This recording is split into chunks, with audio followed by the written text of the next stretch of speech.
What's going on, Papa Fam? Welcome back to the channel. Today I am excited. We have Spotify 2.0 in the house today, guys. It is going to be insane. Let me know where you're watching from right now. We have a ton of new tech right now. We have Next.js 12.0. Make some noise if you know what Next.js 12.0 is, because today is the day that you learn it and you learn how to conquer middlewares. Guys, say hello to Spotify 2.0. Check this out. Hey, look at this incredibly beautiful build, guys. We have so many people tuning in already. Smash the thumbs up button if you haven't already. And we are literally almost at the 400 likes. I'm getting my energy back. Wow. And the quality today is even clearer because we have an M1 Max in the house. So we're going to test that out and see if it's any good. But what's up, guys? This is hyped up. Check out this incredibly beautiful build right now. We have our first donation, Mr. Frank. Thank you so much for the $5 donation, dude. Check this out, guys. We have full playback. Now, I'm going to do something quickly. I'm going to go ahead and actually show you that this thing actually works. Whoa. that freaked me out. All right, check this out, guys. Look at this, right? I'm going to go ahead and show you right now how you can play a song with the actual Spotify build. So check this out. I'm going to refresh. You can see if we go into, let's just say tropical fills right now. And I'm going to click on a song. Check this out. We actually have real playback right now. You see this? And I can even change the volume. And did you guys notice what I just did there? I went ahead and actually selected a freaking playlist and it loaded. And these are some playlists that I actually listen to. So check it out. It is sick. You can actually go ahead and, you know, these are actually some of my playlists. If you're interested, then you know how we do this thing, right? Now I'm going to go ahead and show you some login features as well. So if I go ahead and click my login button right now, I go ahead and throw myself out. Now, thanks to the beautiful Next.js 12 middleware, we actually have authenticated routes now. So check this out. If I'm not authenticated and I try and go to the app, it's going to throw me back here. And that's Next.js middleware in action right now. Now check this out. If I go ahead and I actually go into an incognito browser and I try and log in right now, you'll see it actually takes me to the Spotify API. So this is a real Spotify login. Now I'm not going to do all of this again because I've already logged into Spotify. So all I need to do is click login with Spotify. It uses my credentials and boom, I am thrown into my login. Now bear in mind, in order to get this app running, you actually need to go ahead and have a Spotify app running somewhere on a phone or anything, because this is actually, the Spotify API has limitations. It allows you to remote in, right? But we have all this incredible tech that you're going to learn today. And guys, before we get started with this, I'm going to go ahead and firstly, I'm going to throw on my music again because I need to vibe out and get into this. But yeah, before we get into this, guys, today's video is sponsored by the incredible guys over at Hostinger. So you guys might have known about Hostinger for a while. I sponsored them in a couple of videos. You know, we shout them out. We shout out people we believe in. And they have an incredible deal for you, which is going to play nicely with today. So not only are we going to build Spotify 2.0, but you guys are going to have your own incredible domain at the end of this. So whether your name is Pranav and you've got pranav.com, whether it's Sam Smith and you've got samsmith.com, whatever it is, tell me right now in the comments what you would have as your domain name. I've got you guys sorted because Hostinger have their biggest ever Black Friday sale, $199 a month. Oh, that is literally 80% off. So if you've been wondering when to get your damn host name, now's the time. And your boy went ahead and sorted you out. If you click go for it and you click on this middle one right here, which is only $199 a month, click select. I would choose this one over here. Go to the coupon code right here and enter in Sunny, and you'll get an even bigger discount. Guys, that is right. That is literally £400 discount off your entire order. So I got you guys back. Now, why the hell should you join a company like Hostinger, right? To handle your domains and all that good stuff. Well, they're incredible. That's what I'm going to say firstly. But guys, it's all about the price for me, right? The price for me is incredible. They are by far the cheapest and best provider that I have found. They're extremely fast. All my sites run through Hostinger domains, so I pretty much use these guys all the time. They're optimized for WordPress if you want to go ahead and kill it in the freelancing domain. And they have an amazing, incredible chat team, chat support. It's 24/7. I'm always using them, so they're incredible and great. And now the best part about these guys is the H panel. So if you've never done web dev, you know about cPanels, you know about the headaches that you've got with cPanels. So I'm going to show you why these guys are badass, right? So if we go into one of my domains right here and I click manage, it's so easy to find everything. If I go to my DNS name servers, which is basically all you're ever going to touch, all you need to do is find your records over here, and you can go ahead and add in your records, and it's super simple. It took me 1 second to get to this page, and it's just everything around this platform is dedicated and simple, and you get a free domain and SSL when you sign up. So $199, let me know right now in the chat who's going to go ahead and get their domain, because at the end of this I'm going to teach you how to deploy your Spotify app and then host it. And the first 10 people to go ahead and drop a comment with their domain name that I can log into, I'm going to shout you guys out in a big video. So I'm just going to leave that out there, right? And if you thought that was it, your boy came in clutch, and it's Black Friday. You know how it is, guys. I've got you guys sorted with a Black Friday sale. So if you've ever been on the fence to join our incredible Zero to Full Stack Hero course, then go and check out Papa React right now. We have a huge sale, guys, absolutely huge sale. So if you want to learn all of this stuff and you find it's too tricky and it's going over your head and you have no idea what to do, go check out the course. We teach you everything inside this course, from the basics down to mastering React, and it's going to pretty much have you covered all the way through. We've got a community of success coaches. You've got me every single week in a coaching call, and we have over 100 hours of content. So check out papareact.com. Everything is in the description below. Absolutely killing it. We are literally at nearly 500 likes. I love you guys to pieces. Without further ado, we're going to build this Spotify. So smash the thumbs up button right now if you're excited for this, and I'm going to go ahead and show you how we're going to break this app down. So this app consists of a bunch of different technologies today, okay? And I've actually got a new set of songs, so I'm going to go ahead and throw this in.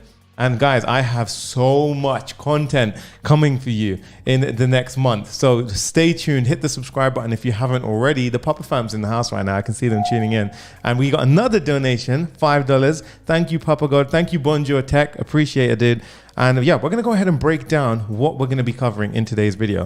So let me just see if my pen is sticking. There we go. Now it's freeze mode on. Okay. Whoa, there you go. Came in. So what we're going to do right now is write down all the different pieces of tech that you're going to learn. So you're going to learn Next.js 12 in today's video. Now, 12 is a big deal. If you don't know what Next.js 12 is, where have you been? Guys, write in the comments right now if you're excited to learn about Next.js 12. Next.js 12 introduced a bunch of powerful things such as middleware, such as server rendered components. It's incredible. We're going to cover the middleware today. So it's going to be massive for you guys. You're going to learn about React. I'm even going to teach you cool little things that I've never showed you before, such as how to debounce. Now, if you don't know what debouncing is, it's a technique we use to prevent yourself from spamming APIs. So you're going to learn all about these pro techniques such as debounce in today's video. We're going to have Tailwind CSS to make this app absolutely gorgeous. And in fact, I didn't even demonstrate it to you guys because I was so hyped up. But check this out right now, okay? If I will go ahead and resize this app, wait for it, boom. Just how clean can you get? It's just like, this is the nicest app I have built, I think. It looks so slick. And it's clean. We have play, pause buttons. Everything works. It's just so nice, guys. And you're going to build all of this in today's video. All right, so we have Tailwind CSS. We're even going to be interacting with the Spotify API. Yes, the actual Spotify API. All of this stuff is not fake data. It comes straight in from Spotify, okay? Now, if you've ever done any other build on the internet before with Spotify, they never persist the login state, and that makes me sick, because who does that, right? Who goes and logs into a site and then every time they have to log in? I think it's silly, right? You want to persist your login state. So today, I'm actually going to teach you about JWT oAuth tokens and how you authenticate a user and you can refresh their token in a secure way. It's going to be a hell of a lot of fun, but you're going to learn all about oAuth, JWT tokens, and in particular, it's going to be access and refresh tokens. So get excited for that, guys. We have a lot of things to cover in today's video. And if you're wondering, yes, I am using NextAuth to cover the authentication. So it's going to be a hell of a lot of fun. Now, to top it all off, if that wasn't enough content, we have Recoil to manage the state. Now, if you're wondering where is he managing state in this build, it's when we click on these individual playlist, you can see it pops in right now. So I've combined Recoil with a bunch of cool other techniques, and we get this beautiful design. Now also notice the color. That was the thing that did it for me, right? This color, look at that. Oh, it just changes when you do this stuff. It's just awesome. Now, if anyone follows the same playlist as me, let me know, right? This is mine and Jay's playlist when I went to Dubai. There you go. This is how you know it's real. Okay, so we're gonna go ahead and jump into this video. We're already at 1,000 likes. Like I said before, if you want to make the most of your developer journey, enjoy the content and subscribe, and join us at Zero to Full Stack Hero, where we have a massive Black Friday, which is only up until Cyber Monday. Once it's gone, you're going to regret it, because all of us are going to be having a party inside there. Okay, so make sure you join in when you can, and we're going to go ahead and kill it in today's video. I'm just reading your comments right now. A lot of you are saying they're hyped up. Some of you are saying, is it going to be up on YouTube afterwards? Yes, this entire build is always up on YouTube afterwards, so do not worry. And look at this, we just have so much responsiveness. It just looks clean, and I personally find this design better than Spotify, and I'll say that out there. I actually really took my time with this one to try and make it look crisp, and you have a bit of everything. You got Flexbox in here, you've even got CSS Grid to make this happen, so it just looks slick. Okay, we're gonna go ahead and jump into today's video right now. Bruno Nicholas says, wow, you're good. Wow, you're awesome for tuning in, dude. So thank you for being here. Let's go ahead and jump in. It's gonna kickstart it with a terminal. So we're gonna open up a terminal right now. We have a bit of a vibe going on right now, right? A driver saying play a song. Oh, what? Play a song on the Spotify build? All right. If for those of you who might have joined in a second ago, I'll prove that this works. All right, I'm gonna go ahead and go and play Crashing Waves, and I'm gonna turn my volume up and turn it up over there. And we also have clickable buttons. Yeah, I flex on that. All right. And there you go. It works. And if I go to Tropical Feels, or just to Epidemic Pop 100, Young Love, you can see it changes down here. Whoa, Baha is in the house. He goes, hey Jay and Arjun, hey, have a good day, guys. This is a moderator, Sushi, shouting out. Nice. Thank you for the huge donation, dude. Appreciate it. We have literally 1,000 people watching over platforms right now. You guys are incredible. Mawawa says he's in the toilet watching right now. Thank you, dude. At least you're here. But okay, let's go ahead and kill it. Jimmy says you look slick. Dude, you're always looking slick. So let's go ahead and kill this today. All right, I'm going to go ahead and put my music on. I can't believe it. We're already at 1,000 likes. Wow. This music's it's a bit quiet for the beginning. Let's go ahead and get into a vibe. Okay, so I'm opening up my terminal. And what we're going to do is we're going to go into documents, and I like to go inside builds, right? Keep it a bit clean. And we're going to be using Next.js to power today's video. So I like to break it down all the time with you guys and show you as I do things, so that way you can go ahead and do it as well. Okay. So if I go to npx, no, I'm not going to do that. I'm going to say Next.js, all right? And then what we're going to actually be doing here is we're using a Tailwind sort of template to get us started. Okay, so to get started with that, what I'm going to do is I'm going to use Control R to do a little shortcut search. I'm going to type in -E, and you can see, oh, Morales demo. Well, that's actually something I'm working on right now. So if you're interested in Web 3.0 tech coming, I have a bunch of blockchain tech coming, so subscribe. I'm going to conquer that space too, so don't worry, it's got a lot of fun. So you want to go ahead and type in npx create next app -e with Tailwind CSS. This is going to create your first Next.js app, and it's going to set it up with the Tailwind template sort of already pre-configured. So Tailwind CSS is already going to be in there when you set this up. I'm going to call it Spotify 2, and we're going to call it YouTube. Okay, call it whatever you want. I'm going to hit enter. And if npx doesn't work for you, then you probably need to install Node. Okay, you do need to install Node. So make sure you have that in check. Right, so we're going to go ahead and install this. It says it might take a couple of minutes. And in the meantime, what I want you to do, guys, is I want you to go ahead and go over to Spotify developers. Okay, Spotify developers. And what you should see is Spotify developers and your dashboard. Right, so I want you guys to go over to your dashboard, and you should see this. Right, now we're going to go ahead and log in. And now I have a couple of things already here. So I have Spotify clone 2, and you can see you get a bunch of things. I want you to go ahead and create a new app. Okay, so right here, I want you to go ahead and create an app. So we're going to create an app, and I'm going to call it Spotify 2 YouTube. And I'm going to say app description, a cool Spotify clone for educational purposes. Oh, I don't want to get sued. There you go. And I'm going to tick this and click create. Nice. And there you see, we've got, I mean, I guess that was a bit pointless, but we're on Spotify API, so I guess they know. All right, anyway, let's carry on. So you want to click on edit settings right here, and you can see we've got a bunch of stuff. Now, we are going to come back to this page in just a bit, but we're not going to touch this right now. But make sure you get this app up and running, because over here, we have our client ID, which is very, very handy for later on. And we also have a client secret, okay? And that's gonna allow us to connect to the API and do all the cool things that we need to do once we're up and running. So once the terminal is finished, we're gonna go ahead and CD into that project directory. So I'm gonna say CD Spotify to YouTube. And if you're wondering why I don't always do CD, it's because I'm using oMyZSH. Okay, so if you're wondering, go ahead and check out oMyZSH, awesome package, right? We have literally over 600 likes already. Wow, thank you guys, incredible, incredible stuff, right? Abhishek says, hi Sunny, are you reading comments? I want to ask a very important question by most of the developers. I try to while I'm building, but remember, I'm also building an entire app, so it gets a bit tricky. We're gonna type in code dot, and there you go.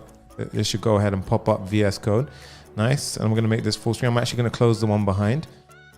And there we go, right?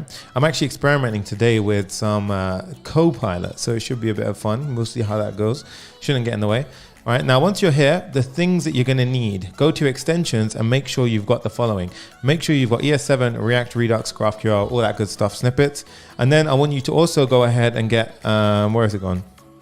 I actually would recommend Prettier at this point if you don't already have Prettier. And if you want an entire course on extensions, React basics, you can check out my Skillshare in the description below to get a completely free, entire, pretty much mini course of mine for the React basics. So make sure you check that out, right? Now go ahead and type in Tailwind, and you should see we get Tailwind CSS IntelliSense. You're gonna need this. It makes in building so much better. So this is going to give you all the sort of autocomplete options that you're going to require when you're doing this stuff. And we're going to have a quick water break because my mouth is a Sahara right now. So make sure you got your water. I've got mine. Check this out. Okay, let's go. Pranav says, relax. Oh, Copilot is psych. Sanjay, Recoil is more lightweight. Yes, we are using Recoil today. Okay, let's jump in. So if we go to pages and let's go to index.js, we're just going to get into a flow right now. Okay. So where we've got this over here, we're going to go ahead and start up our app. Okay. So my app right now, I don't believe I have anything running. So we're actually going to see, and we've got package lock. So we're using npm today. So I'm going to say npm run dev, and this runs up your environment so you can code locally. Okay. But it does it in the development mode, which is exactly what we want. Okay. So let's go ahead and do that right now. So we've got this open. And also guys, I can finally use Chrome because the laptop can support it. We have an M1 Max maxed out here. So yes, finally I can code on Chrome on a live stream without my computer choking and telling me it hates me. So I'm gonna go ahead and open up a new tab and do localhost 3000. I'm gonna get our environment set up. Awesome. So this is what you should see right now. Okay, Command J to hide the terminal. We're gonna go ahead and grab our main and drop this down to footer and delete. I'm going to type in H1 and I'm going to type in this is a dope Spotify 2.0 build. Okay. Now here I'm just going to pop in Spotify 2.0. I'm going to get rid of this link for the 5 icon. You mean you can keep this? I'm just going to comment it out for now. But this is a dope Spotify 2.0 build and you can see it centered. Okay. So, oh, and by the way, make sure you make the most of the 1080p 60 frames now that we are running at. So a lot of you were saying it's too kind of, it was a bit blurry before. So we upgraded the quality. We did everything we can. So now it should be a crystal clear stream. Let me know. Jay says video looks clean as ever. That is exactly what I wanted to hear. We are literally breaking hundreds of likes right now. We're almost at 700 likes. Smash the thumbs up button if you're enjoying this right now. Right. So this is already applying some Tailwind CSS. I'm going to go ahead and get rid of that for now. And you should see it pops up to the top. So we want to kind of start off with a fresh slate. Okay. So the first thing that we're going to do is have a look at our old app. Okay. So we're actually going to have a look at the existing app. And right now I'm going to go ahead and get rid of this. I'm going to go over to sunnysanger.com and we can check out my latest app. So here you can see we've got the app running. Okay. So what should we, the thing I like to typically do in these situations is sort of mask out what we actually want to build. Okay, so in this case, we're actually going to have a few things. We're going to have a sidebar. So let me get my trusty pen, right? So we've got a sidebar component on the left, right? So this is going to be the sidebar and this is going to be the center, right? This is the kind of the center component. And then we've got this player down here. But you can see that the top is essentially broken up into two pieces. So this is going to be on our main section. So what we're actually going to do is mask this out. So I'm going to go ahead and say right now that we have a main section, and we're going to have inside of this main section a sidebar, and we're also going to have a center. Let me know if the quality looks good, guys. And then underneath we're going to have a player. Okay.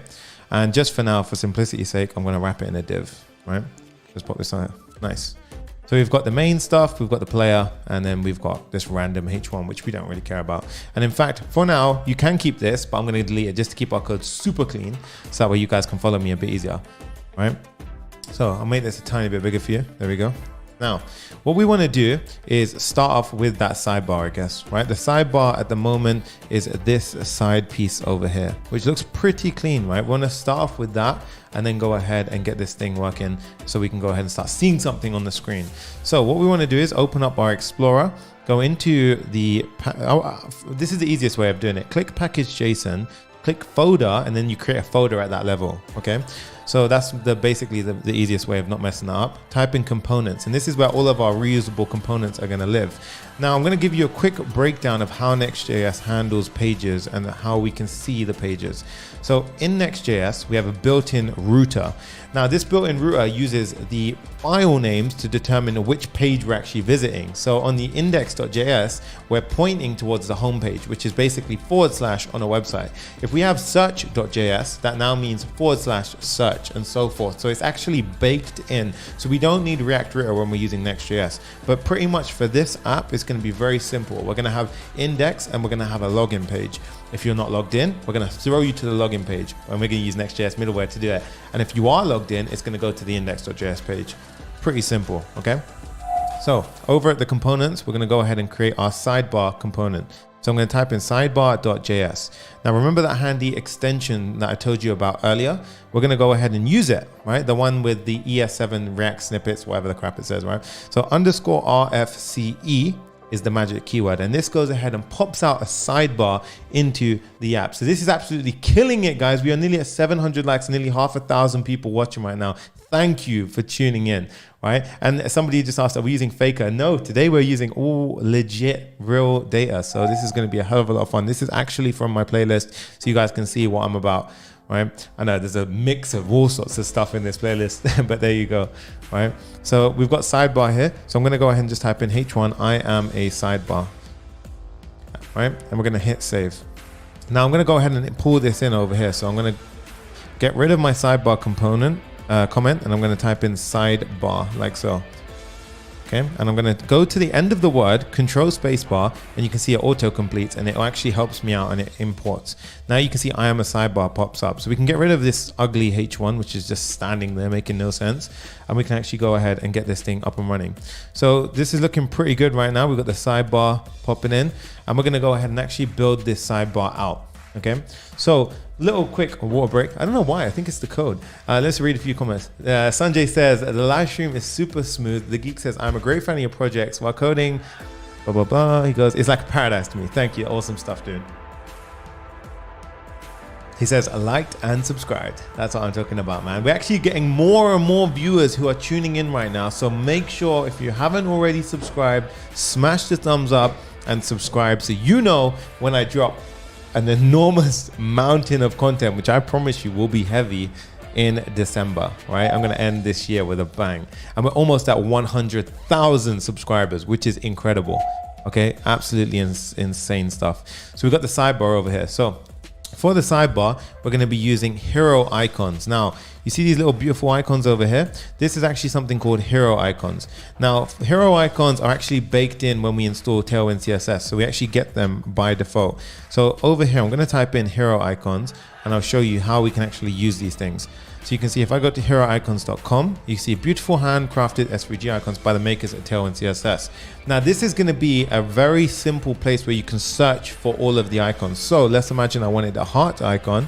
You can see I get a nice heart icon. Now there are two variants, an outline and a solid. So this will come into play later on. Now the easy way of getting these, whichever one you want, is you just import from the relevant sort of module. So it'll be / solid if you import the solid heart, or /outline if you import the outline version. Okay, so very handy to know for future stuff when we go ahead and kick this out. Yeah, just thought you might want to know that. All right, so let's go ahead and use this. So we're going to go to documentation. We actually need to install the React edition for this. So hero icons React. So the way we're going to install this dependency, it's going to be our first dependency that we install, is Command J. You can see we've got our terminal open, which is running here. I'm actually going to split the terminal here and have a second one. I like to have the first one running my stuff, and then the second one to be, you know, if I add anything new. So here I'm going to say npm install, or npm I, hero icons /React. Okay, looking pretty good. Now, Kartik says, is the audio playing feature with paid version of API only? So it actually works without, so you can use a free version, but you can't skip tracks. In fact, the skipping tracks functionality is actually broken. So if there's any Spotify developers, your API is broken. And I tested it on several different services. It just didn't work. So yeah, I went around it and I did something else. So we can pretty much move past it. Okay. So we added that package, looks pretty good. Command J to hide this. And we're gonna go ahead and start popping things in. Now, right now I'm gonna focus on this section over here. So we've got 6 components with 2 horizontal lines in between them. Okay, so we're gonna go ahead and build whatever that was, right? So we're gonna go ahead and create a div to house those things, right? And we're gonna go ahead and start off with a button. Now, this button is gonna have a home icon inside of it, so a home icon. And we're going to need to import this. So I'm going to go ahead and grab the icons. In fact, I'm actually going to import 4 at once to make life a bit easier. So we've got the home, search, library, and plus circle icon. Now, you're probably wondering, if we go back to our page right now, we may not see this, right? Or it may pop up, it just may be huge. Let's have a look. So if I go ahead and refresh, nothing is on the screen right now. Okay, now the reason for this is because we're not actually giving this thing some sizing, right? So we're going to need to give this thing a height and width. So if I go ahead and type in class name, now I can use Tailwind CSS in here, right? So if you've never used Tailwind CSS, go ahead and check out Tailwind CSS, the website. They have an awesome page which shows everything inside of it, but also check out my builds before. I teach it in all of them. It's a really awesome tech, right? So if those guys are watching, you guys are incredible. Emmanuel Manana, thank you for the 100 ZAR. I'm not sure what donation is, but thank you, dude. I appreciate that. He goes, I've learned a lot from you, Sonny. Thank you. Well, thank you so much, dude, for tuning in. And let's keep going, guys. We're gonna go ahead and say this has a height of 5 and a width of 5. So you can see these utility classes allow us to actually shorthand these properties, which makes it really quick to develop and style things. So there you go. There's my little house. Oops, where'd it go? Yeah, there's my little house. Nice. Greetings from Colombia. What's up, Daniel?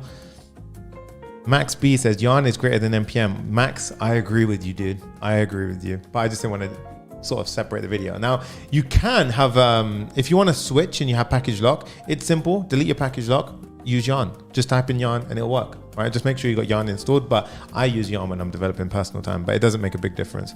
Okay, so we've got a home icon. I'm going to go ahead and type in P, and this is going to say home next to it. We're going to get that eventually looking like that. Okay, so we're going to repeat this process a couple of times. So we've got a button, a button, a button, and this one's going to be a search icon, and this one is going to be a library icon. Oh, where's my cursor on? Library icon.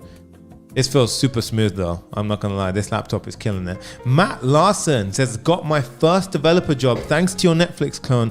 Thanks for all you do. Jay, screenshot that right now. That is awesome. And we just broke 700 likes, killing it. Literally, the concurrent viewers are going up. You guys are sick. I love this. And we're probably getting tons of subscribers right now. I can see the numbers going up. So this is killing it, guys. Make sure you go ahead and screenshot that, Jay. We're going to go ahead and put that on our website. And if anyone else has any wins, feel free to share it. They're going to appear on our Hall of Fame on the Papa Fam's website. All right, so papareact.com. We have a huge Black Friday sale. Plug. Shameless plug. All right, so here I'm going to say search. And then underneath that, I'm going to say your library. Your library. Okay, library. And then I'm going to get rid of this button over here and hit save. Now you can see that's not looking like that, right? It's really, they look really different from each other, right? But yeah, we're going to get there. We're going to get there. So the first thing I need to do to make that look even close to that, right, is we need to add some styles to these buttons. So what I'm going to do is I'm going to use multi-cursor, and the way I do it is I click option and I click on several different points. Now I can type in several places, right? So I'm going to type in class name equals, and I can start adding in my classes, right? So here I'm going to go ahead and say it should be flex, and you should see everything falls into a row, because by default flex actually puts items into a row. Okay, if you're on React Native, by the way, interesting fun fact, it goes into a column because you're on a phone. Just thought you should know. Smash the thumbs up button if you didn't know that. Item center will put everything in the center on the y-axis. So items center, and now you can see they slightly centered themselves, right? William, what's up, dude? Good to see you in the house. We've got Nilesh from Sri Lanka. What's up, man? Good to see you. Right, so we're gonna go ahead and actually add a bit of spacing. So something I love about Tailwind CSS is this cool sort of utility class called space. Right, so if I click on these again, I can go ahead and say space x2, and you can see it just spaces all the components along the x-axis with a value of 2. And if I obviously gave it 4, it's going to be a greater space and so forth. Really cool utility class. Now, also what I want to do is when I hover over these, I want the text to turn white. Okay, you're probably wondering, white? Why white? Well, the background's not going to stay this color. So right now, that's pretty good. We're actually going to have it like this. Okay, so it looks pretty nice so far. Okay, now for the outside div, I want to actually change the text for everything here to be text gray. So text gray, and when you select a color, you will now see you have these different shades all the way from 50 to 9. So it's more than 50 shades of gray. Right, I thought it was a all right, we got text gray 500. That was bad. That was bad. You can smash the thumbs up button. Give me some sympathy there. But text gray 500, and then you go. You see, it looks pretty good. I like to keep it lighthearted, you know. Balaji says, I'm following with you. Chan Maya says, greetings from Myanmar. What's up, man? We're nearly at 800 likes. Literally killing it today, guys. I literally love the support we have over here. It is incredible. Right, and on this sidebar right now, it's too close to the side. So I'm gonna say P of 5, and I'll give you a padding of 5. Should space things out, right? The text, I want it to be extra small on the small screens, okay? Now, there's a reason for this, right? If you notice on the bigger app, look at this. When you're on a small screen, I want that text to go really small, right? And only when I get to a bigger breakpoint should it actually increase in size. So that way we actually use up some space more efficiently, right? Lumiere, thank you for the 20 check donation. I don't know what the currency is called, but thank you. He goes, awesome as always. Thank you for the tutorials. Thank you very much, dude. Appreciate you. Right, so this is looking pretty good. So we're gonna go ahead and actually add in the following. We're gonna say it should have a border on the right hand side. So border on the right hand side, and that should be a gray border. So border gray of 900. I want it to be super dark. Right? Now you probably can't see that because it's actually the only thing here. But when we have a few elements inside, it will actually go ahead and show.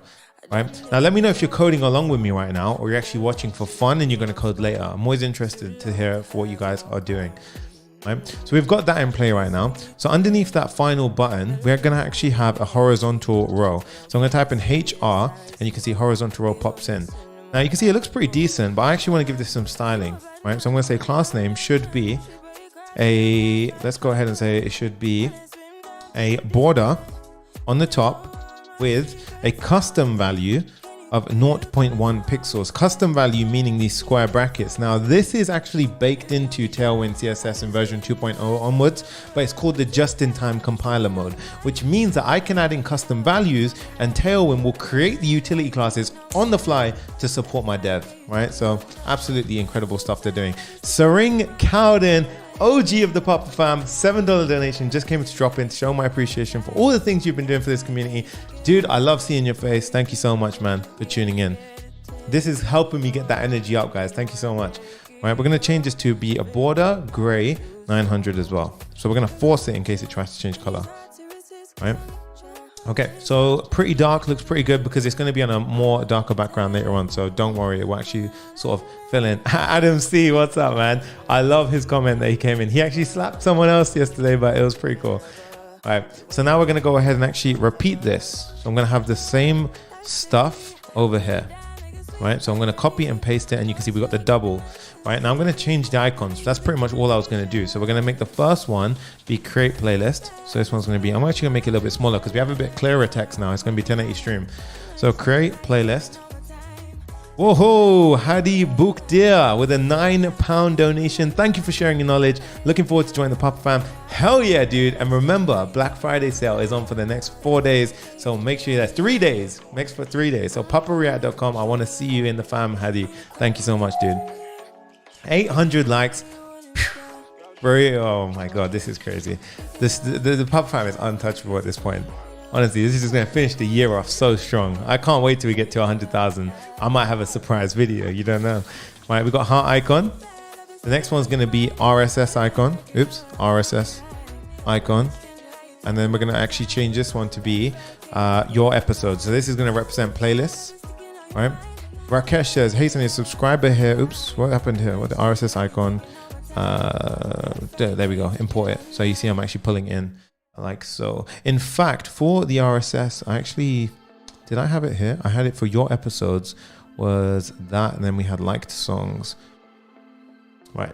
So we actually have, okay, I mixed it up. We got that one wrong. So this should be underneath. There we go. I need to focus a little bit. And then we've got liked songs. Create playlist, liked songs. I care about the order. Means a lot to me. So we've got RSS icons. We've got the heart icon and the plus circle icon. Okay, so this one's going to be heart icon and this one's going to be plus circle icon. So I messed that up. Sorry, guys. Right, there we go. Okay, cool. That looks pretty good, right? Guys, there's so many wins. I can't actually go through them all, but Inspire videos, Sunny Sanga, hi. I have a lot of the projects made in my portfolio. 2 days ago, I had an interview for a senior front-end engineer. I passed the second phase. Job is over $130,000. That is what I'm talking about. Jay, screenshot that. Man, that is crazy. I know there's interruptions, but I can't avoid that. That is incredible. You guys deserve this stuff.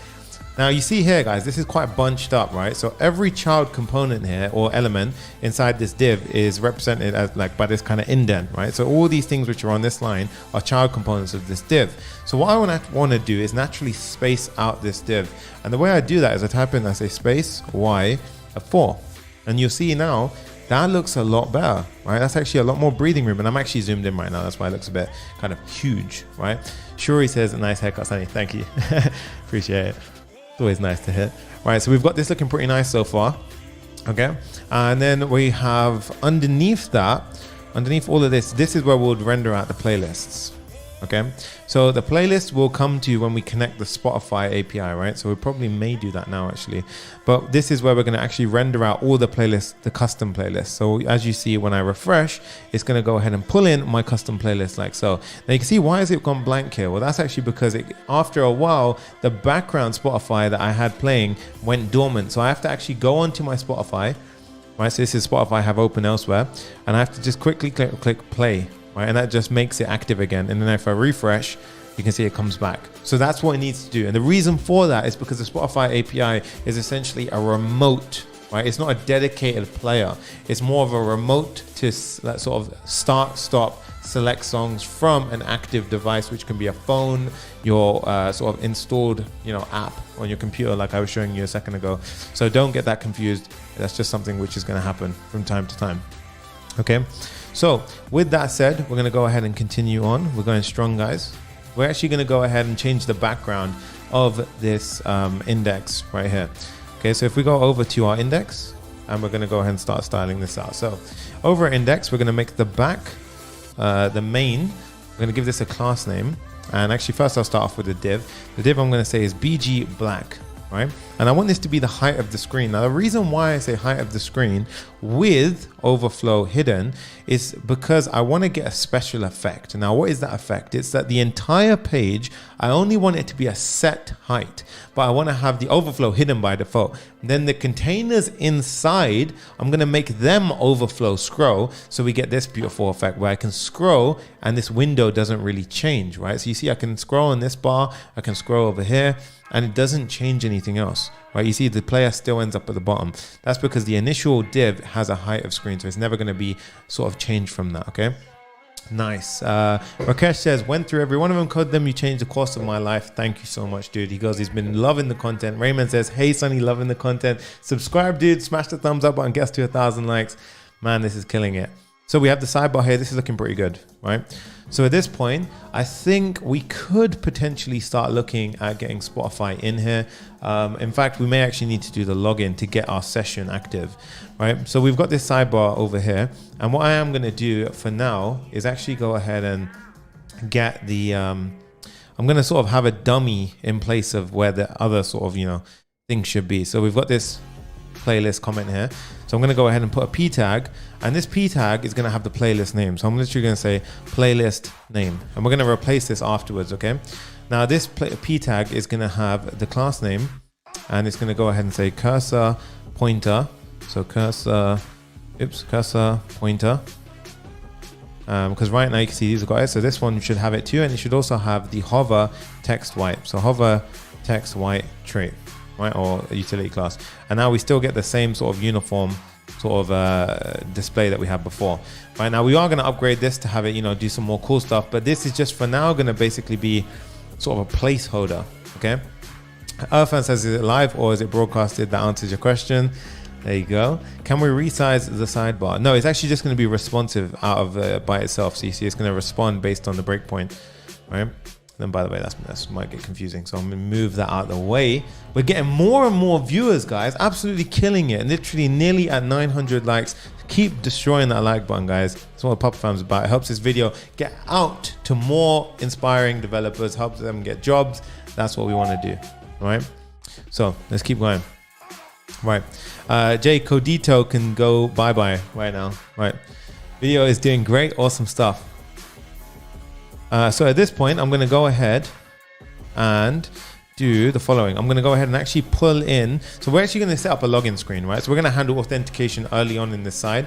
Now, the reason why I build these apps is because it teaches you so many different concepts without watching boring part 1, 2, 3, 4, 5 videos, and plus at the end of it you get something pretty damn cool, right? Whereas if you do a normal tutorial, we just get bored, right? This is why in Zero Tool Stack Hero I teach differently. We do coaching, we do a lot more interactive based sessions. We have modules which are inspiring, they push you, they do better things than just here's part 1, here's part 2, and so forth. That's why we do what we do, and that's why we succeed and almost hit 100,000 in our first year of being live, right? I say almost, we're about to, before the ends. Okay, so at this point we're going to go ahead and sort out the login screen. So I'm going to go to my sidebar. Remember I said the pages is basically where we have the different sort of directories to log in, right? So at this point what I need to do is I need to go ahead and have a login.js. Ryan Berry says, actually engaging, this is so much better. Thank you, dude, appreciate that. So here I'm going to say _RFCE, and this is going to be our login page. Now I'm going to rename that to be login, so we have the capital for the convention. And if I type in H1 and I go ahead and say, this is a login page, this is login page, right? Now let's just go ahead and test that. Let's go to /login. And you can see, boom, this is the login page. So I wasn't lying, right? It's baked in and it actually works. So we have, this is the login page. And if we go back, you can see it goes ahead and shows the home page. So good stuff. Now what we're going to do is we're obviously going to make that look a lot better, but we're actually going to go ahead and implement NextAuth. Okay. And the reason for this is in order to use any of these Spotify services that I keep talking about, we actually need to have a login process whereby we communicate with Spotify's API and we log in using the right credentials. Now, once we log in with the credentials, Spotify will give us something called an access token. That access token allows us to use all of their features, right? So accessing the playlist, accessing the songs, playing the song, all of that stuff. And we have different levels of sort of, let's just say, rights that we get with the access token, okay? So we're gonna have a fairly generous access token. Now, that access token doesn't last forever. It has something called a refresh token. And your access token is due to expire every hour, right? So that's the basic one that they've given us, right? So after an hour, this thing doesn't work anymore, but the refresh token can be used to get another one of these, right? So we can keep refreshing our access tokens to get loads, and we can kind of, persist the user. So it doesn't matter if this one expires, we use the refresh token, go ahead and get a new one. And I'm gonna show you how to do all of that, okay? Code with Anish says, following along, that's awesome. Actually shoot a story right now on your Instagram and tag me in it at SSS Sanga. It's on the bottom right-hand side of the screen, and I'd love to see who's watching this right now, okay? 6x99 says, yes, this live stream is going up on the channel afterwards. So in order to get this up and running, what we're going to do is we're going to go over to NextAuth, right? So I like to show you guys what I do as well. So we're going to go to nextauth.js, and this is what we're going to be using. So we're going to click on get started. Now they do have, a bunch of like warnings around the place saying v4 is not final, v4 is not this, that. We're going to be using v4. Okay. So we are going to be using v4. And we're going to make it work, okay? So in this case, what I'm going to do is I need to install this NextAuth. So we need to go to introduction. And I always lose this bit, to be honest. I always kind of forget where it is, but we need to install NextAuth, okay? So I'm going to go ahead and just type in install NextAuth. Install NextAuth. Where's it gone? Install NextAuth. But I actually need the latest one, which I always forget the command for. In fact, where is it gone? So install NextAuth. This is not the latest one. Okay, we can give it a try. Let's go ahead and do. Okay, forget it. Let's just do it. Let's go for it. Let's just try and do next npm I NextAuth. Okay, so click on latest version, go down. I'm trying to show you where you can go as well. But anyway, this is how I would do it. I'll go over here NextAuth and I'll copy that because we're going to need this dependency. This is what's going to basically handle all the logged in sort of stateness, right, of our app. Right, so you can see all we need to do to get this working is create this file in this directory. So pay attention, it's pages/API/auth. Now in Next.js, because we have sort of a server at play, right? So you might hear server-side rendering and all this other stuff. Well, the way it actually works is usually now we have a request which goes through a server and actually reaches the and prepares a page, right? So that we can think of it this way. To be very simple, there is different things, the static site, server-side rendering, all this other stuff. But what we're going to do now is when we go through this server, we're going to do a number of checks, and one of them is authentication. Okay, so by default, we have this middle server that we didn't have before with Create React App. And that means that we get an API outside the already out of the box. So you can see API hello. So if this is actually an example of an endpoint. So if I go over to localhost/API/hello, you should see we get a name equals John Doe. So you can see we actually have a basic dummy API running right now. But what we're going to do is we're going to level this up. Okay. Thank you, Path. Appreciate that, dude. That's actually what I was looking for. If you can send the link, that would be awesome. So I'm going to go ahead and where did it go? Yeah. So I'm going to go ahead and install this right now. So if we go to our package.json, now I do want to recommend something, guys. Before you do any of this stuff, you might run into some issues if you're not on the correct node version. Now I use something called NVM to handle my node version. It stands for Node Version Manager. I highly recommend you get it, Node Version Manager, right? So Google it, go ahead and check it out. But this is basically how you go ahead and check your versioning, right? So if I do nvm ls, I can see I'm on version 16, right? Not any other version 16. And if you're not on version 16, you can type in nvm use 16 and it will go ahead and install it and set you on 16, and that will mean that your dependencies will match mine, okay?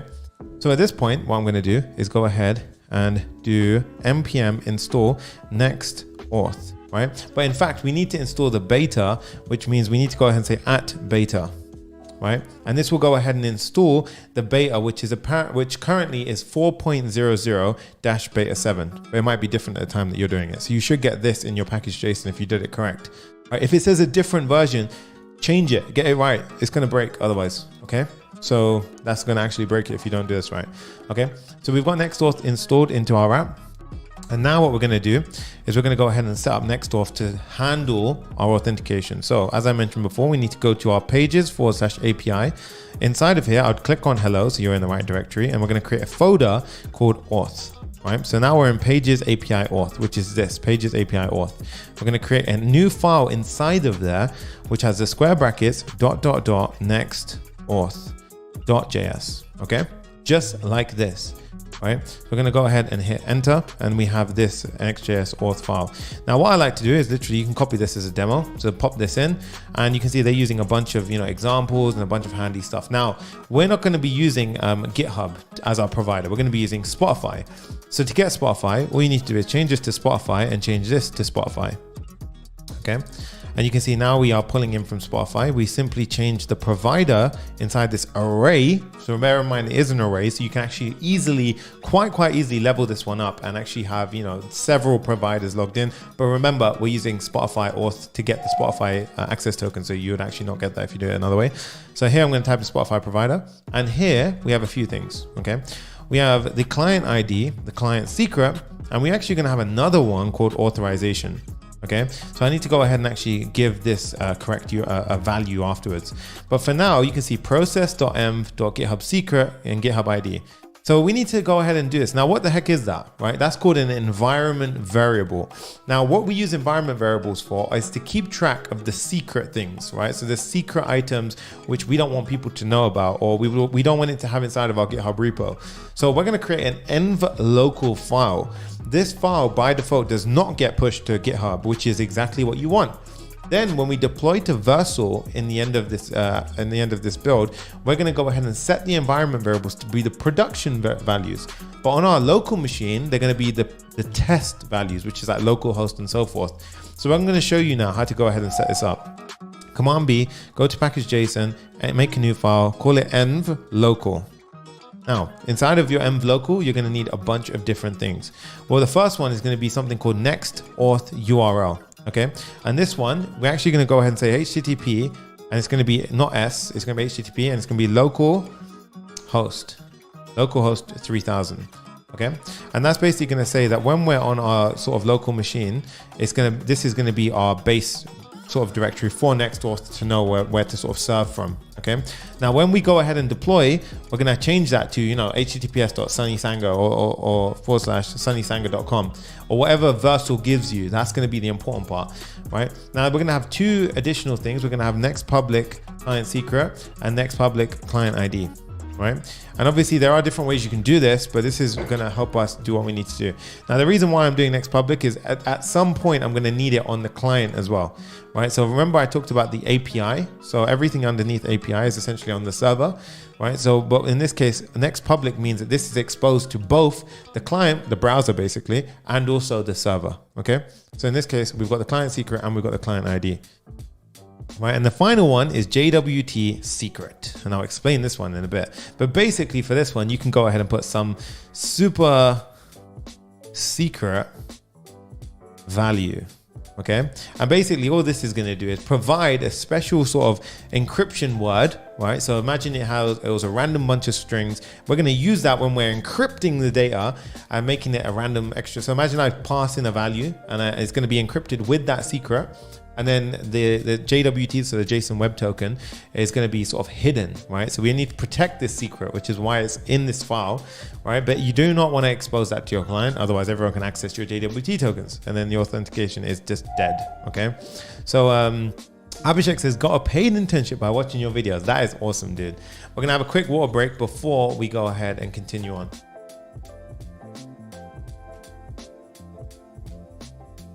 Okay, so what we now need, nice guys, we are literally almost away from 1,000 likes. That is so sick. Right, I'm gonna go ahead and pump some music up because this is getting me a bit sort of like, oh, right. There we go, nice. Okay, so we have client secret and client ID. So what we need to now do is, remember that Spotify dashboard I told you about? We're gonna go ahead and grab the client ID here. I'm gonna pop that in here, okay? Now the client secret, I actually want to hide that. The reason why I want to hide that is because otherwise everyone starts going crazy and spamming all your stuff. It gets a bit annoying. So what I'm going to do is I'm going to click on this show client secret and I'm going to paste it in here. Then I'm going to close this file and never open it again, right, for the remainder of this build. So that's all of our authenticated variables that we're going to need. And these are going to stay the same even when you deploy, except for the NextAuth URL. Okay. So right now I'm going to hide the screen, click show client secret, and I'm going to paste it in there and then close my environment file. And then we have our environment variables ready. Okay. So at this point, I'm going to quickly go ahead and do that. So I'm going to click it. I'm going to copy it. I'm going to paste it. I'm going to save the file and I'm going to close it. Okay. And then I'm going to go ahead and hide. And there you go. Now I'm done. Right. So at this point, we have our environment variables set up. So to tap into them, we do process.environment, so .env.GitHub ID. But we actually need to go ahead and do something here. Whenever you add a new environment variables, you need to cut your server. So Control C, do npm run dev again. And now you'll notice it says loaded env from local. Okay. That's a big deal. All right. That's important. The reason why that's important is because if you don't sort of, cut your server and reopen it, your new environment variables aren't actually there, right? In your sort of the sort of instance that you got set up and running. So we need to go ahead and do that to get the latest value. Okay. So with that said, now we go ahead and we change this to those values. So client ID, we're going to change to next public client ID, and client secret, we're going to go ahead and change to next public client secret. Okay. Now the next one is something called authorization. Now, what is this, right? What does that stand for? Well, when we create an authentication request over to Spotify, The way we do this is we have a special URL that Spotify gives us in their docs. So you can check out Spotify API if you really want to go into this. But basically, we're going to go ahead and pass in a couple of scopes, they're called. And that basically allows us the sort of, relevant permission that we're going to need when we go ahead and log into Spotify. So the token that it gives back will say, you can view all the playlists, you can view all the artwork, you can do everything. I don't know. Each one has its own value, but I'm going to show you it right now and how we build it. Oh, my girlfriend's in the house. Beautiful Melbourne. She goes, Sonny, you are smashing this. I love you and the whole Papa fam. That's what we're talking about, guys. We're almost at 1,000 likes as well, so killing it. Okay, so I'm gonna go right to my top. Okay, so what we're actually gonna do now is I need to get something called a login URL, right? So I'm gonna create a constant elsewhere. I'm gonna call it login URL, okay? And this, I'm not gonna store in this file because it's gonna bloat the file out.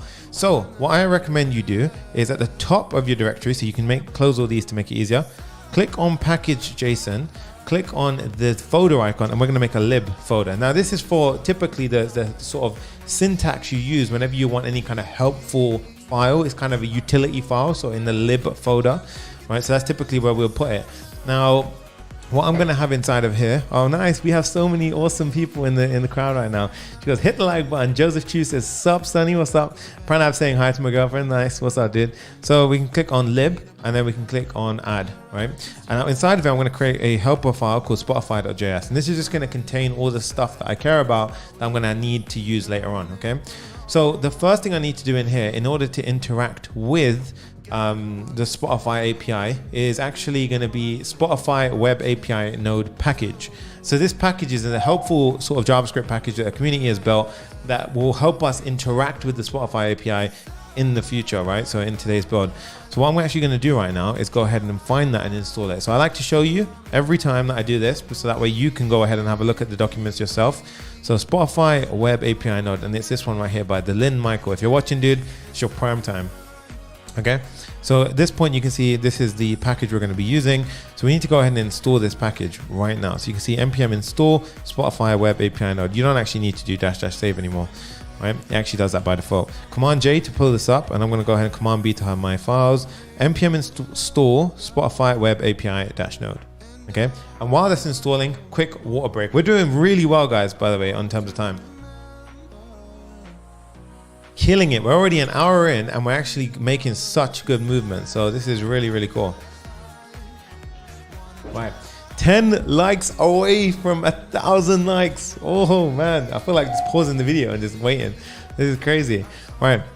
So at this point, Command J to hide. And inside this Spotify file, I'm going to import Spotify Web API from Spotify Web API Node. Okay. And we're going to go ahead and prepare all the things that we're going to actually need to do later on in this build, right? So Joseph says, guys, you can learn from Sonny. I've done everything in this build so far, all of his builds so far. Incredible stuff. Love the support. Boom! We hit 1K likes. That's what I'm talking about, man. That's what I'm talking about. And now we get to 2K. You know what I mean? Now we get 2K. And let's get to 100,000 subs. Gets me hyped. Honestly, I start these streams off with like a little bit of energy, and now I end this thing on a high. It's the complete opposite of what you think. So here I type in const scopes. Now scopes are essentially going to be those permissions that I said before. So we need to define what scopes that we are basically asking Spotify for. So let me do all of these things, right? So we need to pass in these predefined string values. So what I do is I go ahead and pop an API, and you can see Copilot is actually pretty good. It pops in with a few values. So I'm going to go ahead and show you a couple of the values right now. Okay. So user read email, playlist read private, playlist read collaborative, and blah, blah, blah. This allows us to do these things, right? So they're very kind of intuitive to what you want. And we're going to go ahead and add in a couple more. So I'm going to add in a couple of these. Now, you don't need all of these, right? So for example, user follow read, we don't actually use it in the build, but I'm showing you how you can do it. Now, the one that you want to be a bit careful with is this one, user library modify. I wouldn't recommend putting it in, because imagine what you're doing is you're kind of allowing the access token. If it ever gets leaked, somebody can modify your library. So I probably wouldn't put that one in, which is going to be a bit annoying, right? So let's go ahead and take that one out for now, or you can just comment it out. I'll comment it out for now. Okay, so I'm going to hit save, and we've got the scopes. Now, what I'm going to do next is do .join. Okay, and what I'm going to do is I'm going to join it with a comma. Okay, now what this comma is going to do is it's basically going to put all of these in a value like next to each other. So imagine like all these things, this becomes one long stream, a long sort of string with all the values next to each other. So imagine each one is kind of next to each other like that, in a string, right? So that's basically what's going to happen after we do a join. It goes through the array, and all of these will be one string. Very handy, right? Very handy thing. Okay, so with that said, we're going to now create an object called const params equals, and we're going to pass in an object, and we're going to say scope equals scopes. Okay, and what this is going to do is we're basically going to pass params on to the end of a string, because we're going to end up having some URL, which is like, you know, it's going to be like accounts.spotify.com/authorize. It's going to be something like this, right? It's going to be something like this, and then it's going to have params equals, and I want to have all of these at the end of it. So I want to have like user, read, email, comma, playlist, read, private, blah, blah, blah, comma. So I'm going to do a programmatic way of building that, right? Carol says, wow, how do you always find motivation to build these apps? A lot of coffee, man. Seriously, a lot of coffee. I really should calm down with it. All right, so in order to do this, I'm going to say const query param string equals new, and we're going to use a special builder here called new URL search params. Right, and this is a built-in JavaScript thing, and we're going to pass in the params, right? And what this does is it creates like a kind of a object for us. So if you highlight over this, you see it returns a URL search params object. Okay, and that's a very cool sort of object that we can use, right? Now we can do toString at this point, and that would convert it to a string. And now this is a string which has all of the sort of params attached to it. Okay, but what I want to do at this point is not convert it just yet. I'll convert it afterwards. Now remember, I needed a login, right? Oh, I love this song. Every time it comes on, it gets me hyped up. Let me actually increase my window size over there. I can't actually see the likes because we're in over 1,000. But yeah, killing it, guys. Let's keep going with this energy. I'm going to go ahead and say const login URL equals, and here I'm going to say, okay, so you see Copilot actually helped me out there, right? So you can do it this way, right, with a backtick, and it's basically going to be this. It's going to be https accounts.spotify.com/authorize. And then you've got the query, so you can pass in variables into your URL. And I'm going to go ahead and pop this in here. Now I'm going to show you both ways. So you can do it this way, or you can actually have it a different way. You can have it as a this, and then you can have it as a quote. I love this song so much, right? And then we can go ahead and do that. That's another way you can do it, right? Now, obviously, I do actually prefer the one that we had before, but I'm going to show this one because it's super clear to see what's going on, right? This is nice. Aman Jaman says, my favorite song. Kelvin says, always great tuning into Sunny's builds. What's up? He says, shouting out from Punta Cana. I love Punta Cana, dude. I've been there a few times. I've been there before, not a few times. All right, Kenya's in the house. Nairobi, what's up? There's a const Spotify. So const Spotify API equals, and this is where I'm basically going to use that library, right? And we're going to need this later on, which is why I'm preparing it now. So I'm going to say equals new web Spotify API. I'm going to do comma like so, and inside of here I need to pass in a couple of things. Okay, so what I'm going to do is I'm actually going to pass in the client ID, right? I'm going to pass in client secret, and this is going to be next public client secret, and I'm going to pass in the redirect URI. Right now, this one, I don't actually think I have a redirect URI, do I? I don't think we needed it, right? Because we actually do it a different way. So this one, I don't think we need, to be honest with you, right now, because we've got a different way of doing it. So I'm just going to double check this.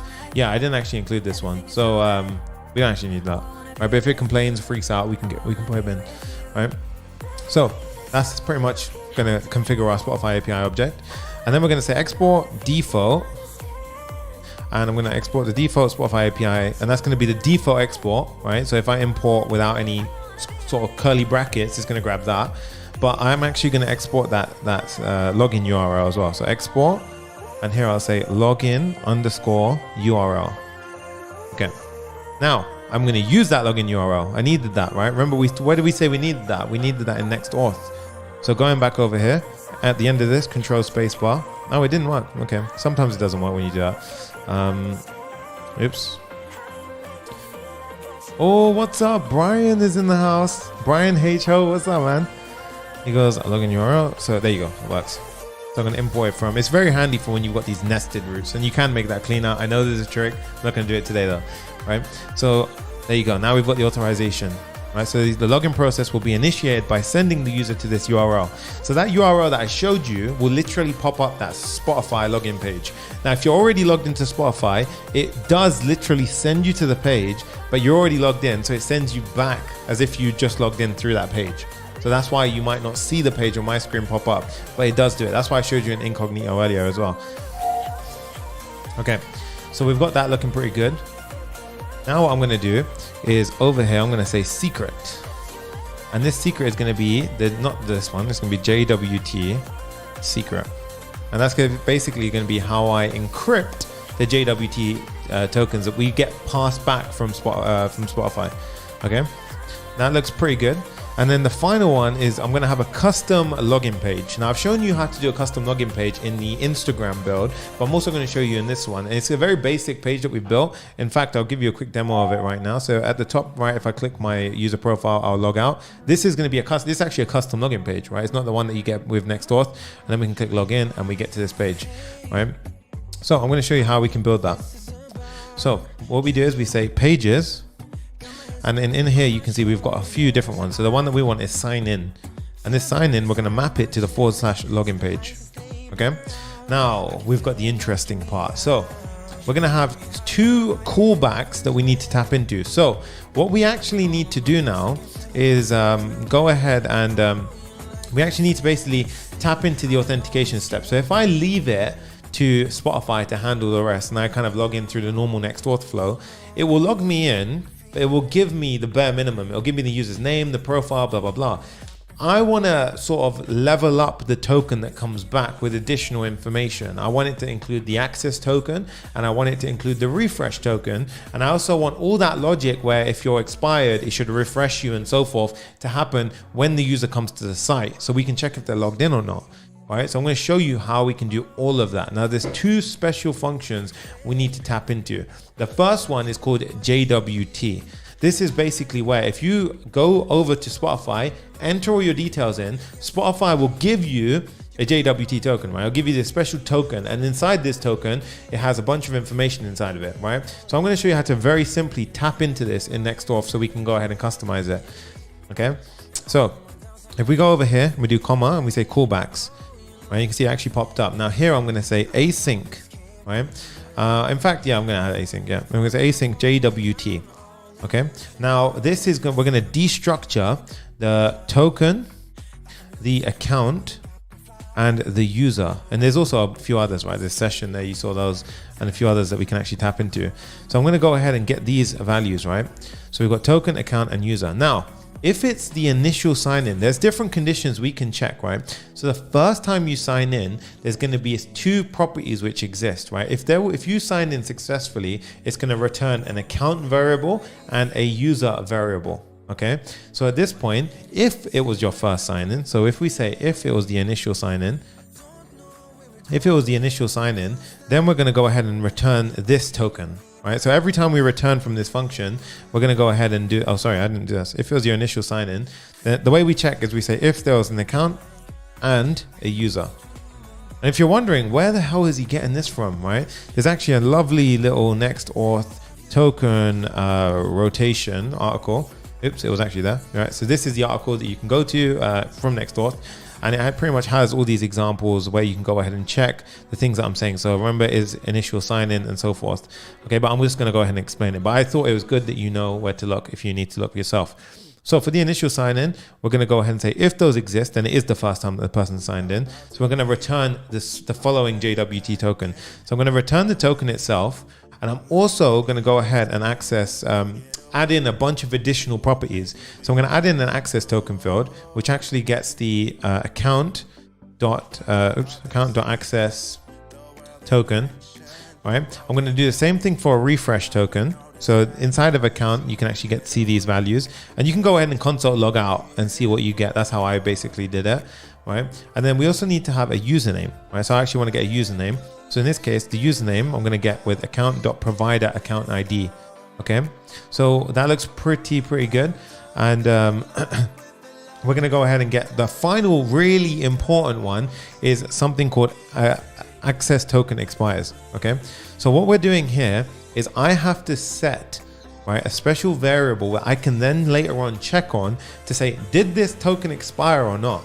Right now, the Spotify API docs give you back a value which is 3,600, which basically stands for it's going to expire after an hour, right? So we got to times that into milliseconds. I'll explain it all, right? But the point is, what we can do is we can say account dot expires at, and this is a value that comes back from account. What we do is, right, we times this by 1000, right?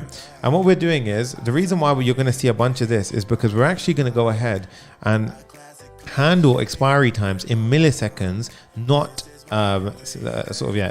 in milliseconds, not in the earlier sort of unit. Wow, I've gone blank for a sec. Almost at 1.1k likes, by the way. Crazy stuff.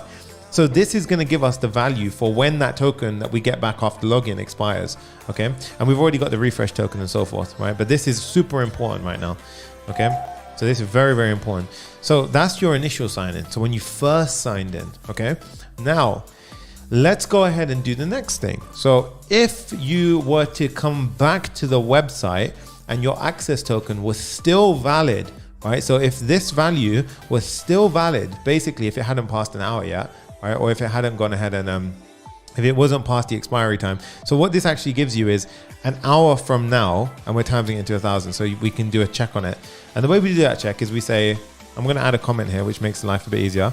Return the previous token if the access token has not expired. And the way we do it is we say if date.now, and this will give us a timestamp value for right now. So it'll give you like this integer value for right now, okay?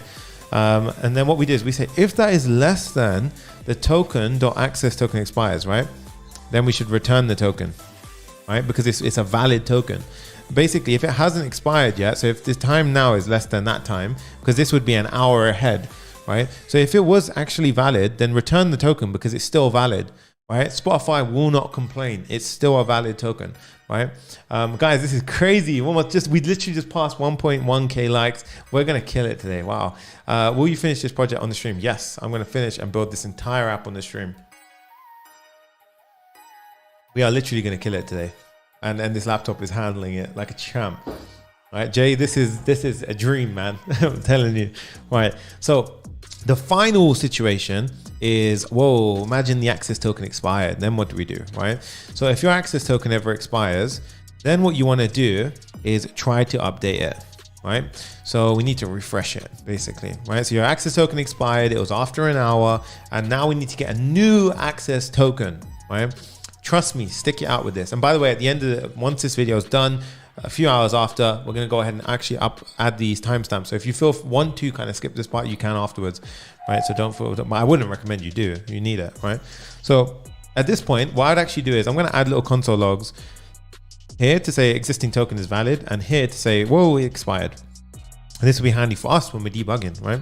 Then what I'm going to say is I'm going to say return await, and I'm going to create a special function called return access token. Okay. Now this access token, whoa, that's not what we wanted. Right. So we're going to go ahead and say refresh access token. Okay. So at this point, I need to actually go ahead and create this special refresh access token method, right? So this magically should go ahead and refresh that value for us. I'm going to show you exactly how to do it. So at the top of our file, we're going to go ahead and say create an asynchronous function. You can do an arrow if you want. I'm going to do it this way. And we're going to go ahead and say it takes the token value. Okay. And what we're actually going to do now is we're going to do a try catch block, right? Because we've got a few areas where something could throw off, right? So we've got a try catch, and we're going to catch the error.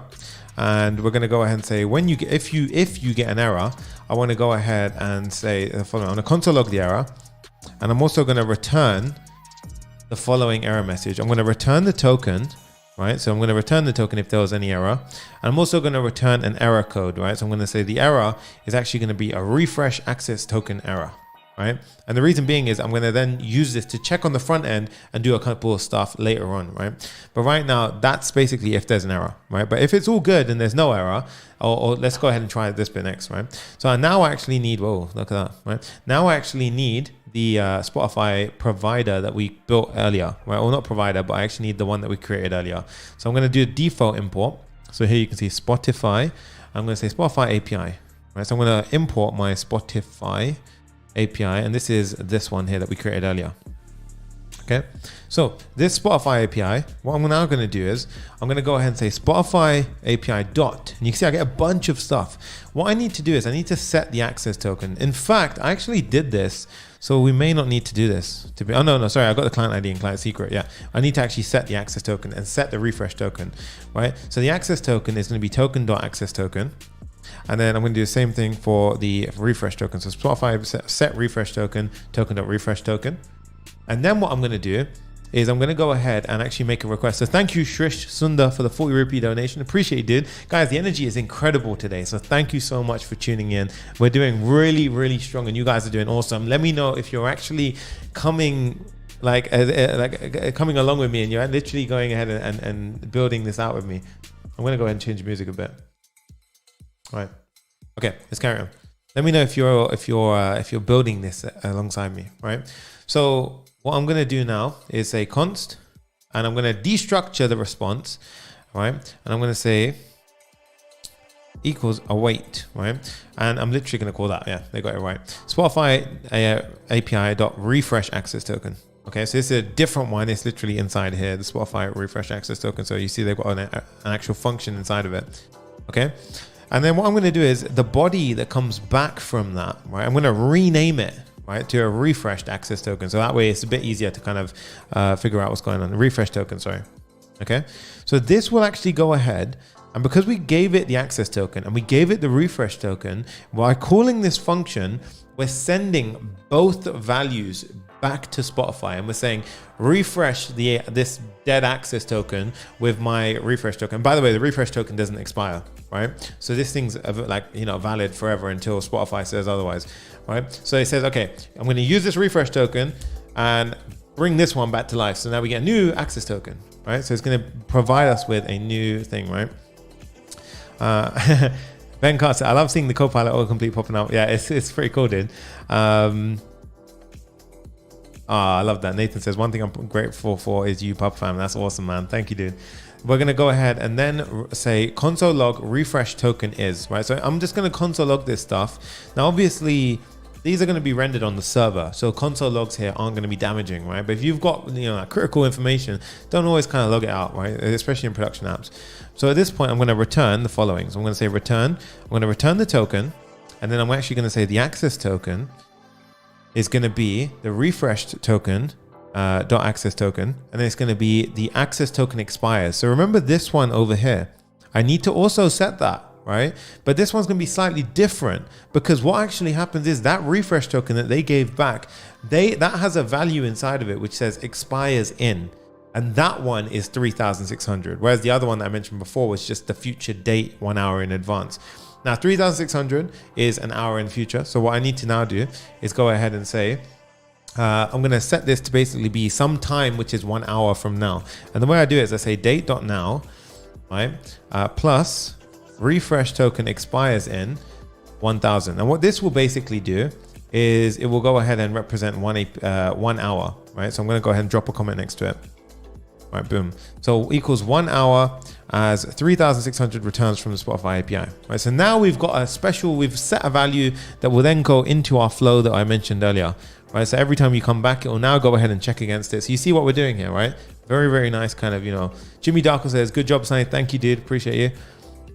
Right. And at this point, what we're now going to have next is the refresh token. Right, so the refresh token is going to be the following. Now, this is an important one, right? It's actually kind of a handy little trick that we're going to do here. We're going to say, if the refresh token exists, right, then go ahead and use it. Otherwise, use the token.refresh token. So if they returned one, then use it. Otherwise, just default back to the refresh token that we had already. Remember I said the refresh token is actually, it never ends, right? It never ends. It's going to be sort of, it's going to be forever going, except unless Spotify, for whatever reason, want to refresh it, which they sometimes do, right? And you can actually revoke it and so forth. So that's going to be something. So in this case, we're going to say, if it came back, use it. Otherwise, default to this one. Okay. So that's a pretty cool way. And I'm actually going to pop a little comment there so you guys can actually read that one out. Right, check this out. So boom. Sonny, make a tutorial on how to make a stream with transition, that kind of stuff, would you? I might do it on Skillshare. And if you haven't already, check out my React Basics on Skillshare, free class, link in the description below. Check it out. Plug, right? So I'm going to go ahead and hit save. And that is pretty much our refresh token logic complete. So we have just completed the asynchronous JWT call, right? So what this is doing is there's 3 possible scenarios. The initial sign in, where we get our first token, right? So the first time you sign in, when you get that Spotify login page, you're going to use this one. And then what happens is when you come back to the page, the persisted source state, then what we're going to do, we're going to check, is your token now actually still valid? And if it is, you can use your token again. But otherwise, if it was, for whatever reason expired, then we need to refresh your token, and then we'll return that value instead. Okay. And if any error occurs during that, we're going to return an error. Okay. So looking pretty good. So now the next step that happens is after the JWT token is created, we have another handy function that we're going to tap into. Steve McCarty says, Sonny, been a long time. What's up, dude? So now what we're going to do is we're going to say async session, right? In fact, we don't actually need to say session here. We can just say session, but you might want some asynchronous activity there. So I'll throw in there, right? So we're going to say session, and then I'm going to say token. And I'm going to go ahead and do the following. So this is basically the next step. This is what NextAuth does. So we have that token, and what we're actually going to do is create a session object with it. And this session object is what the user will be able to tap into as part of their client session. Okay. So what we're going to do now is, what's up, Yab? You can. Good to see you, man. Josh Reynolds says, small heads up. What's up? So we're going to say session.user.access token. Okay. And then here we're going to say equals the token access token. So what we're doing here is this session.user, this is the part which the user can see, right? The user can actually see this one, but the token, the user can't see. So what we have to do is we have to allocate the things that we want from the token to the user, because that token is HTTP only, which means that your JavaScript from the client, it can't read that cookie, right? It's a hidden cookie. It's safe that way, right? Pushpinder says, what's the coupon code? It's Sonny for hosting a checkout, SONNY. Ben says, by the way, guys, the React Basics on Skillshare is 100% worth it. Sonny explained everything so well, and it really helped me master React. Plus, it's free, so why wouldn't you get it? Exactly, dude. That's why they should go ahead and smash that Skillshare link right now. Right, we're going to say session.user.refresh token, and this one is where we basically hook up the refresh token. And here I'll say session.user.username equals token.username. Right, so token.username. Okay, cool. And then what I'm going to say is return session. Okay, and this is now basically saying, this was where we did all the authentication part. We created that nice JWT token and all that good stuff. And then here we had the nice juicy sort of, we connected it to what the client can see in their session, right? So we took what we wanted from the token into here. For example, I don't need to know the expiry time on this for the session, right? And by the way, for anyone asking what the discount is on the 0 to Full Stack Hero, it's literally live right now. You don't need to enter a code in. There's literally a massive sale right now. It's in the description. Jay will chuck it in the chat. Go ahead and check it out. Okay, so with this said now, Andy B, thank you, dude. He goes, Sonny, coffee on me. Thank you for that $5 donation. In fact, quick little water break on that note.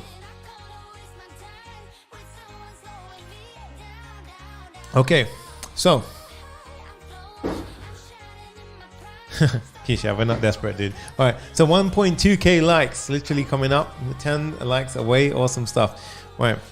At this point, we have the boring stuff out the way. We have the authentication out the way pretty much, right? I'm going to show you how to go ahead and, power up your app now, okay? So what we're going to do now, cheers from Sweden. What's up, dude? So we're going to go over to index, and now I'm going to go over to my login, right? So this is the login page. So inside the login page, I'm going to do something pretty cool. Now, remember, I actually connected this to be our custom login when we actually went ahead and did our NextAuth config, right? So when we did our configuration for NextAuth, we went ahead and did this. Okay, so at this point, what we need to do is we need to do something called a server-side render to get all of the providers which we had over here, right? So remember, we had a list of providers here. So in order to do that, before this page loads, it needs to render on the server. The way that we do this, it sounds pretty tricky, but it's easy, right? It's Sonny or Sony. It's Sonny, but it's spelled a little bit like Sony, right? So here we say export async function, and here I'll say get server side props. Raji says, can you please increase the font size? It's literally a 1080p stream, so just feel free to zoom in, right? So at this point, we're not actually going to make use of the context, but this is what you need: get server side props. Okay, so get server side props. Leroy says, I used to watch your streams when I was back in college. Really appreciate everything you've taught. Now I'm actually working. That is incredible, man. Incredible. All right. So at this point, this will run on the server before the page gets delivered. Every time, this is called a server-side render. Anytime someone comes to the login page, I want to make sure I get the latest providers, right? So it's going to render out the page on the server and then go ahead and deliver it to the client. So here I'll say const providers equals await get providers, right? Get providers. And we need to import this because it's probably wondering where the hell does that come from? Right, so in order to get that, we need two functions that I'm going to import at the same time. I'm going to go up to my top of my page and I'm going to go ahead and import like so. From NextAuth React, get providers and sign in. Okay, so looking back at our app right now, just so we know where we are at, right? Let's go back to our page, localhost 3000. And I'm actually going to go back to localhost /login. Okay. Now here you can see get server-side props did not return an object. Did you forget to add a return? Yes, we did. So whenever you do this server-side render, you have to actually return something from it. So the way it works is you return an object with props inside of it. And in React, we all know that you can access your props at the functional component level here. So your props come through here. And what we can do is when it renders on the server, I want to pass back the providers that we just got over here. Okay, so I can destructure my props over here and I can say, okay, let's get the providers out of it. And then we see we no longer get the error and we can go ahead and do the next step. Okay, so at this point, what we want to do is I want a picture of Spotify. So first thing, it's the most important thing. I want a picture of Spotify. So I can get rid of this as a login page. I'm going to put this image in, right? So you can feel free to copy this image, but we've got a width of 52 and a margin bottom of 5 because we're going to have a button underneath it. And the source I've made super easy for you to copy. It's links.popularreact.com/9xl. Okay, it looks good stuff. Right, so with that said now, we're going to go ahead and add in a button. But I'm not just going to type in button and kind of continue on with it. I'm going to go ahead and actually map over the providers, okay? So in order to do that, the way we do it is we go ahead and say the following. I'm going to put a JSX block here. I'm going to try and go a bit bigger here. So I'll say JSX, right? So it's a little kind of bit there. And I'm going to go ahead and say object.values. Right, and then I'm going to pass in providers, and what this does is it actually goes through the providers array that came back, and it gives me the key and value pairs, right? Or this actually gives me the values only. If you do entries, it gives you both. Okay, so then what we're going to do is we're going to say .map, right? .map, and I'm going to go ahead and say yep, provider. So for every provider, I want to do the following, right? I mean, it's okay, but it's a bit annoying this autocomplete, right? So I'm going to do provider. And then over here, what I want to do is I want to say we actually have a div with a button inside of it. Okay. And here I'll just type in test. Right. And what is complaining here? This is the bit that I don't like. It gets a bit sort of messy. There you go. Right. So we're going to just type in test for now. And you can see test came up. Now that's obviously not ideal. I want to say instead of this, I want to say login with provider.name, and you should see login with Spotify, and it knows that because Spotify was one of our providers in an array. And as I mentioned before, you can have several arrays, which then goes ahead and shows more providers on the page. So we have our provider being popped out on the page. Looks pretty good. And naturally, when you're mapping over something, you should always include a key to make React more performant. So I'll say provider.name like so. Okay, now for this button, I'm going to style it, and I'm amazed at the retention here, guys. You guys are incredible. 1.2K likes, killing it. And there's so many people still watching, and we just went over the hardest part, right? So I'm telling you now, we just went over the hardest part. It just gets funner from this point on. Okay, so at this point, we've got, we're going to give it a background, and we've got the Spotify green here, right? So I'm going to do just in time for the sort of color here, and I'm going to pop in the color here. Okay, so boom. Olga says, hey Sonny, how many years it took you to become confident in coding? Honestly, it's more of a case of it just practice, right? Just keep practicing. And I mean, I've been coding for over 10 years now, but it doesn't mean that's why I am the way I am.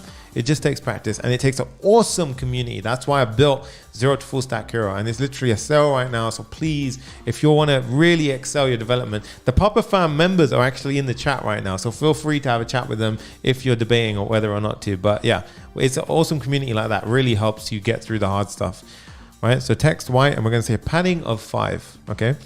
And then what I'm going to do is I'm going to say rounded large, and this will give it a nice rounded look. Okay, so that looks pretty good. If you want more rounded, you can say rounded full. That's quite drastic though.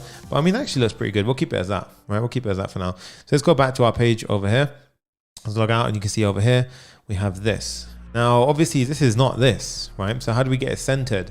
Well, in order to center this stuff, I'm going to show you a couple of little tricks, right? So we're going to click class name equals, Oh, I love this, Marty. Thank you. Appreciate that, dude.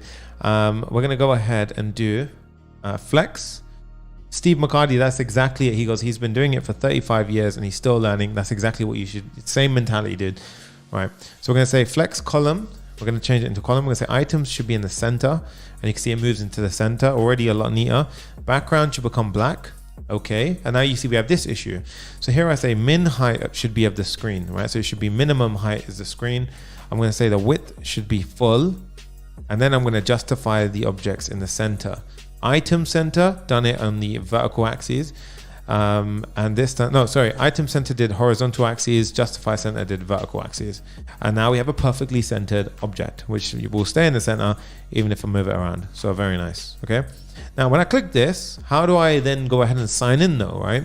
So what we can do here is on this click of the button, so underneath here, so I can say on click of the button, what I want to do is I want to do sign in, right? So that function I pulled in for NextAuth React. And here what I do is I pass in provider.id, right? So they got it wrong, huh?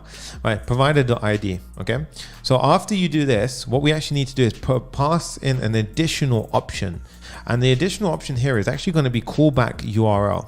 And for me, the callback URL is going to be this. It's going to be a, it's going to be a homepage, right? So I'm going to say /. So that means after you log in, where the hell do I send you? Right, so it has no idea. So it's going to basically debate on it, right? So at this point, let's try it out. So if I click on login with Spotify, it says invalid redirect URI. So this is good. This is good. This means it went to Spotify, but Spotify said, "Who the hell are you?" Okay. So at this point, we need to tell Spotify, "Whoa, it's okay. Let me through the door." So we go back to Spotify, and now we go to edit settings, and here you see redirect URIs. Okay, so what we actually need from here is we need to get the correct redirect URI. So the one that we actually need is going to be, it's going to be HTTP. I think it's, let me just double check what it was, but it's going to be HTTP /localhost 3000 and it's /API /callback, I believe. Callback. I think it's auth callback, but we're going to try this one and we're going to see if it's there. Otherwise I'll find it, right? We'll click add. Oops, no. We'll click add and we'll click save. Okay. Oh, what am I doing? Why is it refreshing? Yeah. Okay. And now what we're going to do is we're going to try it again. Okay. If it's not that one, I'll go find it. Right. So we'll go back now to log in with Spotify. Okay. So it's not that one. I had a feeling it wouldn't be that one. So I'm going to quickly check what it was on my other project and we can go ahead and see what we're saying. So let's go back to our dashboard. And I'm going to go back to my earlier build. Let's log in and let's go to my Spotify 2 edit settings. And it was, okay, so this is the one you need, right?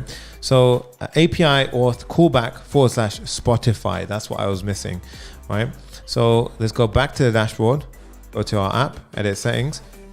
And it was redirect URIs. It's going to be HTTP localhost 3000 API auth callback Spotify. So you can imagine when I do this, I also need to do it when I deploy, right? So it's very important. You're going to need to do this as well when you deploy. Okay.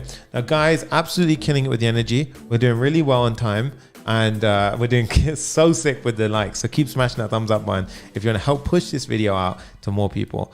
So it says the data on your app has been saved. Awesome. Now let's go ahead and try it again. And if this is working, we're golden. So we click login and boom. Okay, right? So this is now the next screen you should see. Spotify 2, YouTube. You agree that Spotify will be able to do the following. Now, where did this come from?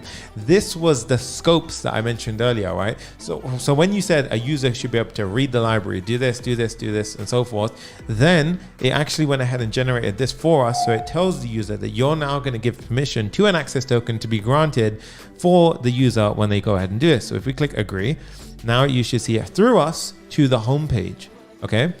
And that's because of the callback.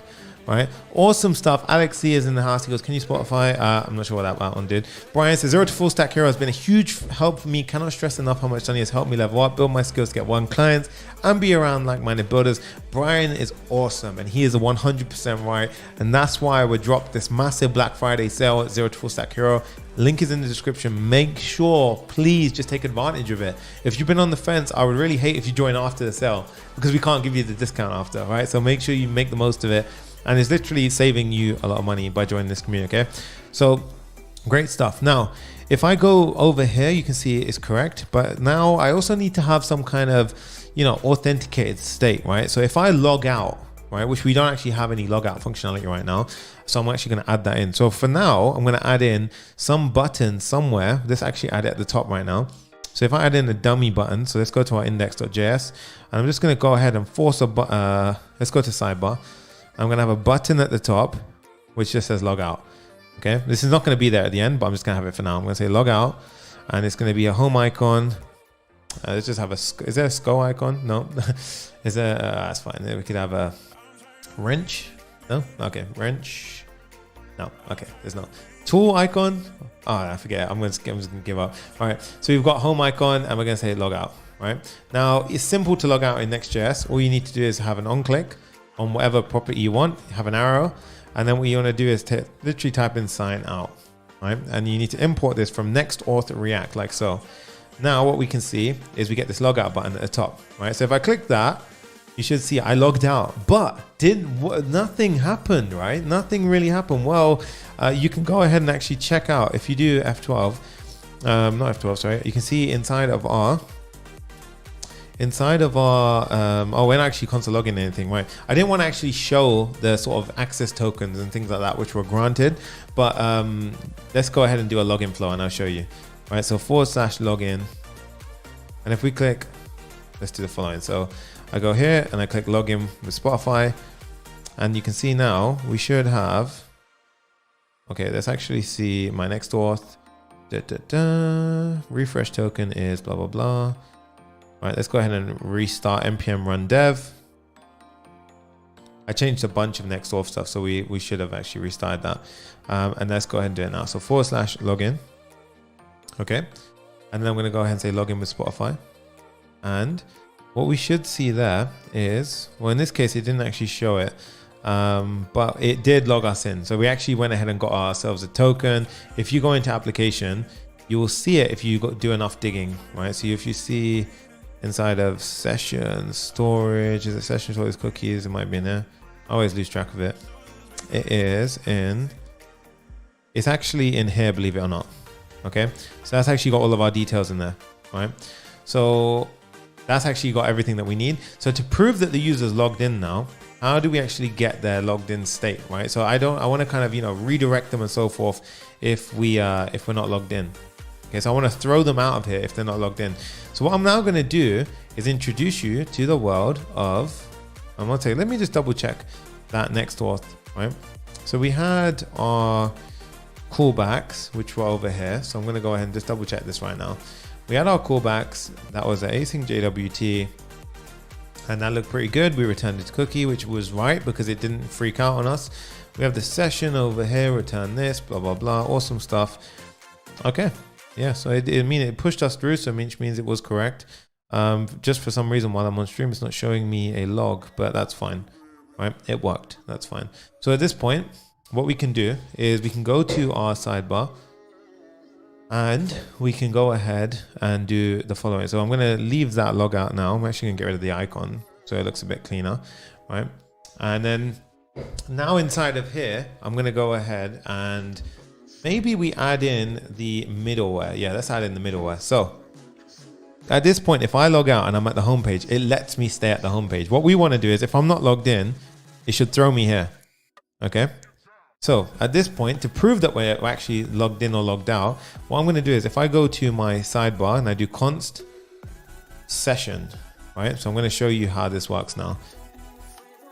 So what I can do is I'm going to say const, and we're going to go ahead and get data, which we're going to rename to session. And the final one is a status, which we may not use here, but we say equals use session. This actually gives us access to our logged in state. Now it says use session must be repped in. Oh, this is why, right? This is why, yeah, I forgot to do this. Right, so when you have your session that is being used inside of React, when you're logging in, logging out, you need to persist the state, right? So what we actually need to do here, and this is a natural thing you would have ran into, is we go to _app.js, right? So this is where all of the components are going to get rendered through, all that good stuff's going to happen here.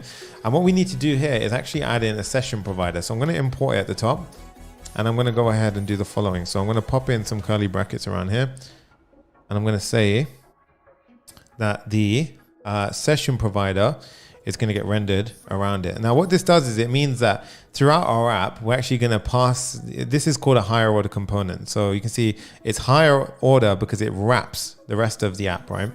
And what it's going to do is it's going to allow us to persist that logged in state as we navigate through our app. So, right, which is important. Which I can't use things like use session unless I have a higher order component which allows us or powers up our app to use it. Okay. Now I need the session, which is basically present here. So we can say session, and I'm going to go ahead and say page props is the rest of the stuff. Okay. So here I'm going to pull out the session, hit save, and now you can see I get a nice no error. Right. So if I go ahead and console log the session now, what you'll see is we should have no. Okay. So if I go ahead and see my console, you should see it says no. So if I close that off and I refresh, okay, you see no. Okay. But if I go ahead and log in now, so let's go ahead and go back to our login.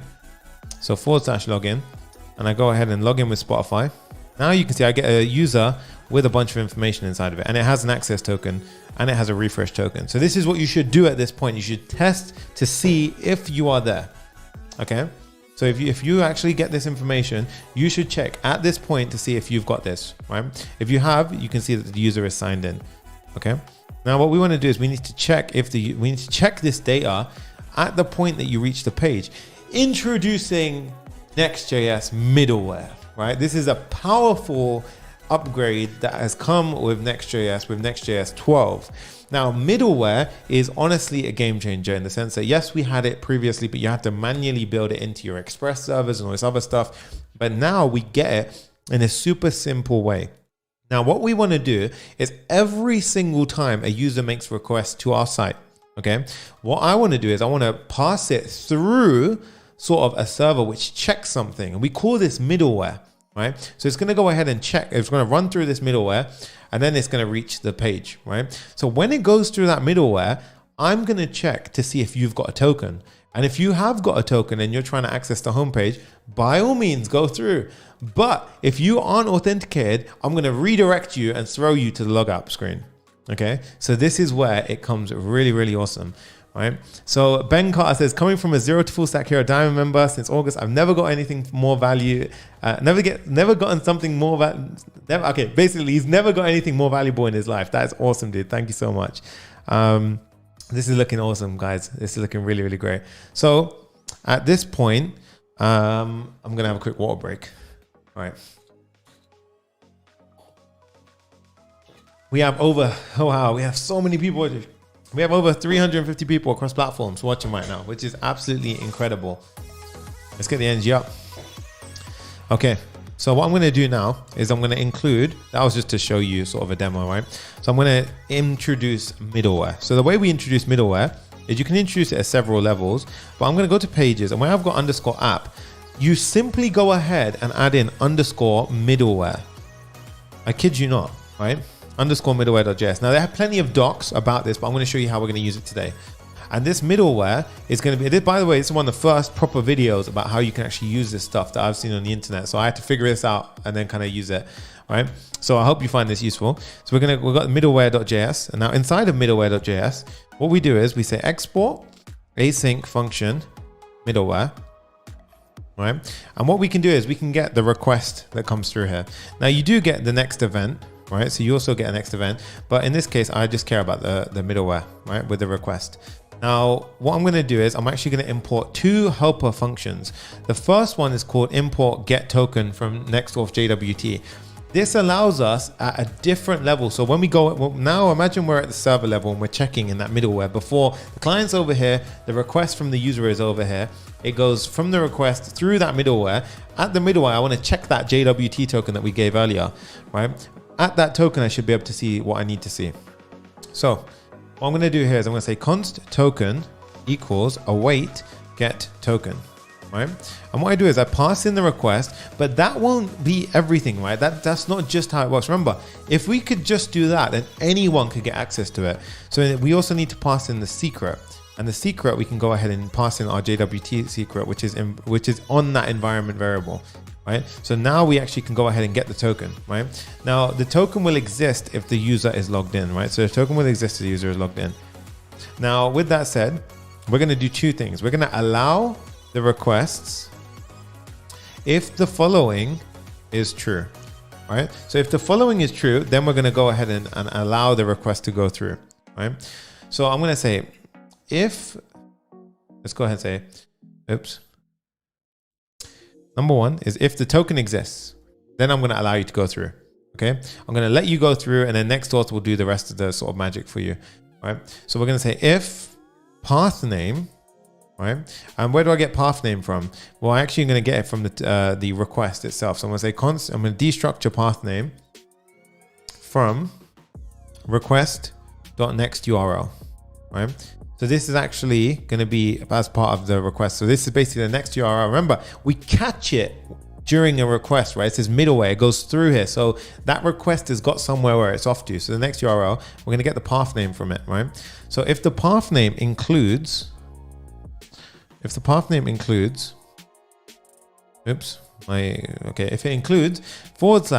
/API/auth. So if you're trying to do any kind of authentication, right? So whether or not, when you're trying to log in, you might be making requests to this. We should let those through, right? Or if you have a token, we should let it through, right? So one or two of these, okay? So this is basically going to be if the token exists or if it's a request, right? So it's actually the other way around. So the first one is if it's a request for a NextAuth session, which is basically, it will then include /API/auth, or if it's a token request, okay? Now what I can do is I can say return next response, right? .next. And basically what this means is, this is going to use the helper function over here. It's basically just says continue on, right? So if it came in through the middleware and then they had a token or it was an authentication request, let them go through, right? Otherwise, what we want to do is we want to redirect them to the login screen, right? So they'll never be able to access the app. So we're literally not letting them anywhere near the app, okay? So this is really, really powerful stuff once you actually get this done. So the goal here would be redirect them to login if they don't have a token and they're trying to request a protected route. So this is literally the core of having protected routes.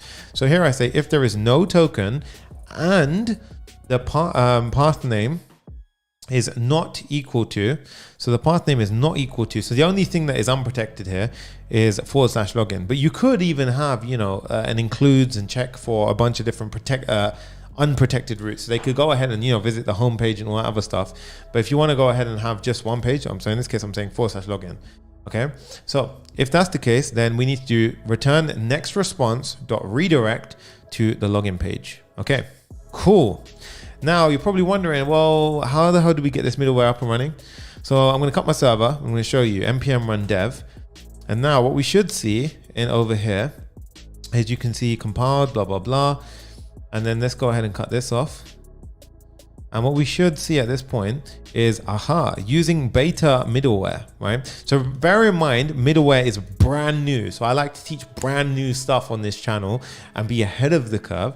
But the whole point is that this could have breaking changes that come up soon. So just stay on the lookout if you run into bugs that haven't been covered today, right? So, and remember, use a community together to fix it, right? So at this point, now existing access token is valid. Well, hey, it worked, right? So you see, we're now in.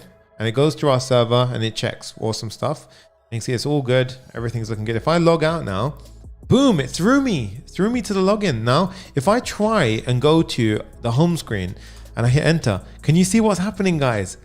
It's literally throwing me to this. And this is all because we're going through the middleware and then it goes ahead and it says that you don't have a token, so I'm going to redirect you to the login screen. So literally now, if I try and go to anything and I don't have a token, it'll redirect me. Now, if I try and log in with Spotify, boom, now I can. And you see, if I now do it, I have a token, so I can go to this screen.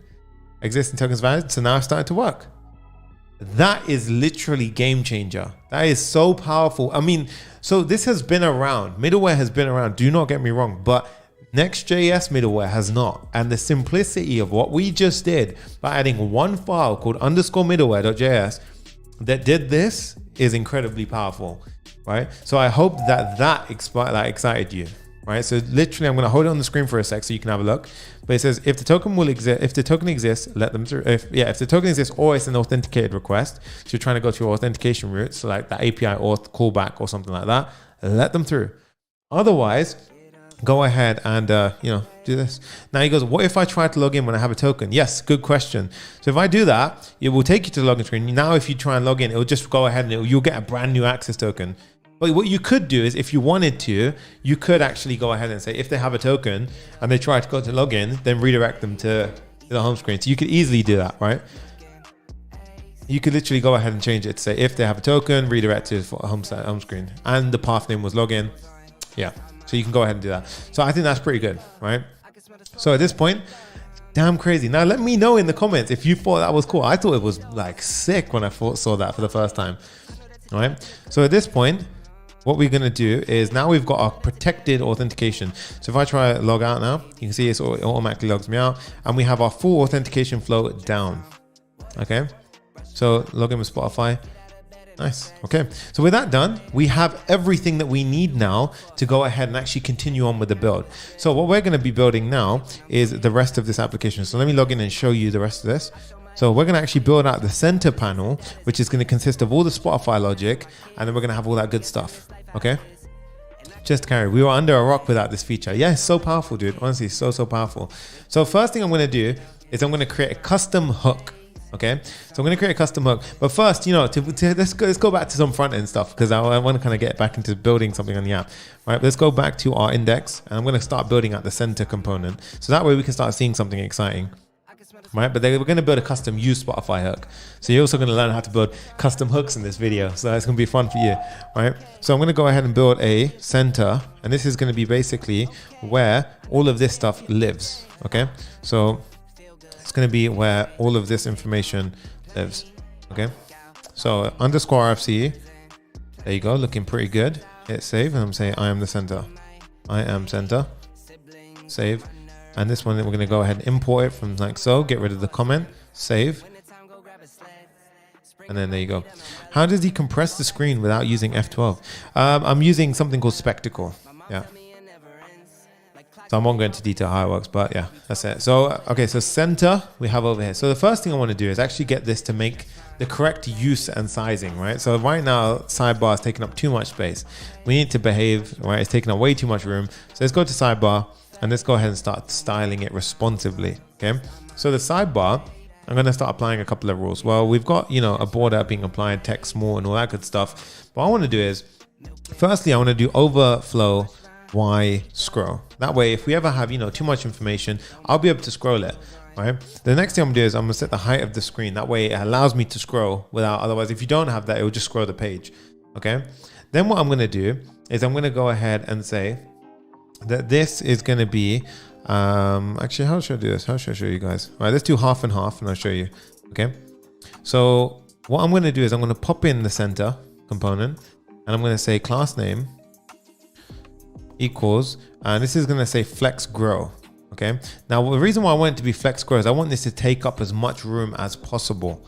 Okay. So I want this to actually consume as much room as possible. So that way, it just pushes things out of the way. Right. And the way I do that is I can go ahead and do the following. So I can say flex grow, and let's just put something that I can actually see in.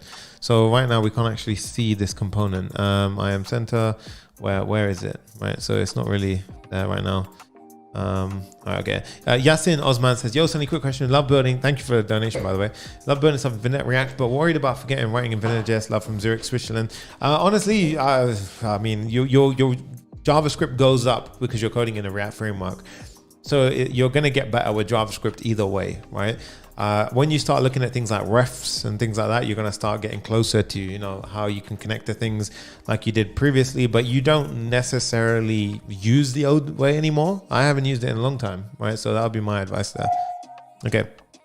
So in this case, if we do flex grow, now we should be able to see the following. So let's go back to our index, sorry. And the first thing I want to do is, here, this is where I kind of messed up. Yeah, that's exactly where I messed up. All right, so over here. So the first thing I want to do is set this to flex. Right, I was doing all this flex grow stuff and my container wasn't even flex. So at this point, you can see I am center is at the top. Right, and we've got this ugly scroll bar, which I'm going to get rid of. And I'm going to show you how to get rid of it. So he goes, what about HTTP only cookie-based authentication? As well. Yeah, so there's a lot of opinions to this. I won't get too far into it, but this was one way of doing the authentication portion, right? It was actually quite tricky to kind of figure it out, especially with lack of that much documentation, but definitely a way of doing it. But you can use HTTP only 100% for sure. In fact, that's what we're doing. We're just assigning the things at the last minute to the session, okay? And the session is not. The session is open, obviously. Okay, so at this point, we're going to go ahead and we're going to do the following. So it says I am center. So instead of this now, firstly, I'm going to make this white so you can see it, right? So I'm going to say text white.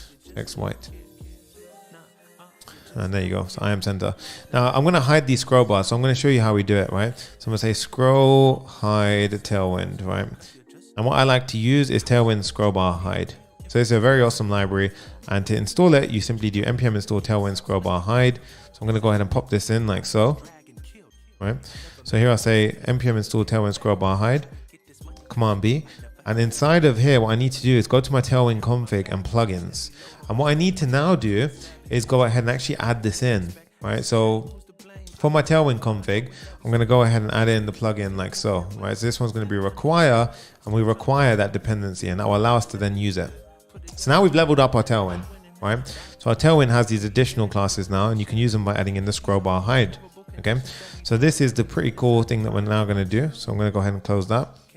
And where do I wanted that? I wanted that inside of the command J, command B, and command P to open this thing, sidebar. And you can see here where I've got overflow Y scroll bar hide. And there you go. Hides the scroll bar but keeps the functionality.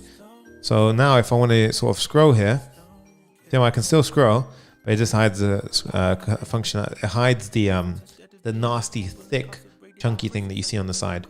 Okay, so that's cool. Overflow or shows sidebar only if needed. Yeah, you can do that as well. Yeah, I just like to have it clean. So the final app is super clean if you see it, right? So at this point, looks pretty nice. What we're gonna do is start building out the center now. So let's go back to the center. Almost printed something. We do not want to print right now.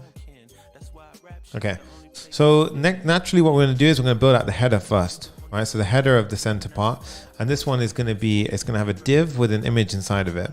Now this image is going to be the image for the user. Okay, so this is going to actually have the user in, oh wait a second, what have I gone? This is going to have the image for the user. So this is actually going to have this bit at the top, and it's going to be floating at the top, right? So you can see how it's just nicely stuck at the top, right? So how do I get the image of the user? Remember, we have the session, right? So here I can actually tap into the user session. So I can go ahead and get the session information like so. I can import it, and now I've got the session. So here, instead of the source, I can go ahead and say session.user. Image, right? It was right in front of me, right? I'm going to optional chain it for now because there's an asynchronous part where it doesn't say the user is there, right? So in this case, even the session is actually not there. Sorry. So session's not there in the beginning. So here is a picture of me and my mum, right? So there you go. And you can see us both, and that's my Spotify profile picture. So at this point, what I'm going to do is I'm going to say image class name. That's actually when I graduated, even though ironically, I don't think you need a degree anymore. I think you can do everything self-taught. That's why I built Zero to Full Stack Hero, but the world's a funny place. Now we say rounded full, okay? And I'll say width of 10 and height of 10. Okay, oh, well, no, not 190. There you go. Okay, looks pretty good over there. And then this div is also going to be styled up, right? So I'm going to say div class name. I'm going to actually do that bit in a sec. Here I'm going to have a h2, and this is going to be session dot user dot name.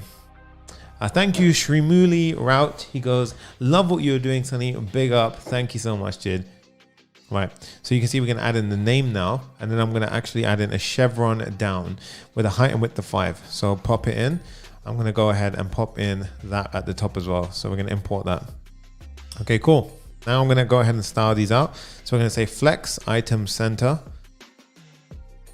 All right, so flex item center. So you see it automatically goes into the center. And then what we're going to do is say the background for that should be black. We're going to say space on the x-axis should be 3. Hit save, you can see it gets spread apart. The text is already white, which is fine. We're going to say the opacity should be 90, right? I'm actually going to get rid of this text white for now and get rid of I am center. Opacity is 90. And then when you hover it, I'm going to make it opacity 80. All right, so opacity when we hover is going to be 80. Save. Okay. Now check this out. Right. Steve says, I don't employ developers with degrees. To be honest, I feel you, man. I wouldn't say I don't employ them. I think that's a bit extreme, because I think they still can teach you an element where you may not be able to self-teach. Or, I mean, it's all self-teachable, but I wouldn't say I wouldn't employ someone with one. But I would open up the door the other way. Right. Now cursor pointer. Right, and then we're also going to go ahead and say we've already done rounded 4. No, we didn't do rounded 4. We're going to say rounded 4, and I'm going to make it so right now that is there. You just can't see it, right? Because what we're actually going to do is we're going to have the background here be a different color. That's why we're going to go ahead and have that in a sec. Okay, so you got rounded 4, and then I'm going to do a final sort of finishing touch there, which is going to be a padding 1, padding of 1, and a padding right of 2. And the reason for that, PR, right, is because I want to have a little bit extra padding here, right, because of the arrow.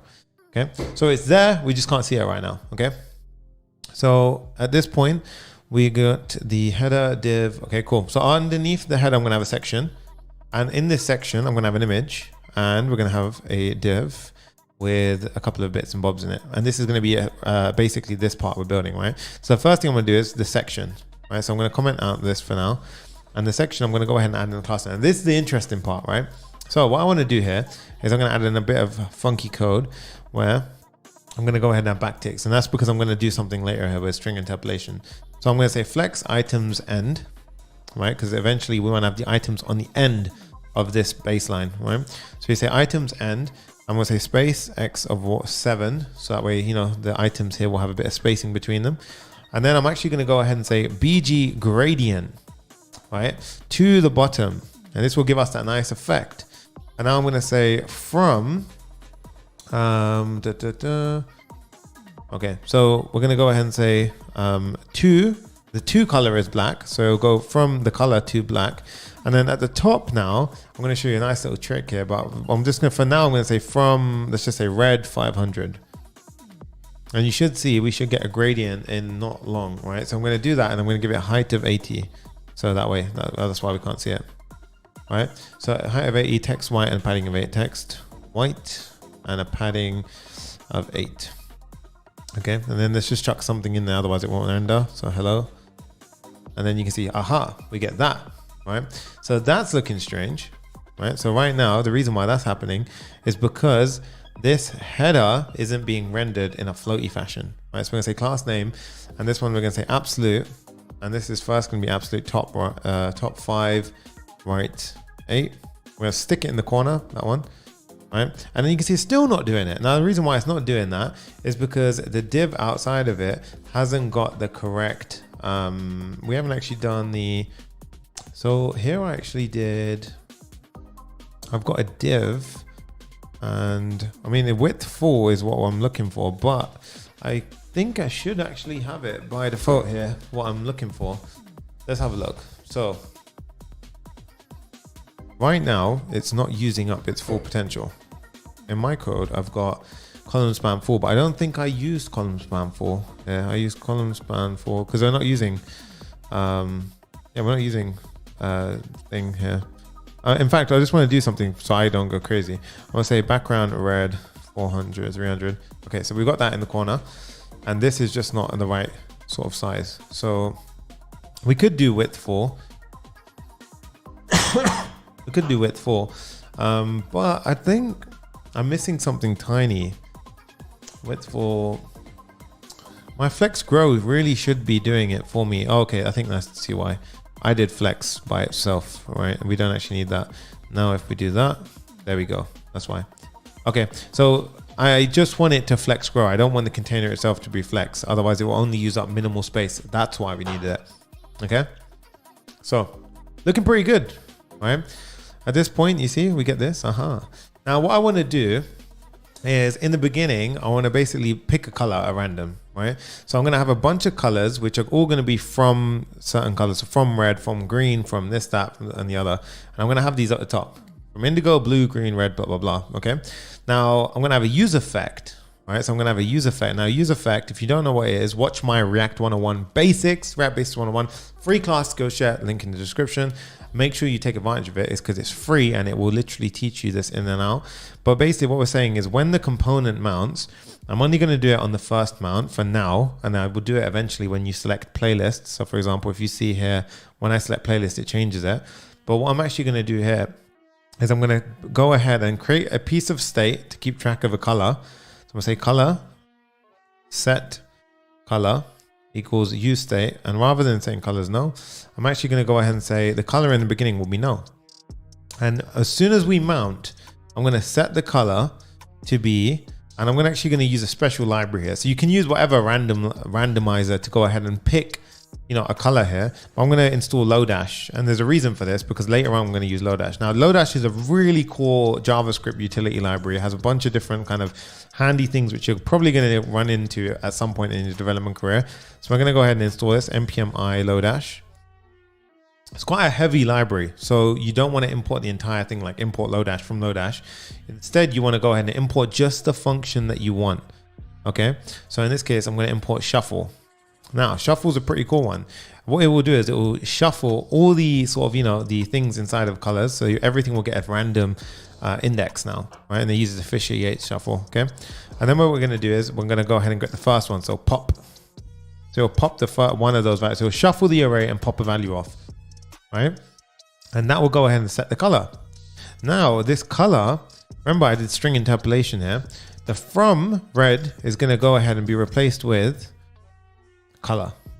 And now what you'll see is on every mount, so every time I refresh, first we have to pull in our use state like so.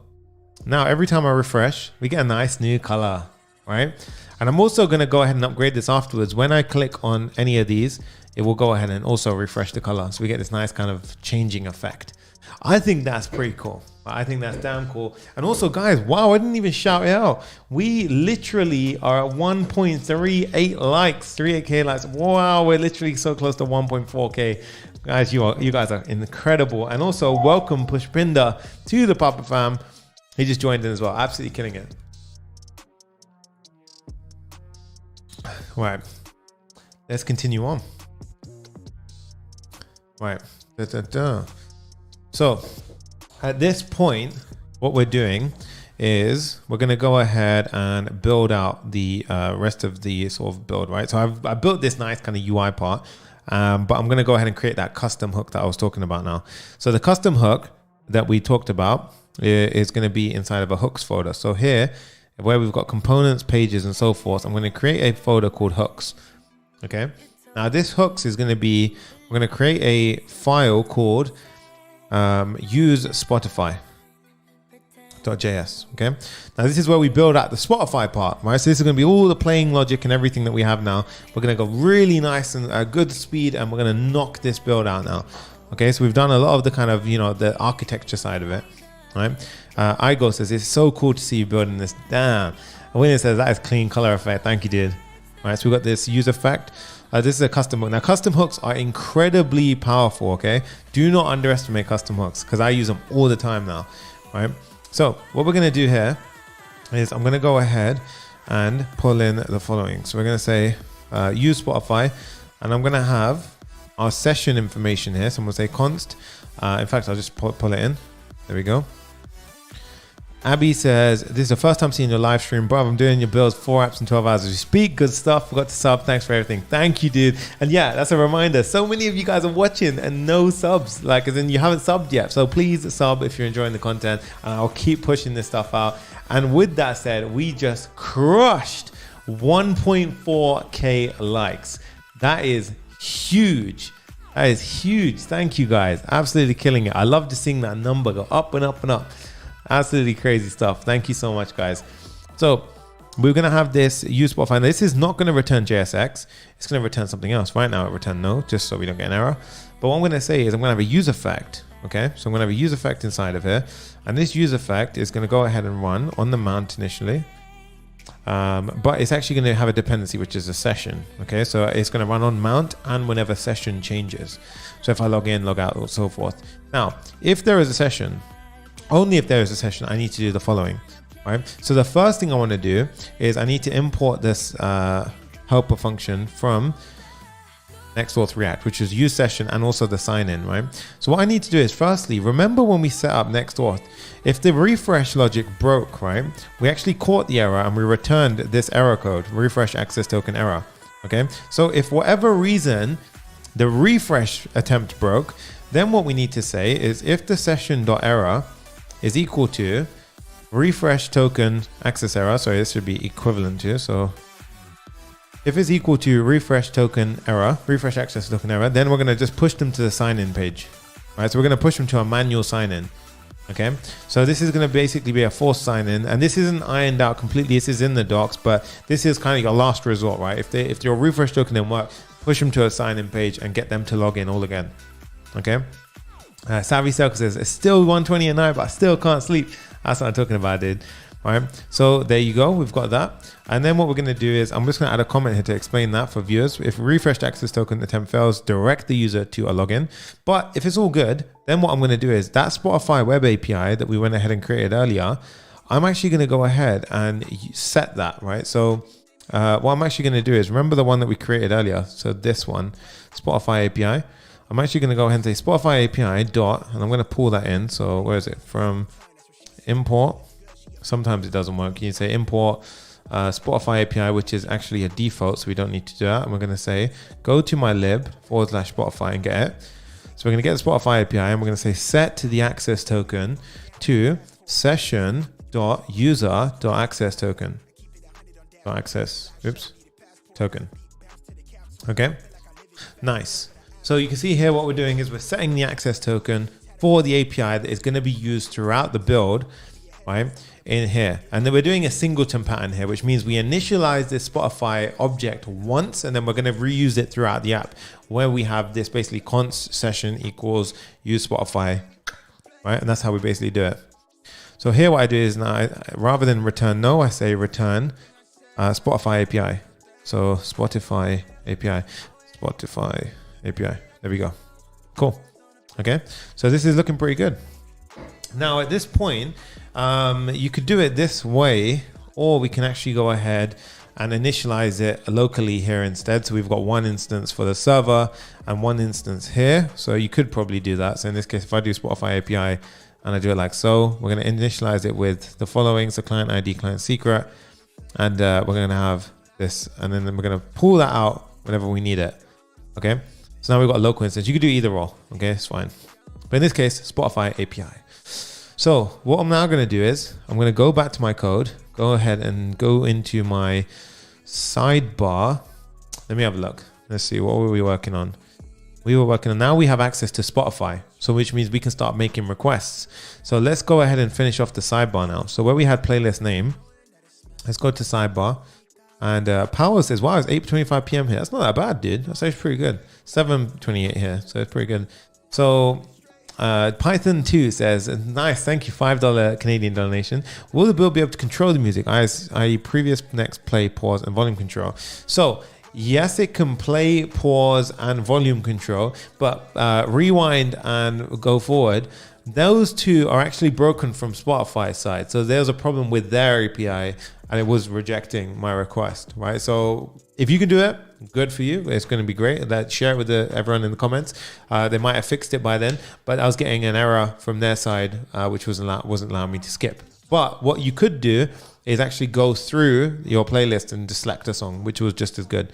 So it worked, right? Okay. Oh, I like this song. Okay. So at this point, what we're going to do is we've got the sidebar.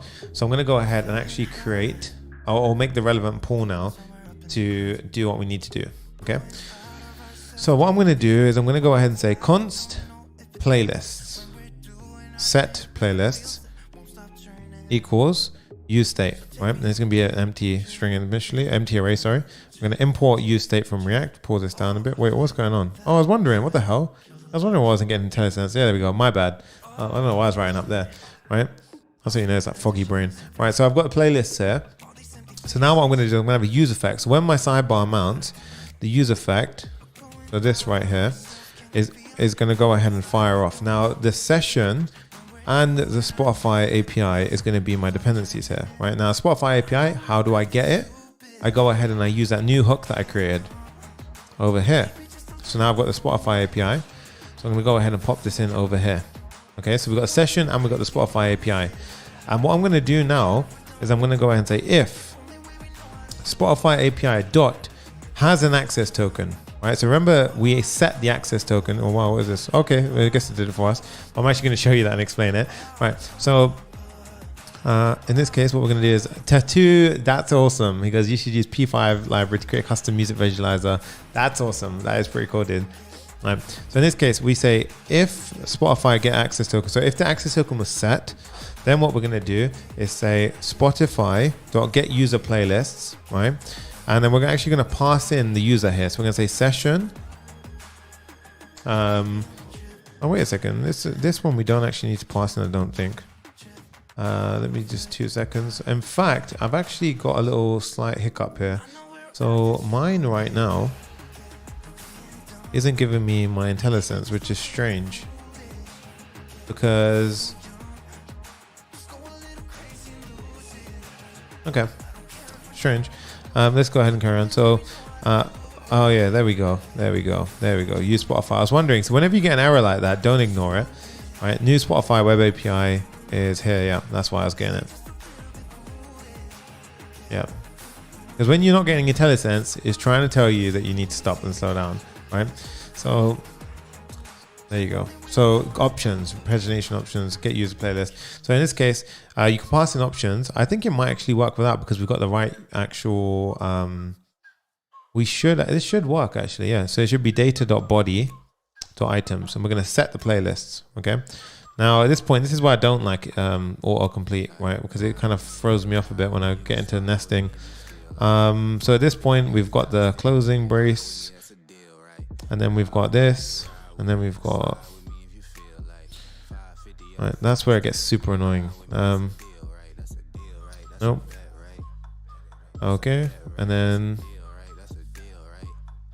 and this is for that one. So we've got open bracket. There you go. Okay, where am I being silly here? Right, let me just double check something. Okay, there you go. Boom. Oh, wow. Okay. Right. So we got this now. Now, if I go ahead and console log my playlists, you should see I have some playlists, right? So if we do this now, array of 20 comes back. And if we look in those, you can see I get all my playlists, like Epidemic Pop 100. There you go. Pop Hot 100, right? So we got it all. So at this point, what we can actually do is, and I didn't need to pass anything there. What we need to do now is, because remember that access token, it belongs to me. So Spotify knows who you already are, right? So at this point, what I can do is I can go ahead and render out the playlist, right? So remember I had all this kind of junk over here, right? So I'm going to make it a little bit smaller. I had all this stuff over here before. So what I can now do is, rather than rendering this out over and over again, I can go ahead and say the following. I can say playlist.map. For every playlist, I want to do the following, okay? So I want to render out a p tag with this, okay? And let's go ahead and pop this in. So it's a p tag like so. Now you do want to add a key in, because remember, anytime you have an iteration, you want to go ahead and pop in a key value. So for this one, I'm going to say playlist.id is your special value. And rather than playlist name, here I'll say playlist.name, playlist.name. And then we go ahead and hit save. And then boom, haha, look at that, guys. Haha, look, it's working, guys. It's awesomely working. We are so close to 1.5K. Let's hit that, guys.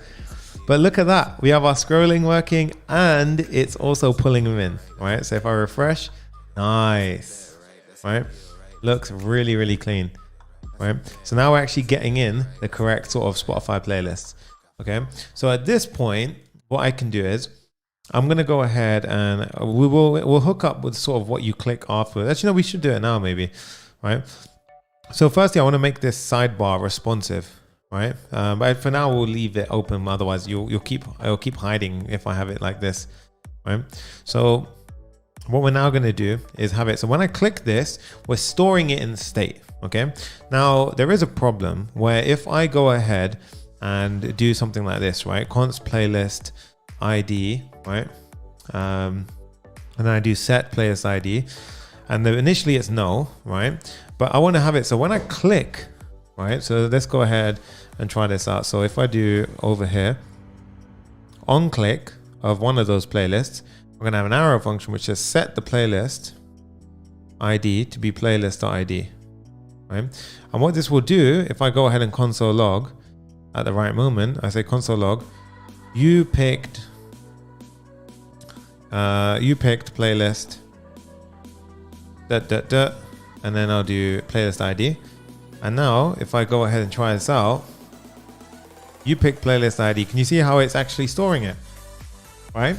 So it's actually storing it in a local state. Now the problem with that is we don't actually get to lift this state higher than this component, right? So this is where you would introduce something like Redux, or you would introduce something else like a context API.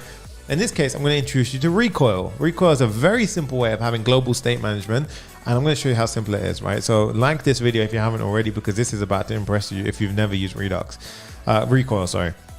Right, so what I'm going to do now is I want to store this value globally. So no matter what component I'm in, I can go ahead and actually change it, right?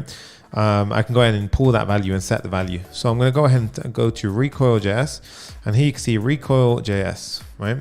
Click on get started. And all we need to do here, guys, is install Recoil. So I'm going to do this, and it's so quick to get running. npm install Recoil. While that's happening, we need to go ahead and wrap our component or our app inside of something called Recoil root. Okay, so what I'm going to do here is go over to my underscore app, and inside of the session provider, I'm going to pop in Recoil root. Okay, which I now need to import. So I'm going to import that from Recoil root. It now imports. I'll Command J to hide it. So now we've wrapped our entire app. We've got the session provider, which powers down to the rest of the app. We've got the Recoil root, which powers down to the rest of the app over here. Okay, cool. Looks pretty nice. So at this point, I spent 3 months trying to get Sunny to use Recoil last year. Yeah, man, Steve, you're right. It was actually Luca inside of the Papa fam, Zero to Full Stack Hero, who actually made me jump over the edge in the end. But absolutely incredible stuff. So we've got Recoil here. And the typical way of doing Recoil is we're going to go ahead and create something called an atom. And then atom is similar to like a slice of Redux state. So if you ever use Redux, this should make perfect sense.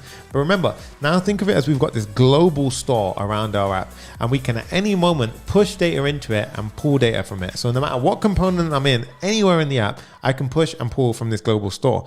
Now, rather than getting this one massive global store, imagine we had sections. Right, each section is called an atom in this case, and an atom can be, you can have a playlist atom, a song atom, and so forth, and each one should be contextual and specific to what you're using it for. So here what I'm going to do is I'm going to create a folder called atoms, and I'm going to go ahead and add, right, I'm going to say playlist atom, so playlist atom.js. And this playlist atom, I'm going to go ahead and firstly import our helper from atom, okay? Then I'm going to go ahead and say const, and we needed one for the playlist ID, right? So I actually went ahead and I have, right now I'm storing it here, playlist ID, but I want to create an atom for that, which we will be able to use globally. So I'm going to say something like playlist ID state equals atom, and then what we do is we pass in a key, right? So firstly, the syntax should be something like playlist ID state. This needs to be unique. You can't have two atoms having the same ID, because that's basically the reference in that global memory. So if two have the same reference, you're in trouble, okay? So at this point, what we're going to do is we're going to have the default value. Now, I've already got the default value in my mind, right? And the default value for me is, let's just imagine I've set it to a coding playlist, right? So the default coding playlist for me is this one right here. So if you notice when I refresh, mine automatically goes to music for coding and focus. This is a public playlist, and it's pretty much just a pretty cool playlist. So I've gone ahead and set that as a default ID. You can get that ID by doing what we did before, and just click it and you'll see the ID pop up, okay? So we're going to go ahead and do that now. So we're going to click on save, and then I need to export this. So it's export. Okay. Now I'm going to show you, and this will blow your damn mind how simple this is. So we're going to go over to sidebar, and where we have playlist ID, set playlist ID, rather than using use state now, we use recoil state. right? Use recoil state, and and for the initializer, we pass in playlist ID state, which is the atom that we created. Right, so if I open up atom and I pop it down here, boom, you see what we're doing is we're importing this into our recoil state, and now we get the value and a setter, and it literally works the exact same. So now let's go ahead and see. We shouldn't have broken anything in our app. So if we go ahead and try it out, so come on, let's go ahead and see. You picked, blah, blah, blah. You picked. What? Wicked. And I can pull this out at anywhere I want. Frank Favela, thank you so much. That is awesome. Ben says, $3 donation. Ben says, just got home from school, so I'm going to restart stream, start coding. Nice, good stuff, dude. Frank says, what's good, Sonny? 2 hours late, but I'm about to start. Thank you for bringing the community up. That's awesome, dude. Thank you so much. This is wicked. Savvy Circle says, you're the only one who makes some crazy stuff. Thank you, dude. Appreciate you. Geo Still, what's up, dude? Okay, so this is looking pretty nice now. Now I have access to that ID in a global scope. So what I can do is I can now basically render the music based on that ID, if that makes sense. All right, so let's go ahead and do that now. So what I'm actually going to go ahead and do is I'm going to firstly actually upgrade that center. Remember before I had the set color just for that, right? So what I'm actually going to do is I'm going to go back to my sidebar, and I'm going to go ahead and grab the playlist ID, and I'm going to go back to my center, and I'm going to pop it in over here. I'm going to do the relevant imports to make sure I've got everything. And then I'm actually going to say this should also change when playlist ID changes. Now, a really cool thing that you can do here, which is actually incredible, right? And it's so nice to use, is if I want to protect this variable against getting changed, rather than having an array here where I get playlist ID and a setter, I can get the actual only value, and I can say, instead of this, I can say use recoil value. And this means that you get a read-only version of just the variable, which is sick, right? So that is really cool. Hopefully Sonny is teaching some of my future devs. That's it, dude. Hopefully it's so. And you know who to look for, Steve. Exactly. All right. So at this point, let's go ahead and refresh. Jay messaged me saying water break. I think I need to hold off on the water breaks right now. This is where bladder needs to chill. Right. So now it will change when I refresh. Right. So the color will change when I refresh, as well as when I click a new playlist. So now if I click a playlist ID, nice, it works. Okay, so it's nice, it's working pretty good. Okay, so we get a nice random color every time I go into it. Now what I'm going to do now is go ahead and do this part. Okay, so what we now want to do is go to our center, and I'm going to go ahead and do the following. So I'm going to get the playlist now. Okay, so in order to get the playlist, I'm going to first actually store that information inside of a atom. Makes everything a lot clearer or cleaner. So I'm going to say export const playlist atom is a new atom where the key is a playlist atom state, right? And then the default value is going to be actually no in this case, right? We don't actually want to have a we're going to fetch this information. Okay, so that's going to be the default value here. Okay, so you've got the playlist atom state. So now we've got the playlist atom set up. Going back over here, I can say const playlist set playlist equals use recoil state. So not this one, use recoil state playlist state. Make sure you don't mess that up, right? Playlist state is the one that we wanted. So playlist state, we can't see it, so let's go check out our atom, and you can see playlist atom state. Playlist atom state is what I wanted. Oh no, so it should just be playlist state. Yeah, I made a mistake there. This is ugly. What is that? Playlist state. Yeah, center, import. Sometimes you have to do things manually. Right, there you go. Use recoil state, expected one atom or blah, blah, blah. Playlist state is coming from here. And playlist. Oh my God, what am I doing? Right, my mind went a bit fried, guys. Playlist state is what it should be, okay? Ignore me. All right, wow, I'm getting a bit confused. All right, going over here, playlist state, now it's a thing. Okay, good. So we've got the playlist now. So now I need to set it. And basically what I'm going to do is I'm going to set this when the component loads. So use effect, like so. Okay, so use that. We're almost at 1.5k likes. I am gonna have a water break because my mouth is like dying right now. But this is going sick. All right, we're actually getting very close, guys. Believe it or not, the player is actually really quick. All right, take a break, right? Nice. Take a BR, right? So let's go ahead and do this. So we've got the use effect, and I do like, autopilot, but it does get a little bit annoying at times where it kind of like aggressively flies at me. Like I wanted to kind of chill out sometimes, like I'm thinking in my head, right? So at this point, I'm going to go ahead and say the dependency here should be Spotify API, which I actually need to pull. So I'm going to go ahead and use my handy function, helper function that I created earlier. So Spotify API equals useSpotify. That will now be a dependency over here. And then what I'm also going to have is the playlist ID as a dependency, because I want this to use the playlist ID whenever to refetch the information. Okay. Ben says, hi, sending much love from Nairobi, Kenya. I just joined the live stream now. What's up, dude? I have family from Kenya. In fact, my dad is from Kenya, which is awesome. So yeah, man, I need to come to the safari. That's where I want to go. Right. So use effects. So I'm going to say Spotify API dot. And then here I'm going to go ahead and say get playlist, right? Now, when I do this, I need to pass in the playlist ID. So we pass in the playlist ID, then we get the data. And for the data, I'm going to set the playlist as the data.body. Yeah, that's correct. Right? So it's pretty good. I'm not going to lie. It's pretty good, but it's a bit annoying still.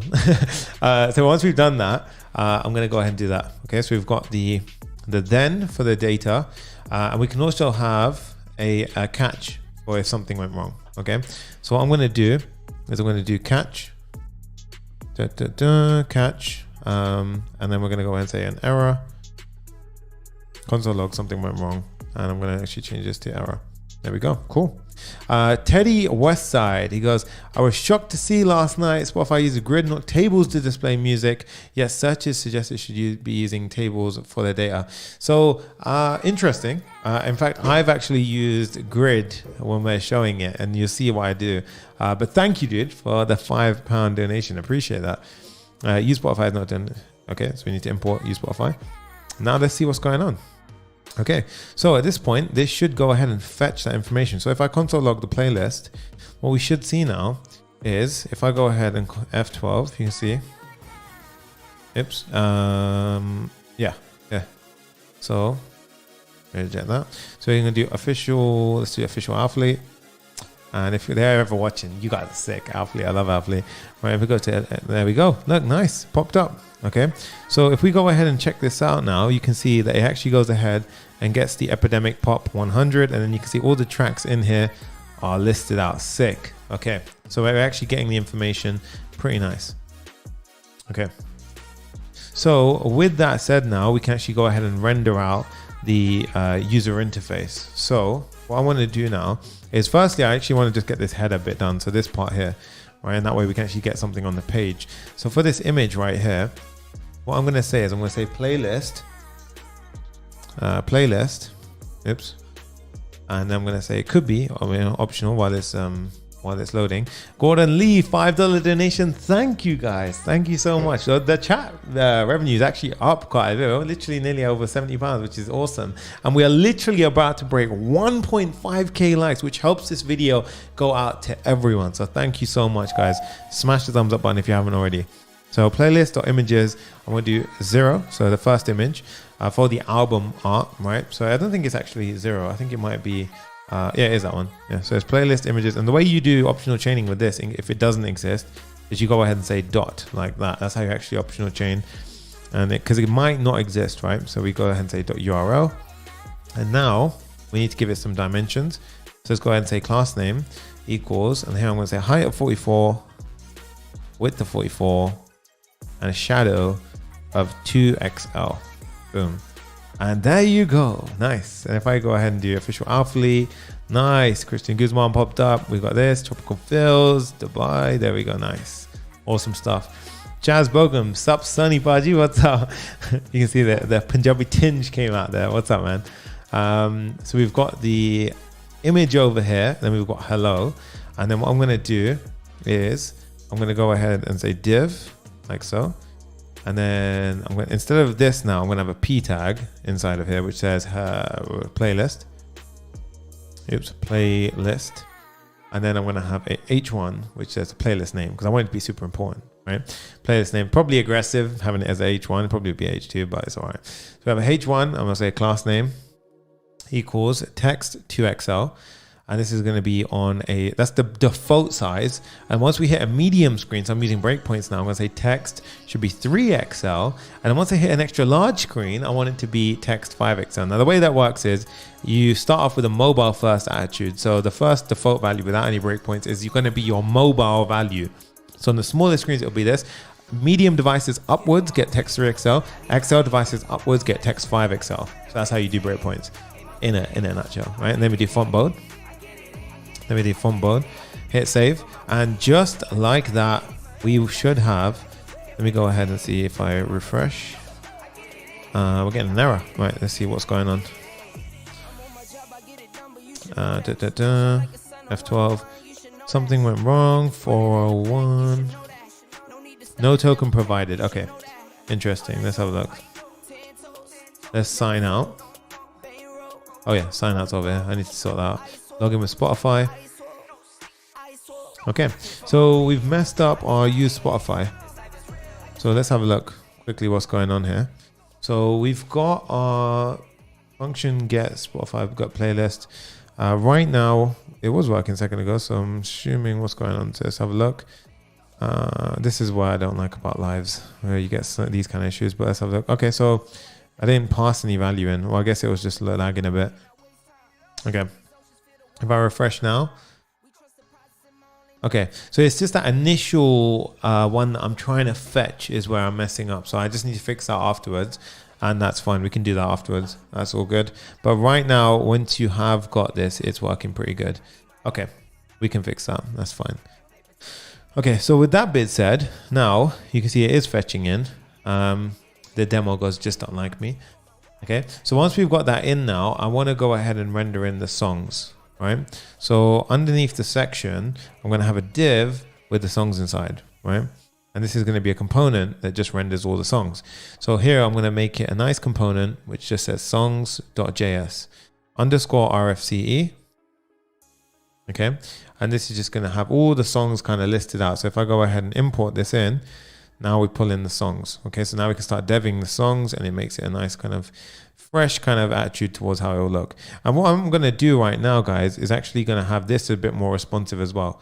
So for the sidebar, I'm going to make this a little bit more responsive so that we can kind of work with it a bit easier. So over here where we have our kind of big block of text in the div for the utility classes, I'm going to go ahead and make it a little bit more cleaner. Haino says, you're teaching me more than a 4th degree in IT. That's awesome. William says, today's stream is so smooth. I love that new MacBook is doing the magic. William, amen, dude. It is doing sick. It is so stream. It is so slick. I mean, okay. So at this point, we're going to go ahead and do, we have, we have, what we're doing, yeah, responsiveness. Okay, so at this point, I'm going to say the text is extra small by default, but when I go on the large screen, it should be, text should be small. So when I go on the large screen, the text should be small. And now that's already something which should improve. So now on the small screens, text should be extra small by default. And then once we get a bit bigger, it should get a bit bigger. There you go. So there's the breakpoint there. Nice. Okay. So that should fit in a few more things. And then we go, oh, my voice went a bit weird there. Then we've got small. And I'm going to say the small should have a max width of 12 rem. So I'm going to give it 12 rem. 12 rem. And then on anything large upwards should have a max width of 15 rem. 15 rem. Okay, hit save. And now you can see on the small screens, it's a lot more smaller, right? That's conserving space. The only thing is now on the smallest screen, we need to fix it, right? But over here now, you see, look, it looks pretty nice, pretty nice, pretty nice. And it goes smaller, looks good. Baha, what's up, man? He goes, feels good. Hey, nice, there you go. Baha's got the nice member logo. If anyone else wants to support the Papa Fam, I can get the nice little member shout out on this, on their name. Click the little join button on the bottom and support the stream. Thank you so much, guys. All right, so with this bit said, now what I'm going to do is I'm going to have the, we we've got the large bit down. So I'm actually going to say, okay, by default, right? By default, it's hidden on a mobile view. Okay, so now you should see it disappear. And then we're going to say it only comes into play when we do MD inline flex. Okay, that's how we do it, right? So only on medium screens should it come in. So medium screens is where it comes in. But anything before that should be like this. And that makes sense here. So look at that, boom, boom, right? Looks awesome. Okay, so I want to fix that stupid bug there, right? That's annoying me a bit. So what we need to do for this one is I've actually got, it says no value was provided in the beginning, but we did do it. I'm sure we did. Either way, we can check out where it is. So on center, we actually have the, let's go to center. Right, we needed to say, so then, blah, blah, blah, Spotify API, playlist ID. Okay, cool. And initially, where we had the playlist, images and name, we've got that as no to begin with. And Spotify API, Spotify playlist. And I'm just checking what's going on here. So playlist ID state for the console log playlist ID. Let's just double check that we're actually getting that value in the beginning. Okay, so it is there. So when we refresh, we do have it there. But we're getting this 401, which is saying that you don't actually have no token provided. So that's most likely from our hook, I believe. So use Spotify. Let's have a look. Use Spotify. Let's have a look. So use session. Session is in there. Set access token. User access token refresh. Blah, blah, blah. And then we've got this extra stuff. Data session. Use session. Okay. And then return Spotify API. Okay, interesting. It's most likely an issue which is relatively small. We'll find it afterwards. We'll debug it. He goes, Baha, I said, Sunny used to use me to advertise. He's good at marketing as he was building his apps. Thank you, dude. Opportunity, right? So this is looking pretty good. Okay. Now I do want to change that top header. I made that look ugly on purpose. So if we go center, you can see we've got the background red 300. Let's do background black. And let's go over here and change it. Get rid of that. Okay, cool. And I want to get the energy back up, right? We're killing it with this stuff, guys. 1.6 likes on the way. Don't check if you have an access token in Next.js.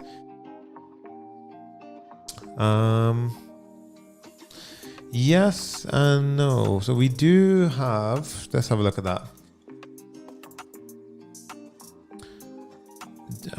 Don't check if you have access. Oh, you don't check if you. Yeah, but we don't actually. We don't actually need to, because I would rather wait for it and then it comes in. Interesting. It's a small little bug because on my one I have got it working. See, it pops in. Okay. I mean, we'll find it. We'll find it. I don't want to spend too long on it.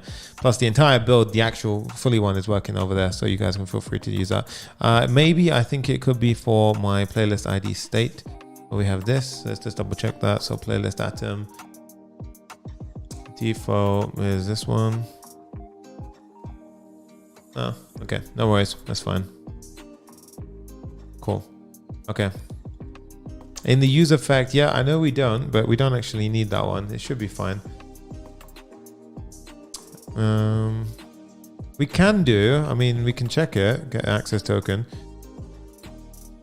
If that's there, then we can go ahead and do this. But you see what I'm saying? It will still not work like that. So, because it would have pulled through anyway. It would have just had an error, but it would have come through. Strange that. Okay. I mean, my name's not coming through either. Interesting. Okay, so in fact, what I'm going to do now is I'm actually going to show you guys something, because my name is there actually. I just realized it is there. It's just not text white. Let's do this and let's do text white. There you go. Okay, cool. Okay, let's carry on. So at this point, we're going to do the songs. Okay, the songs. So if we go to center, I'm just going to check something now. And that needs spacing as well. So on the center, we're going to go ahead and do the following. So I need to add in some padding towards my section. So the padding here, Oh wow, what the hell? Why does it P8? Oh, okay, that's how you know it's a bit blurry. Okay, cool. Use effects, Spotify API. I'm confused with this one though. Interesting. Okay, I mean there is actually a nice sort of different way of writing this, which it shouldn't be, but it may be the issue. So where we've got the catch and this and that, what we could do here is in the then block, there's another syntax you can write here, which is what I've done. So we've got two functions. Nah, there's no difference. Yeah. Interesting. Okay, well, I'll show you what we can do. Right now, there's a little kind of glitch where we do this, right? So I'm going to show you how you can server render the user in before, right?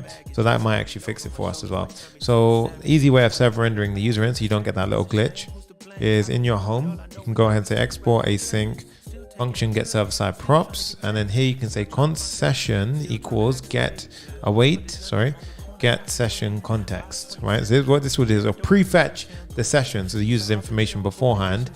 And this is probably why. This is why, because then we don't have the key. Makes a lot of sense. So now what we're doing is we're pre-rendering the user on the server, which will give us the access token before it hits the client, which means we have the key, which means it will work. And just like that, if we now go ahead and get the session. Awesome. And that's why, yeah. Aha, that was cool. All right, we did it. We did it in the end. Awesome stuff, guys. All right, so it's always nice when I kind of get past it, you know. All right, so no need to restart. That was the issue. So now let's go ahead and do the songs. Okay, so for the songs, we're gonna go ahead and do the following. So I'm actually gonna have first we need to list out the songs, right? So I'm going to go ahead inside of here. I'm going to have a div, and inside that div, I'm going to have a p tag, which is going to have a list of the numbers, right? So 1, 2, 3, 4, 5, 6, 7, 8, 9, 10, so forth. But what we're actually going to do here is get the songs that come back. So actually, wait a second. That's the higher level view. That's the actual song. Here, I just want to do a playlist loop. So all I need to do now is say const playlist. And we can actually we don't need to set the value. So I can say const playlist equals use recoil value playlist state. And this will now give us access to it, because remember we set the value before. Okay, now we're back. Then we go playlist dot so playlist, which is optional, dot tracks. And there you go. IntelliSense helped us out there. So you can say tracks dot item dot map, not IntelliSense, sorry. You know, what's it called? Copilot. So here we can say class name equals text white. Let's just see if it came up. And we should have, there you go. Okay, so now if we check it out and I click on the different ones, all the songs are coming up. That is awesome, guys. Destroy that like button if you haven't already. 1.6k likes is on the way, and we have such good retention. Honestly, such good retention. All right, so see you later, Pranav. Nice for tuning in. All right, so at this point we've got, rather than rendering out the div, I want to actually render out the rest of it. So what I'm going to do here is I'm going to go ahead and say, oh, my music's being a bit weird. Is that my connection with it? Okay, interesting. Don't know what's going on. I think we're doing well. Yeah, so I'm going to play that. My epidemic sound went all weird on me.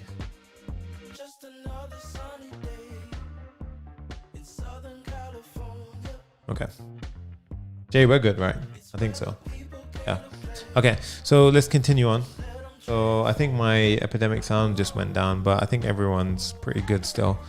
Yeah. Okay, so what I'm going to do now is I'm going to go ahead and I've got Young Love, Spin For Me, blah, blah, blah. I'm going to go ahead and rather than render out like this, right, that doesn't really help me much. I'm going to render out a song component, and that song component is going to be a lot more valuable to me rather than just this. So now what I do is I go ahead and create a song.js underscore RFCE, boom. And then I'm going to go ahead and do the following. I'm going to pass in a value here. So I'm going to pass in two props. I'm going to pass in something called the order and something called the track. Okay. So these are going to be helpful for us. So at this point, what I'm going to do is go to song, control spacebar, song. okay? And J should be around. All right, so if we go ahead and do this, so if we go ahead and we've got the song, I'm going to say the key, because we're mapping over something here, should be track.id. Track.id, okay? And then we're going to go, it's actually not track ID, it's track.track ID, it's a bit strange because it's the item, right? And then we're going to pass through the track, so I have access to the object. And then also order is going to be equal to I. So I think epidemic sound just went down, strange, right? Okay, now it's back, thank God. Right. Do a little remix. There we go. That was pretty slick. I did that on the slide while I'm coding. Okay, so we've got the I, order is I, so we can just say order track I. There you go. And I need that number. I need that number for listing out, okay? So I'm rendering out a song now, right? Which is pretty much looks like this. We've got a key that gets passed in, which is unique. I'm gonna pass in text white, which looks good. And then I'm also gonna say padding X on the 8, padding X of 8, flex column, so every song after that should be listed out, space between all the songs of 1, and a padding on the bottom of 28, so that way you can scroll a little bit further down. Okay, so that's looking good. And now if I go to my song, I'm going to go ahead and do the following. So this is where we get the nice UI literally pop in, right? So it'll start looking really good now. I'm going to go ahead and firstly I need the Spotify API for when I start pressing the songs, but that's a bit after. I'm going to still import it. And over here where we've got the div, I'm going to have a div inside with a p tag, and this p tag is going to say order +1. And the reason why I'm doing +1 is because the counting starts from 0 in coding, and I don't want it to say 0, right, for each song. I went to have a nice kind of, you know, bit of thing. Harsh says, liking every bit of this stream, came into comment an hour behind from real time. That's awesome, dude. Awesome. Thank you for tuning in. And then I'm gonna say image. And the image here is gonna be track.track. So you just gotta bear with me on this one. Track.track.album.images. .album.images. And we're gonna point towards the 0, the first item, .url. Nice, okay. Now you can see all the images are starting to fly through. Okay, awesome. Class name equals height of 10, width of 10, height of 10, width of 10. And you probably can notice I can't scroll here, right? So if I go to my center now, I now need to make the center scrollable, right? So over here, what I do is I go to the div just beneath my header. So the div just beneath my header. And what I'm actually gonna do here is I'm gonna say, actually no, it's gonna be the overall header. My overall header where we've got flex scroll. This is actually gonna be height of screen, and it's going to be overflow on the y-axis of scroll, and I'm going to do scroll bar hide. There you go. And now what we should have is boom, look at that. Oh, this is so nice, so satisfying, right? So it's looking pretty good. So now I can go back to my song and I can start messing around with it. So I've got the image popping out on the song, and we've also got next to the image, I'm going to go ahead and say a div with 2 p tags. I'm going to show you a cool way of doing this. Div with p times 2. Boom. Aha. And here I'll say track.track.name. And obviously you can, you know, go ahead and deconstruct these if you want to make it neater. Track.track. .artists. And don't worry, Serenity says, oh no, Flex. We have Flexbox and we have Grid. And I'll show you Grid in just a sec.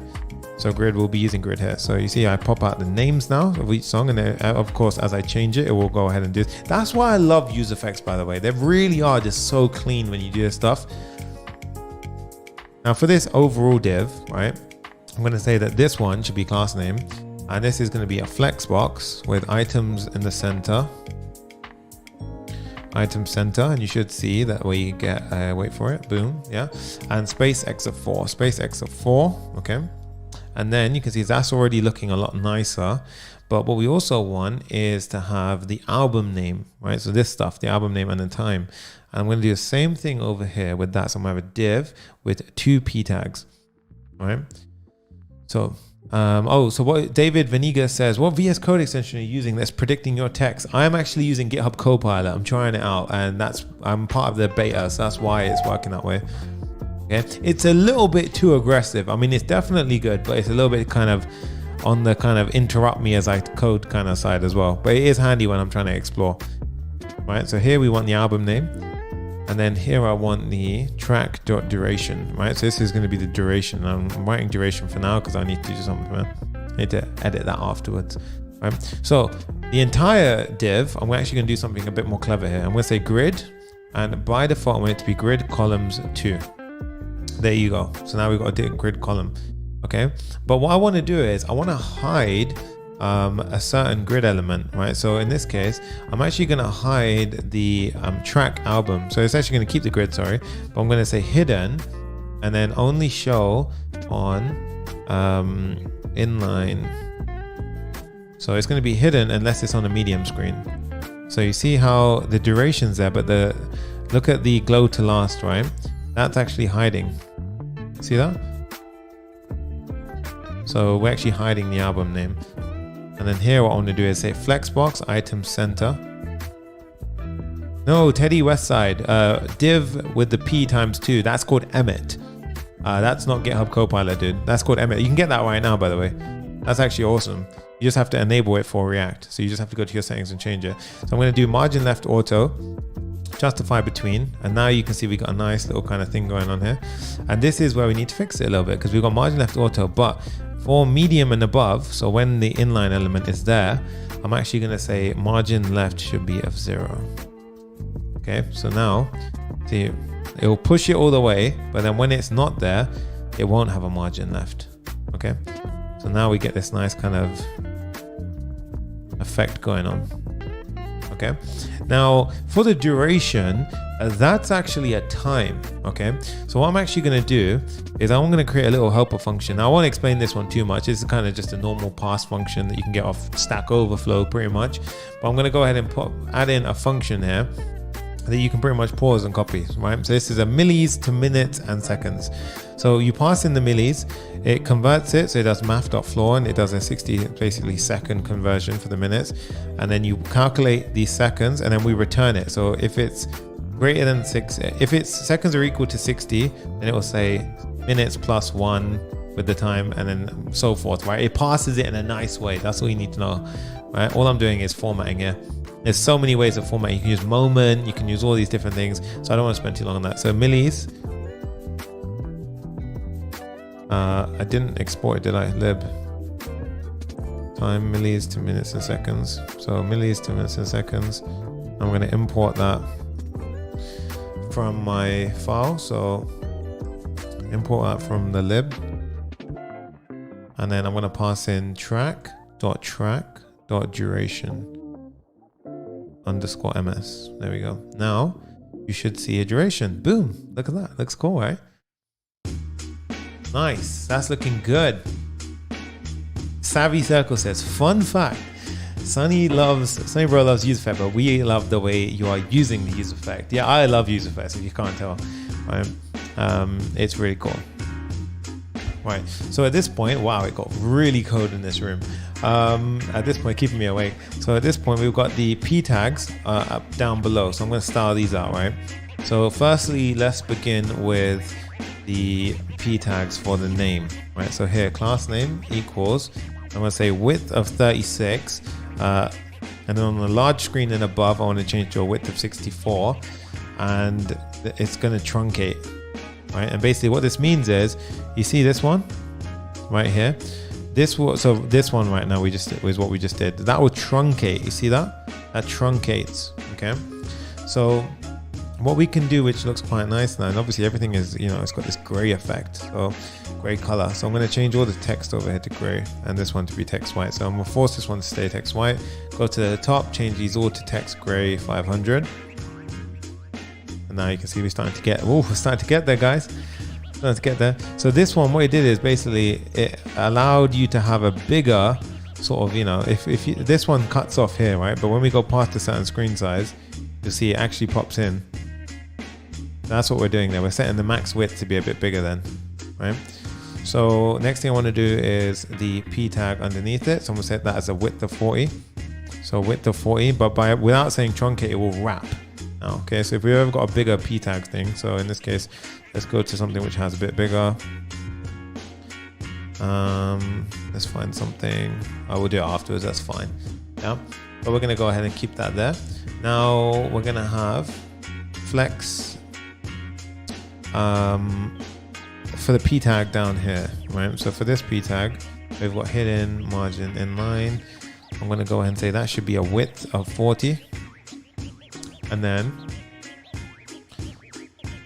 that's pretty much it, because that'll wrap around. Yeah, so look at that, it looks pretty good. That wraps around, right? So I just need to do the hover effects now, right? So right now, when I sort of, you know, this hasn't got enough padding around it firstly, so it doesn't look nice. So what I want to do is here, I'm going to say padding on the y-axis of 4, save, and you see it automatically spaced out. Padding on the x-axis of 5, save. And it automatically gets a lot much, that's a big difference in the size, right? And then I'm going to say hover, VG gray 500. 900 actually, we want a bit darker. Okay, so now when I hover, watch this, you see how we get this? Now you see the corners aren't rounded, whereas in my final one they're rounded. Looks a lot more cleaner, right? So what we're gonna do is, Alexander, what's up, man? I'll see you on Wednesday. What's up, man? Of course. So I'm gonna say rounded LG, and if anyone else wants to be in there, Black Friday discount. That was some perfect timing of the music. Black Friday discount is live right now for the next 3-4 days. Check it out, 3 days. Check it out, link in the description right now. Cheapest ever, right? So we've got this, and it will look pretty cool now. We say cursor pointer to finish it off, and boom, look at that. Wow, looks damn good, guys. Right? I also want to get rid of the logout thing over there while we're at it. So sidebar, let's go ahead and get rid of the logout button at the top. Cool, get rid of that. And on center, I go up to my button over here, and I'm going to make that div the logout. Okay, so that div is going to have on click sign out. And in fact, what you could do here is you can just have this as a function in itself. So this can be sign out like that. And now what you should see is if I click this, I sign out, and if I log in, boom, I'm in. Okay, so the next thing that we naturally have to do is go ahead and get it so that we can go ahead and just play these songs, right? So we can actually play these songs. So what I'm going to do now is I'm going to first do the play song sort of, I'm going to handle playing song. So I'm going to create a song atom to keep track of what songs are playing, right? Because that's going to come in handy in a bit. So we're going to create a song atom.js. And this one, I'm going to go ahead and say, for song atom, I need to go ahead and import the following. We don't need the selector family. And then here I'm going to say, I'm going to have two atoms that I'm actually going to prepare now, right? The first one is going to be called current track state. Okay, so current track state, and this is going to be current track ID. This will tell me what track ID I have selected.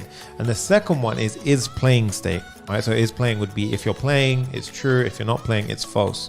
Hence why the default here is false, but current playing by default is no. Okay, so we've got the two things set up, and then we go back to our song. We go back to our song component, and now here what we do is we're going to go ahead and say I'm going to pull in the is playing state and the current track ID.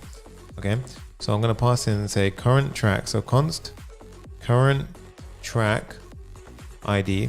And in fact, what I'm going to do quickly is close this window because it is freezing in this room. There we go. Okay, looking good. At least that way I don't freeze. All right, current track. That's the problem in the UK. It gets too cold. All right, current track ID. And then we're going to say set current track ID. Set current track ID. My hands were getting so cold. It was hard to type. All right, equals use equals use state. You were going to say use recoil state though. Use recoil state. There we go. Yeah.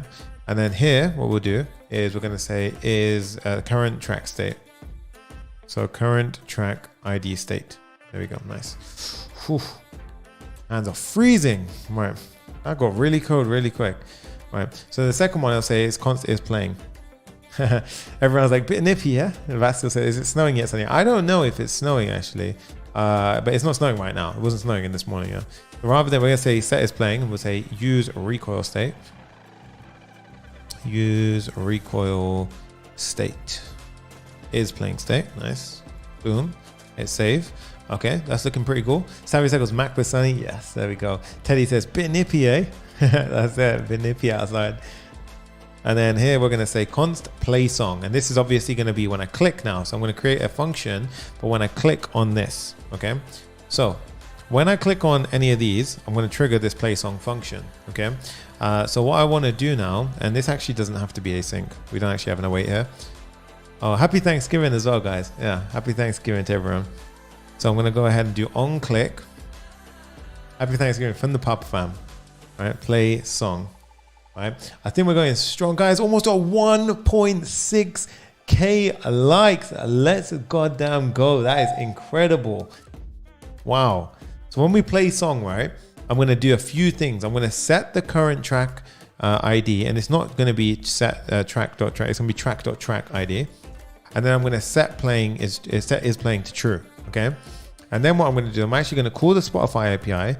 I'm going to say play, but you can't just do play by itself. You have to pass in something called URIs. And here you pass in track.track URI. And that's basically a way for Spotify to identify what song you're trying to play. So you pass in a URI, which is a uniform resource identifier. And it's an array because you can go ahead and push in a few, right? Lorenzo, you know what? Lorenzo hit it on the head, man. You're right. The new MacBook isn't working as a heater like the old one is. That's why it's just frosty, dude. That's why I'm actually cold for once in this room. Usually I'm sweating. Right. So what we can do at this point is actually try this out. So I'm going to go ahead and actually mute my music. Okay. So I'm muting my music and I'm actually going to try and play it. So what you have to do at this point is actually activate a nearby Spotify device. Right, so in this case, I'm going to go ahead and activate this Spotify device. So let's go ahead and just hide that for a sec. Let's go ahead and play.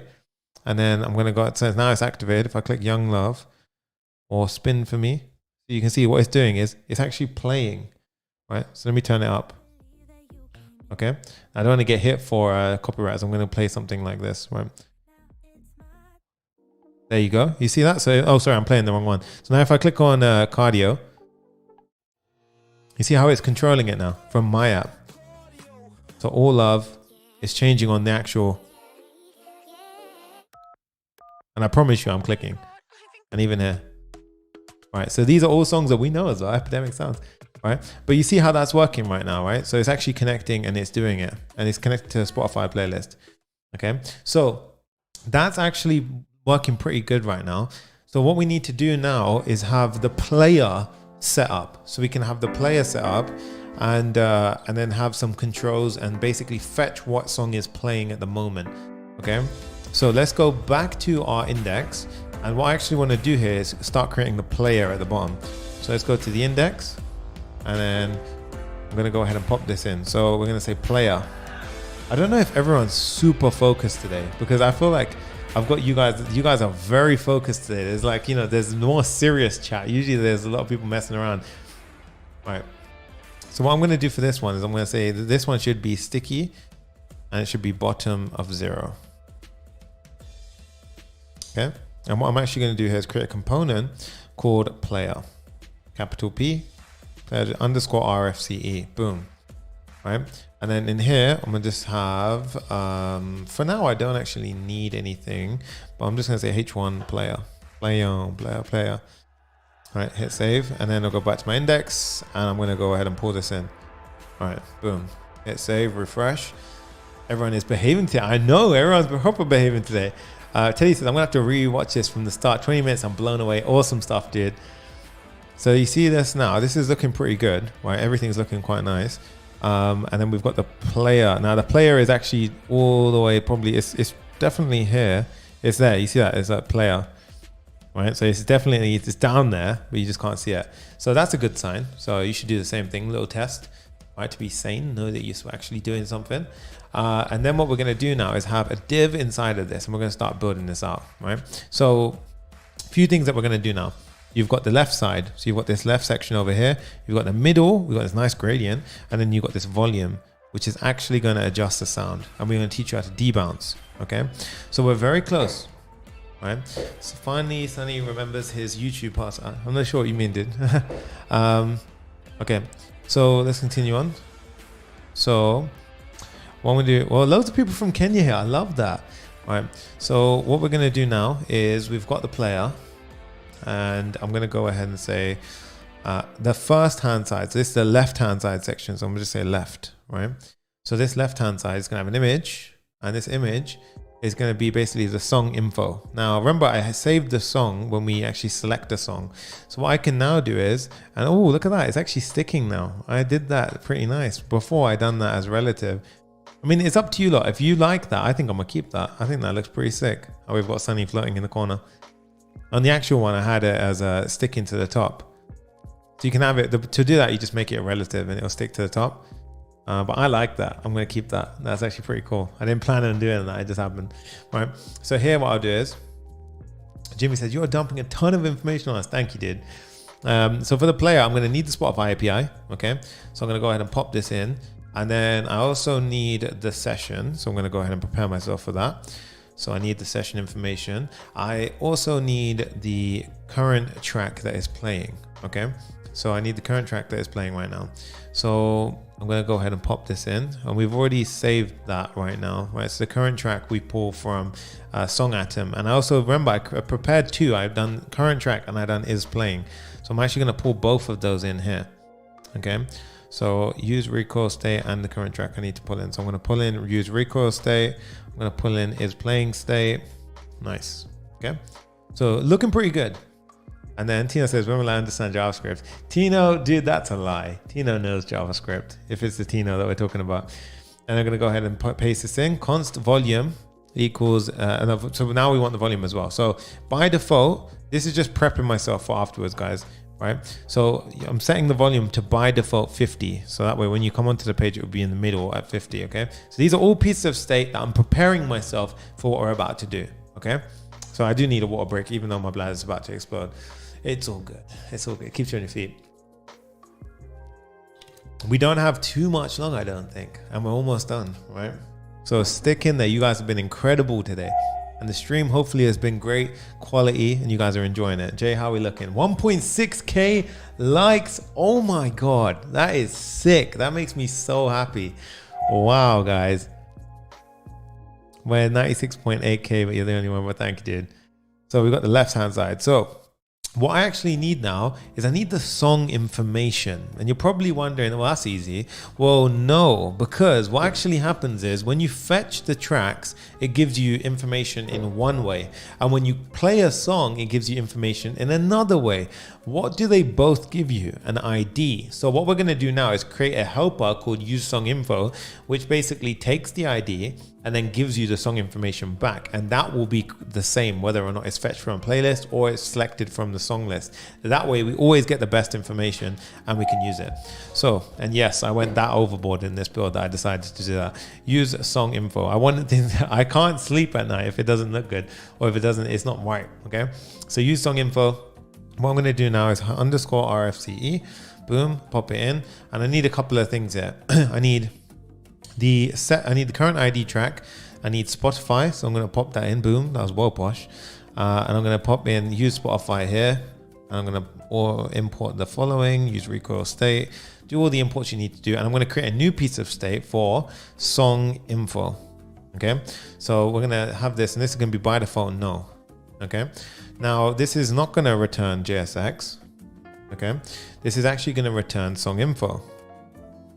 And in fact, you guessed it, Sunny loves use effect. So I'm about to go ahead and do it now. We're going to say use effect, right? So I'm going to use effect and not the current ID track. Yeah, it is actually current ID track plus its Spotify API. The dependencies is use effect. So when it mounts, what do I want to do? Well, I want to actually run some asynchronous code. And what I'm going to do is I'm going to say fetch the song info. Right, and this is going to be an asynchronous function, and I'm going to go ahead and call fetch song info afterwards to do it. Now, if you're ever wondering, this is how you run asynchronous code inside of a use effect. You have to encapsulate it. Okay. Now, what we need to do is we need to say if there is a current track ID, right? So if you have a current track that is selected, right? Then what we need to do. And so basically, if there's nothing selected, we don't really show anything. But if there was a track selected, then we need to do it. So here I'm going to say. Const track info equals await fetch. And what I'm doing here is I'm showing you an example of two things. One, how you can fetch from the front end, right? So what we're actually going to do here is I'm going to make a request using, this is quite a nice syntax actually. I'm going to go ahead and make a request using a string interpolation to API Spotify v1 tracks, get current ID tracks. So I'm passing in literally the ID of the track.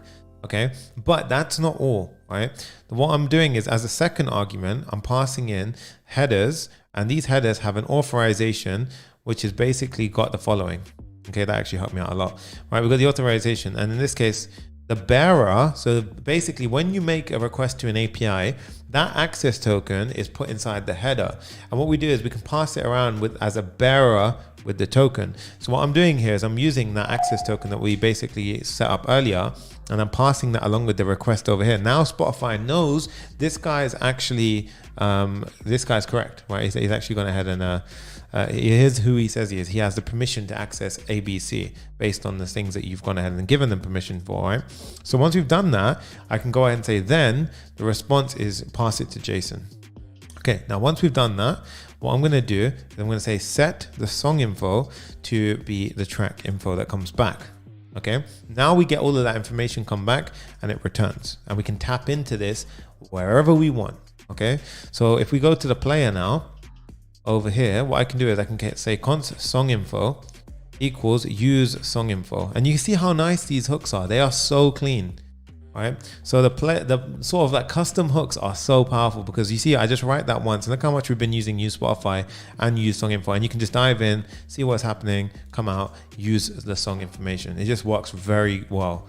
Okay, so this has information about the currently selected song, right? If you've selected one. So in this case, we've got the source. Now for the source for the image, we're going to go ahead and say, I'm going to go ahead and say song info question mark dot name. Sorry, the album dot images. And remember, these might be empty, so you optional change, protect yourselves. Images dot URL. Okay, now this one means that we should maybe get an image. Okay, so we haven't got our useSongInfo. We forgot to actually import state, use state. Oops, no. Oh, okay, use state. There you go. Sometimes you have to be lazy and type it yourself, right? So that looks pretty good. We don't actually have anything on the UI, so I don't know why I'm saying that. At this point, we've got the image here. So I'm going to do class name equals, and this one I want to say, it's going to be hidden on small screens. On medium screens, we're going to inline it, so it's visible. And then when it's inline, there's going to be a height of 10 and a width of 10. Okay, so what we should see now is a little image over there. Okay, now if I go ahead and I just play a song, right? So in this case, if I go like, this is the actual Spotify. If I go ahead and play a song here and I refresh and I go ahead and select the song, can you see how it actually comes up with that song? Right? And I'll show you how we get it on the refresh as well if it's already playing. Okay, so I'll show you how we do that. Raj has just got back from Mad Shift, bro. Been waiting for this build for a while. What's up, bro? Mad love. What's up, Raj? Yeah, man. It's going pretty good. All right. So at this point, we're looking pretty good. Jay says we're looking perfect. Almost at 1.7K likes. Looking sick, guys. All right. So what I actually want to do now is we've got the image popping up, but right now, if I refresh, you see how it's blank, right? So what I actually want to do, I need to make that pop out. Yeah. What I actually want to do is I want to have a use effect which fetches that information for me and updates that for me. Okay. So the way I do that is I go ahead and I say use effect, and I can do the following.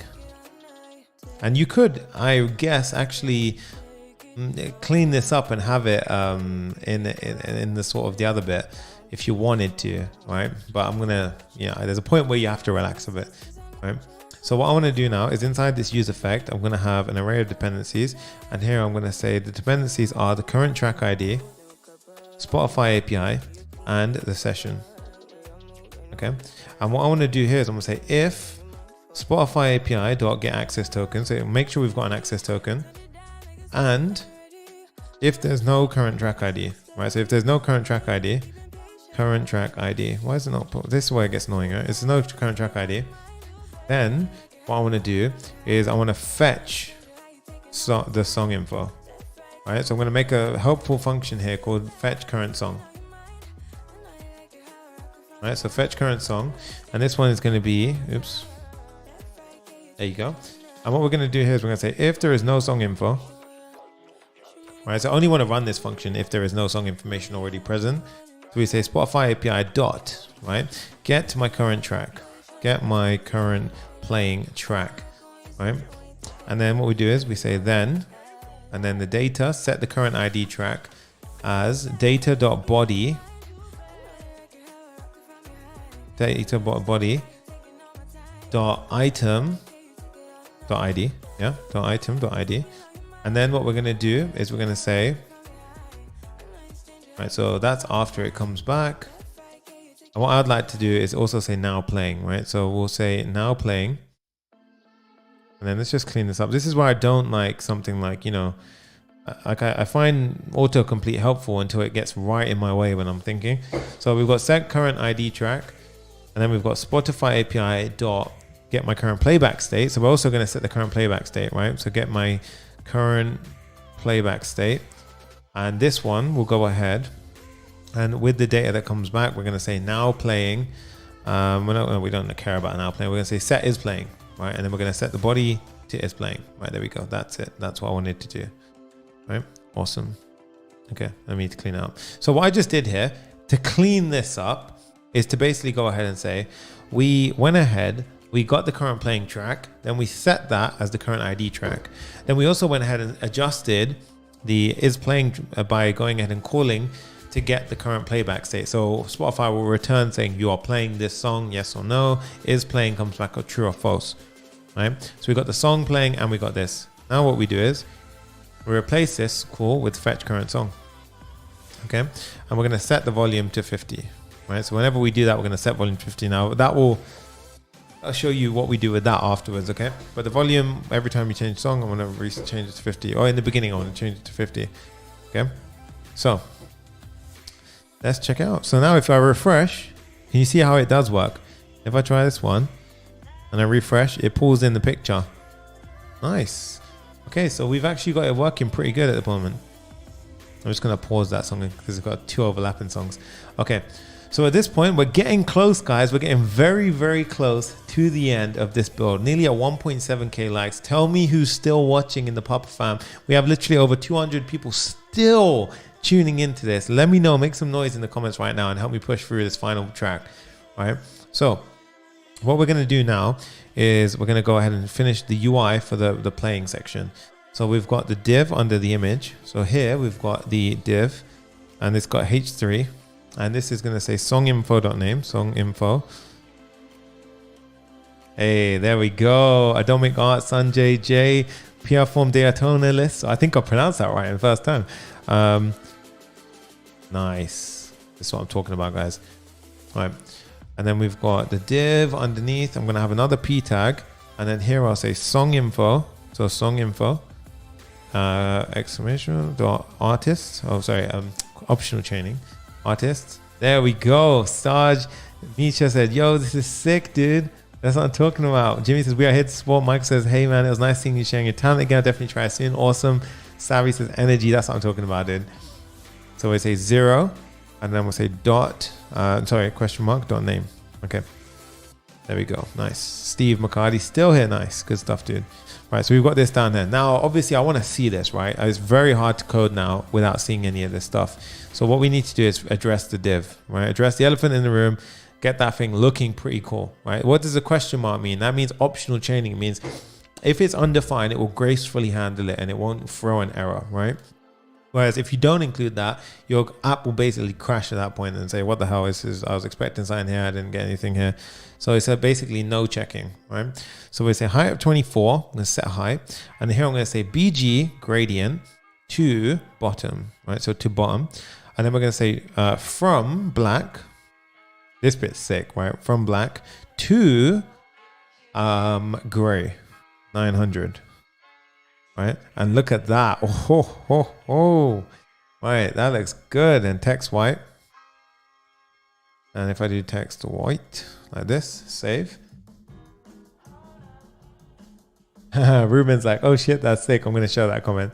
It automatically blocked your comment, dude. But look at this. Look, that looks clean. Right, and now for this one, right, what you want to do is for the sidebar, you want to add a little bit of spacing in at the bottom because it's going to block off the bottom bit. So what we're going to do is on the bottom of the sidebar, padding bottom, and we're going to add in 36, and that will just allow you to gracefully scroll a little bit past it. Oops, I logged myself out. There we go. Refresh. There you go. Okay, nice. So at this point, looks pretty good. And I'm going to go back. What was I doing? I hate when I throw myself off like that. Player, cool, we're good. Philippe says, thanks for the question mark question. Thank you. Liam, Joe, this is awesome, guys. Incredible stuff. Quick little water break. We're so close to the end. Let's just power through, guys. Oh, Jay, you are too good, man. You are too good. Okay, Raheem, the song on the background is called Hold Up by Phasion. Okay, so at this point, we've got the left div down, right? Well, it's not actually styled, so let's go ahead and style it. So class name equals, and here I'm going to go ahead and say for the player on the side, we're going to say the class name here should be flex items center space of 4, right? Space x of 4 because they go on the horizontal axis, which means boom. Now it looks a bit better, right? Now on that top bit, we're going to say it should be a grid. So the player is going to have a grid with the columns of 3. And it's going to be text is extra small. Then it gets bigger as the screen goes on. So on the medium screens, it'll be text goes to a base, which is at the normal size, padding x of 2, and on the medium screens, padding x of 8. Okay. Now wait for it. Boom! Look at that. Just so nice. Adil says this stuff is crazy, killing it, man. Brian says awesome build. Let's go. That's what I'm talking about. Thank you so much, guys. So you see this, guys? Look, we're looking really nice, and the text would be extra small, and it hides the picture on the mobile view. So that just looks clean, right? And look at that. Oh, I actually really like that floating bit. I mean, if you don't like it, you can get rid of it. That's fine. Or make it a bit more opaque, or no, sorry, transparent. Like the opacity, right? But that looks sick. Okay, now, oh, this is good. I'm getting hyped up. All right, so now we're gonna do the middle bit. All right, Alibaba said hello to you. What's up, man? So we've got the left section here, and now we're gonna do the center. Okay, so the center section,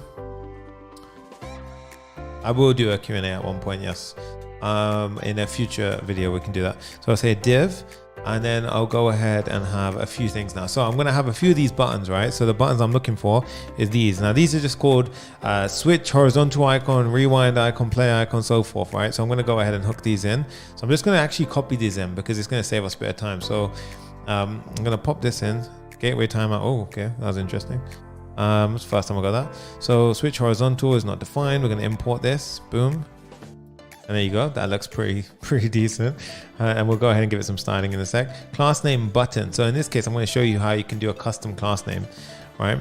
So what I actually want to do is, by the way, all of these have the same class name, but I don't want to keep repeating myself. Okay. So an example of what the class name is a width and height of 5. Okay. So width of 5, height of 5.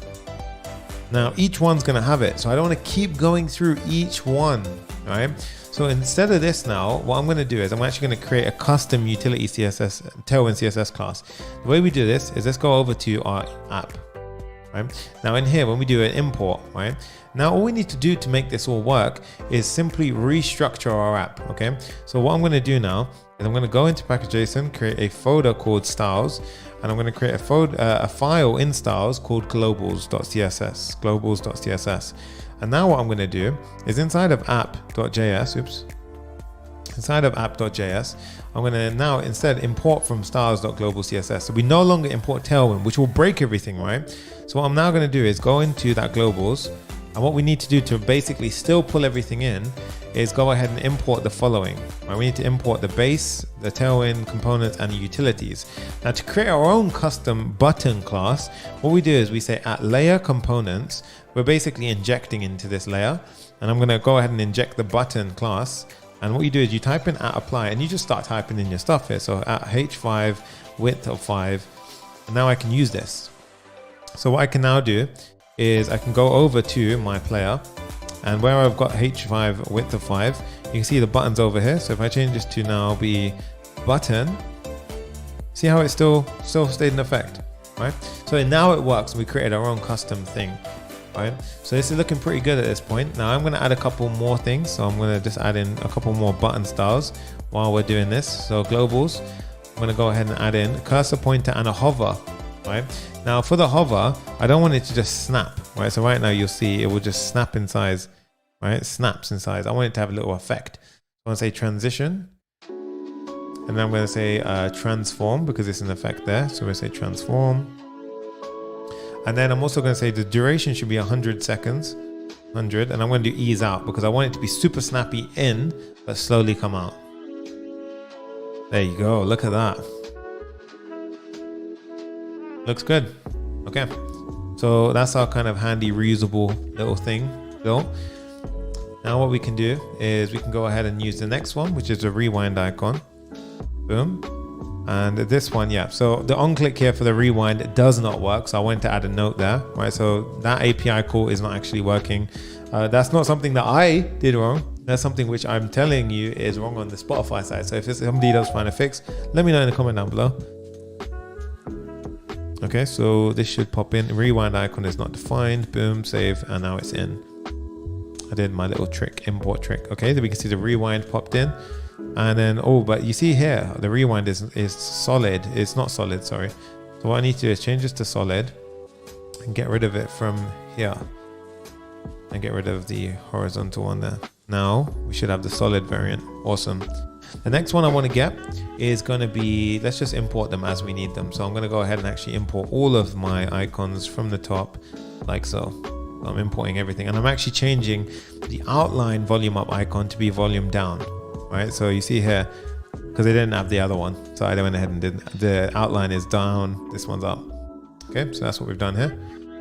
So once we've got that down, what I'm now going to do is I'm going to say if it's playing, it should say the play icon, and if it's not playing, it should say the pause icon. Okay, so let's go ahead and say if it's playing, I should show the following, else I should show this. So if it's playing, I want to show this. Right, and we will handle the on click in a sec. Right, and if it isn't playing, then I'm going to show play icon. So you should play it then. Right, and again, I'll handle the on click afterwards. And what we've done here is we added the button styles, but we made it a little bit bigger. You see, this button will be a bit bigger now. Okay, and before it goes a bit haywire, I'm going to change the class of the div to be flex item center. Justify evenly, right? So it should just evenly space themselves out. There you go. It's starting to look already clean. And then let's go ahead and do the next thing. So fast forward icon and the replay icon. So again, what I've done here is added a comment in so that way you guys can know that that skip to next is the call that you should make, but the actual call is broken. All right. So in this case, you can see, boom, look at that. It looks really nice. Spread this out evenly as you need to. All right. Cool. So at this point, if you see that, it's because we're not playing a song at the moment. So to fix it, all you need to is this has gone non-active. So you need to play, stop, and now if we refresh, you see it'll come through, right? And then you can kind of use your app. You see it's playing, so that's why it's now this, right? You see, so it knew that it was playing, so it did it. Now we just need to handle the stop. Okay, so let's keep going strong, guys. We're nearly at 1.7k likes, which is incredible, right? So that play stuff is done now. So we're gonna go ahead and all the sort of play buttons, we just need to handle the play click, sort of, yeah. So if you handle play pause. So what I'm gonna do is let's just handle that right now. So we're done with it, right? So these two buttons are both gonna do the same function. They're gonna say on click, and I'm gonna say handle play pause. Right, and then we're going to create this function. It's going to be a little helper function for us. This one's going to say const handle play pause, and what we're going to do here is we're going to say Spotify API dot get my current playback state. And now when we get this back, right, what I want to do is, oops, no, I got the wrong one. Get my current playback state. Once we get that back, what I'm going to do is I'm going to check, right? I'm going to say if data.body is playing, so you see it almost popped in there. If data.body is playing, right, then we're going to go ahead and do the following. We're going to say Spotify API.pause. And I'm also going to say set is playing to be false. Right, so that way our global store is updated as well. Now you can obviously have a use effect where this will happen, right? But it's up to you how you want to do it. Spotify API.play, set is playing true. Nice. Okay, now after that is done, we can go ahead and close that call. And now what we do is, what's pretty nice about this is if we can go ahead and check this out. Look, so let's go ahead and mute my music and put on some Spotify. So I'm going to go ahead and actually play a song now. So let's go to Epidemic Pop. Music, there we go. How cool is it? It's working. And there you go. And you guys can hear that playing. And if I click pause, look at that. Paused. Hey, look. Nice. This is... Okay. See that? It's even got a nice kind of like clickable interaction. Oh, so sick. Okay, so satisfying. All right. Oh, my music came in hot. All right. So this is looking pretty good. Now, what I want to do is 15 likes away from 1.7k likes. That is it, man. Holy crap. All right. So at this point, we're going to go ahead and do the following. We're going to say, Jay, we all good? All right. So now I'm going to go ahead and have the volume. Right, so volume, I'm going to go ahead and do the right hand side of the section. So over here, I've got the fast forward icon and this and that. So over here, I'm going to say div, and this will be the right hand side. Oh, wow. So it actually bloody, wow, it's quite clever how I figured that out. Right. So the right hand side is going to be the volume. Okay. So here, what we're going to do is we're going to have the volume down icon and the volume up icon. Right. So the first icon that we care about is going to be this one. So we're going to say, we're going to go ahead and do this, and I'm going to have another one, which is volume up. Okay. Now what I'm going to do is I'm going to go here and to give both a class name of button. Cool. All right. So we've got two buttons over there. Now I'm going to style it a little bit. I'm also going to have actually, firstly, an input range. Yeah, right. So I'm going to say input. Oops. Well, my typing is all over the place. I'll say type is range. Now what you'll see is it pops in like so. Okay, so we've already got a little bit looking pretty decent. We're going to say the min of this range is 0. The max of this range is 100. Okay, and then for the styling here, we're going to say class name flex, items center, and then we're going to say space x of 3. And then on the bigger screens, we're going to say that it should have a space x of 4. So slightly space them apart on the bigger screen, space x of 4. And then justify them to the end. So it will stick all the way to the right. You see how now, if I don't do justify end, watch what happens. They're sticking to the left, right? But if I say justify end, now watch, it pushes it to the right because it will stick to the end of the screen, right? Padding right of 5 to finish things off to give it a nice bit of space. And now you get a nice looking UI. Oof. All right. We're so close, right? So padding of 5. Now we've got the volume in play over here. Now what I need to do is create the volume controls. Okay, so firstly, for the input field, we're going to go ahead and give it a bit of styling. So the class name is going to be a width of 14 and on the bigger screens, a width of 28. So it's going to be double on the bigger screens. So as this gets smaller now, you'll see that this will cut in half. See that? So we get a nice kind of UI. Now, who's enjoying the responsiveness lately? I know for a fact I am. Like, Tailwind is an absolute delight to work with. Really, really powerful, honestly. Now, we're going to go ahead and we've already got the volume. Right? We've already got volume value here. Let's go ahead and set this to volume. We already set that earlier, right? We had volume set to 50 by default. Brian says, this is so sick. Honestly, it is fun, dude. I like that everyone gets hyped up as well. Now, what we're going to do here is we're going to say on change. Okay. Now, on change. Now, this is where I want you guys to pay attention, right? So we're going to have a use effect which listens to the volume, which then sets the volume on Spotify. But with sliders, the minute you slide a bit, right, it doesn't just go from a slide from 0 to 50. It doesn't just say 0, 50.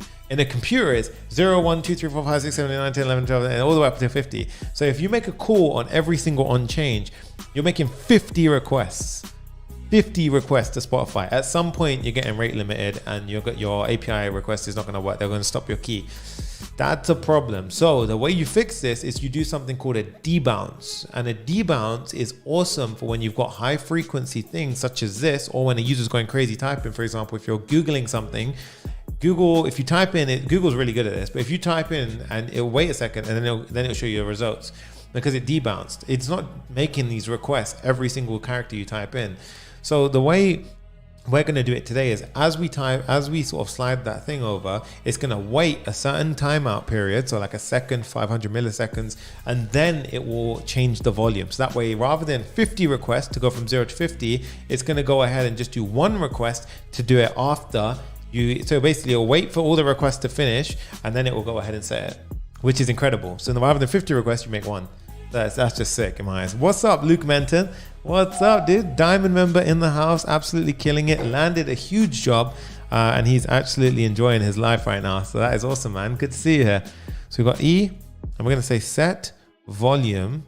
And here what we do is we say number, and this is the important part. You do number e.target.value. Otherwise, you don't realize it's actually going to be a string, right, that you're setting. So yeah. Create a use debounce custom hook. That's exactly what we're going to do, dude. So it's going to be a debounce sort of custom. We're going to use callback. So if you've not used use callback, it's going to be a really handy sort of thing to use today. Okay. All right. So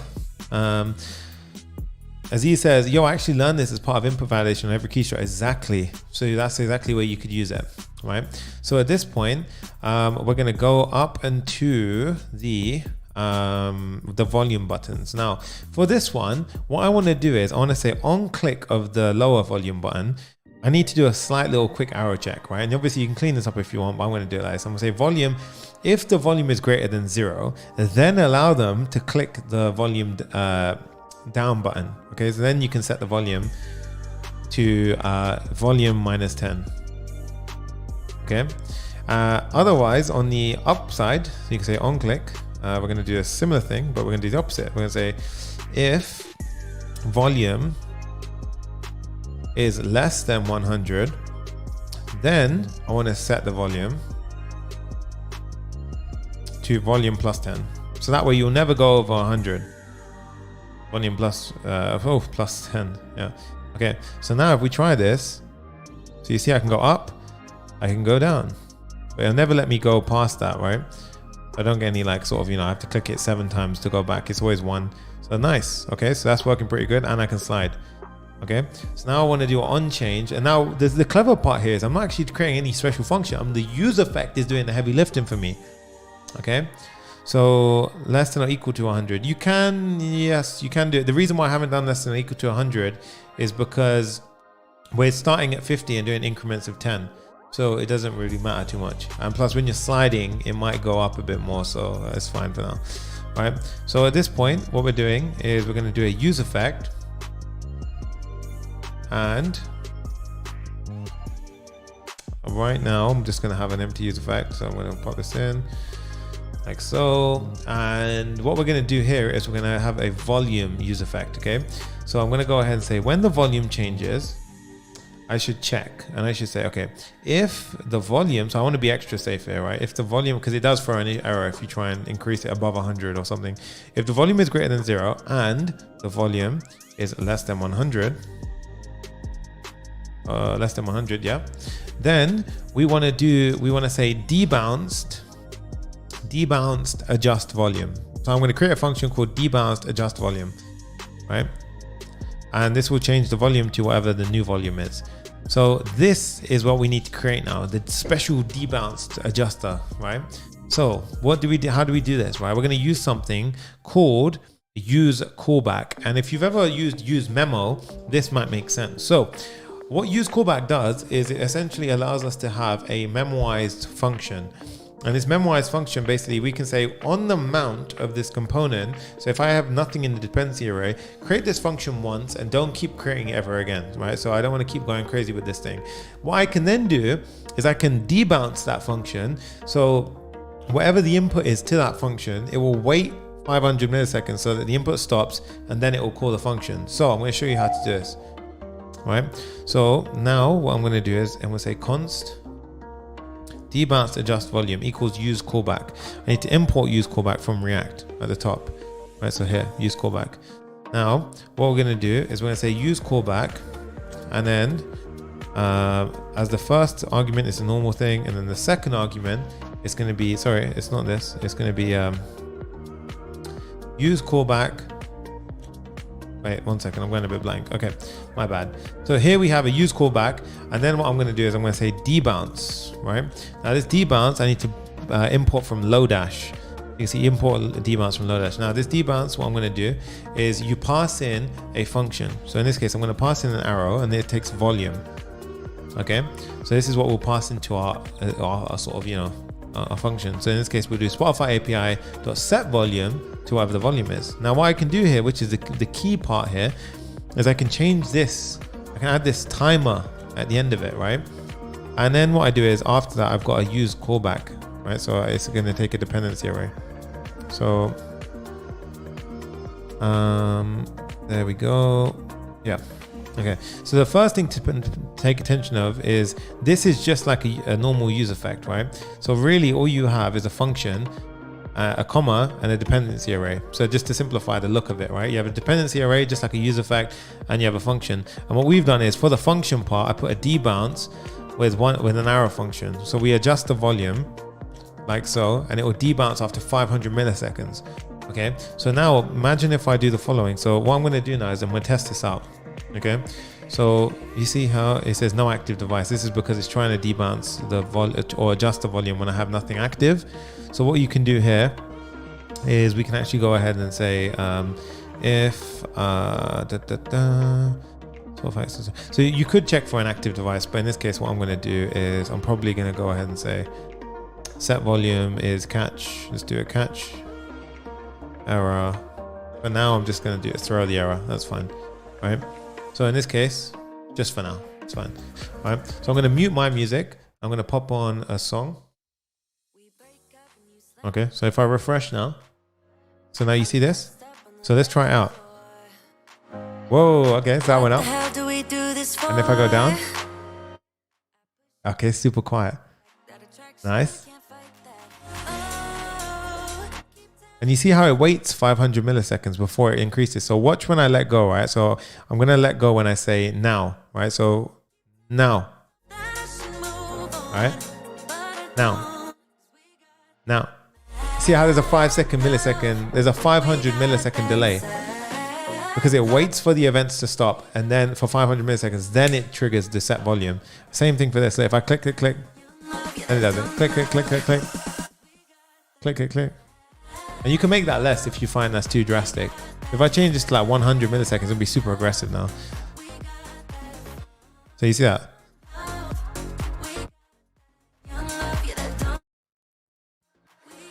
But the problem is that might be too quick, and then you're actually getting kind of more and more. So you don't want to kind of go a bit crazy with it.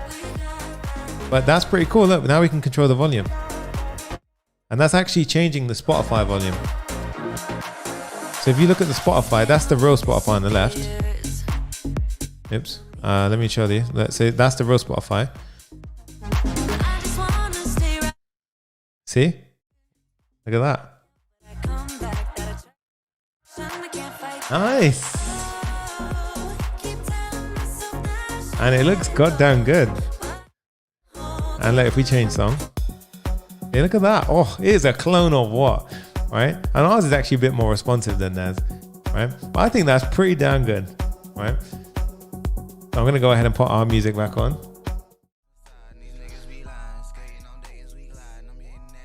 Okay.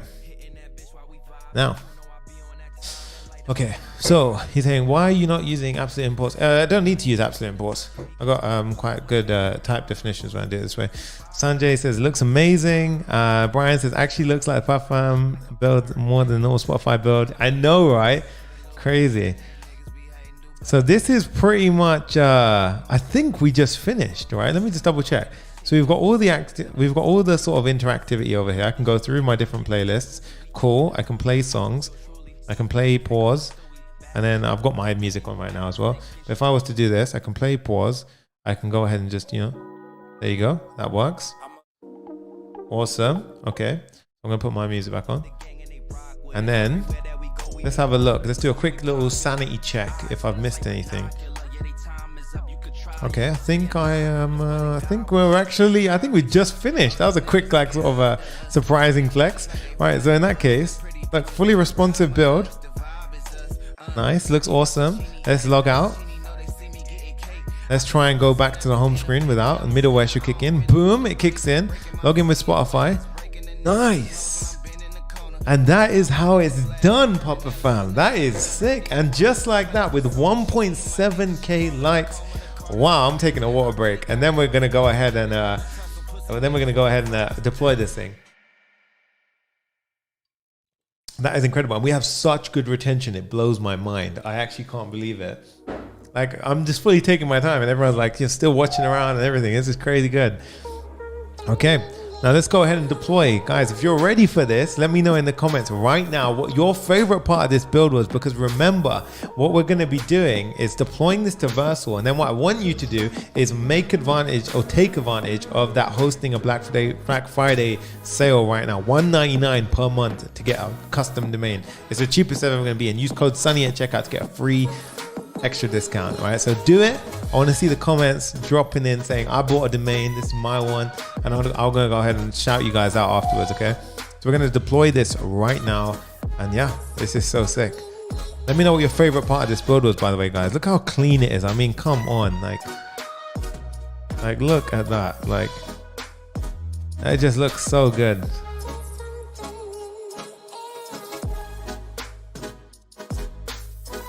Okay, nice.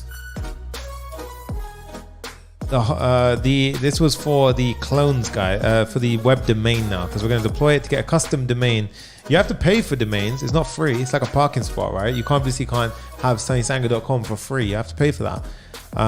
Okay, now the final thing I didn't actually do was the colors here. So I'm going to quickly change that right now. I feel like that's just, you're like, everyone's probably like, why? It doesn't matter. But this bit, it bothers me a bit. So blue and green. So this one was actually search and like songs or your episodes. So it was here. So this one will be text, blue.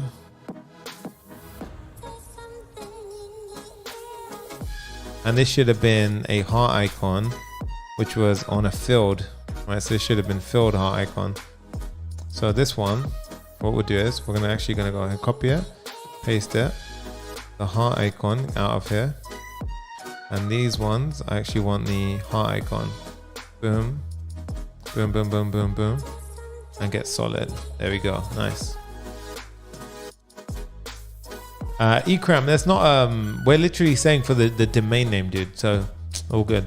All right. So at this point, we're going to go ahead and I've actually changed it to the entire thing to blue. I don't want that. I want this to be last name, boom, this, and then this one will be text, green.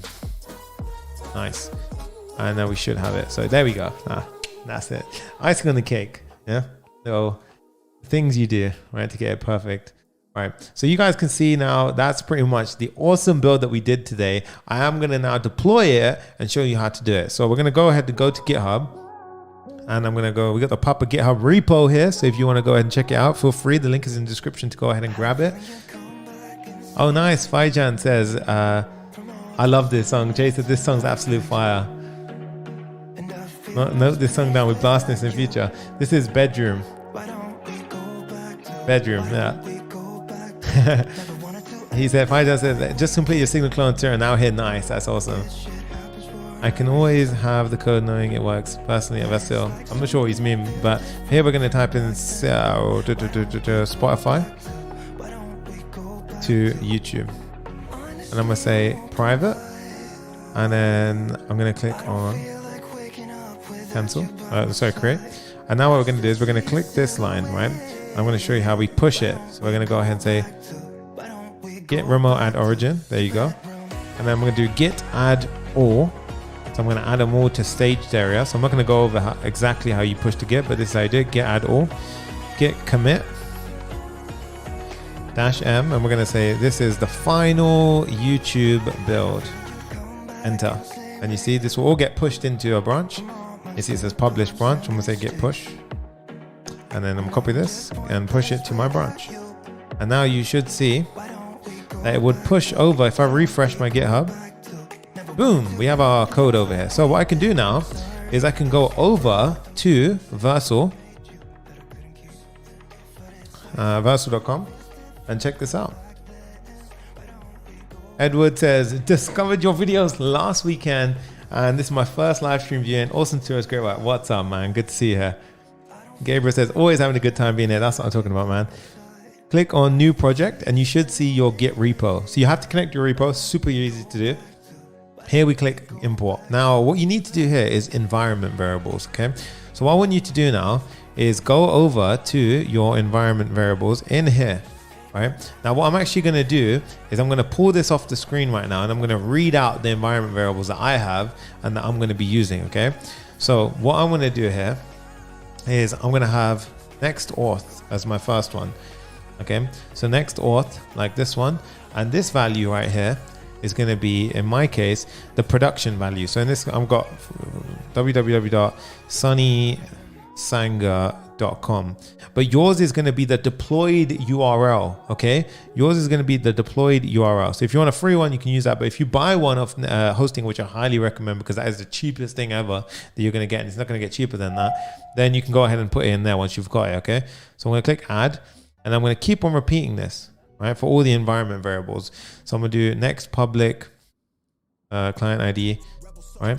And this is the secret. So this secret, I'm going to hide off the screen for a second while I go ahead and do it, right? So I'm going to go ahead and pop this one in there. So there you go. I'm added it, right? So there you go. I've added that one in. Then the client ID. So I'm going to pop that in there. And the same thing over here. The client ID. I'm going to hide that for a sec, add it in, and then the JWT secret. So this one, you should just add in a super secret value or like or some super kind of crazy kind of string. So I'm going to go ahead and pop one in. Okay, nice. So you've got your environment variables all set. Here you can see we've got all of them ready. We're going to click deploy, and this will go ahead and literally deploy out the app. Okay, so it says building, running checks, assigning domains, and so forth. Right now, while that's doing that, I'm going to go ahead and get basically disconnect my last build. Right, so while this is deploying, I'm going to go ahead and open up a new dashboard, disconnect my last build from the domain, and I'll show you how we do it while it's working. Right, so once you've actually deployed your app, so imagine this one was deployed, go to settings, go to domains, and here I'm going to remove it and show you how you do it. So I'm going to remove this one. There you go, remove. There you go. So in this case, if I go ahead and type in sunnysanger.com, and you click add, look what happens is add sunnysanger. So you want the top one, you click add, and it'll basically, for me, it automatically says valid configuration. But for you, it will say configure, and it'll give you some DNS records and instructions that you will have to do, okay? So once you've done that, it's very simple to connect. You probably have to wait a little while it goes ahead and propagates, but once it's done, it will work. Okay, so I'm going to go back to the previous deployment, and hey, it says congratulations, you just deployed a new project to Vercel. Okay, so I'm going to go ahead and check this out now, and you can see domains. It's got this one, so I'm going to go to settings, and then by the way, if you haven't paid for a domain, you can use that one in your NextAuth URL. But in my case, I'm going to go domains, sunnysanger.com, add, and there you go. And now it's added the domain, so it should have mapped it. And then we're not done yet, so trust me, stay tuned, we're close, right? So in this case, internal edge function. Oh, okay, that's interesting. Maybe mine's been spammed, but let's visit the site. Okay, there you go. Cool. So it's here, and you can see it's not actually propagated yet through, but we got login with Spotify, and you should get a redirect URI. There you go, invalid redirect URI. Okay, so what you now need to do is actually go ahead and whitelist this one.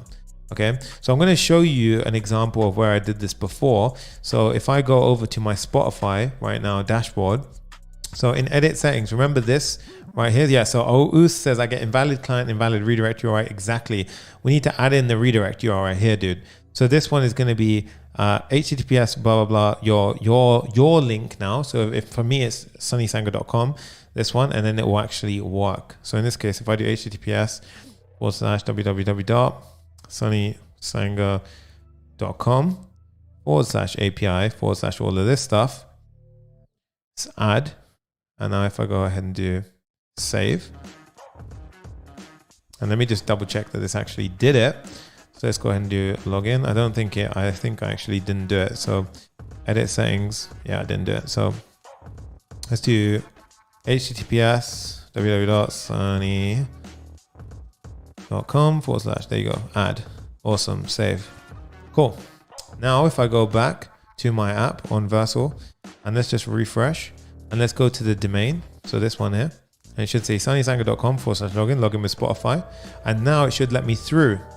There you go. It logged me through because I was already sort of pre-authorized. I already had it up and running. And then remember, that issue happens when you haven't got an active player. So come back to your active player, go ahead and you just have to be logged into the same account. Just quickly activate it. So now that's active, and then refresh and wait for it, and boom. And what I would recommend, guys, for this one is what you should really do is honestly go ahead and make a video for your portfolio. So when you've actually created it, I would really make a video of running through the app, demonstrating the different things, and then going ahead and showing people what you're capable of, like all the different features, what you have inside the build. Maybe make a very nice video with it, like kind of where it shows all the different things that you've added to this build, like I kind of explained earlier. So in this build, let's run through all the different things that we had in today's session. We had Next.js 12.0. We had middleware, which allowed us to basically prevent you from being where you shouldn't be, right? So it checks all the requests if you're authenticated or not. We learned a bunch of React stuff. We learned about debouncing and how you can prevent spamming, which would then lead to rate limiting. Right? We learned about how to use the Spotify API, which allows us to fetch the playlists, play the songs, all that good stuff. We learned how to handle oAuth JWT tokens with access and refresh tokens, how to do all that good stuff. And then we also learned Recoil on top of that, and Tailwind CSS, which allows us to have a responsive app. So that, ladies and gentlemen, was the incredible Spotify 2.0 build. If you have enjoyed today's build, make some noise in the comments right now. I'm going to go ahead and actually drop it as we always do. This has been your boy, Papa React, aka Sunny. And Luke is right. We're only 3,000 more subs to 100,000. So if you're watching this afterwards or a replay, thank you. I respect you, and make sure if you made it to this bit, drop a comment, just drop a little, a little muscle emoji to tell me that you muscled all the way through. Guys, it was an incredible build. And remember, take advantage of our Black Friday offer. It's not going to be up forever. Make sure you're there. I want you guys to benefit from it. But yeah, we built an incredible app today, and I want you guys to enjoy it too. The Papa GitHub repo is available as well in the description. And as always, guys, I will see you in the next video. Peace.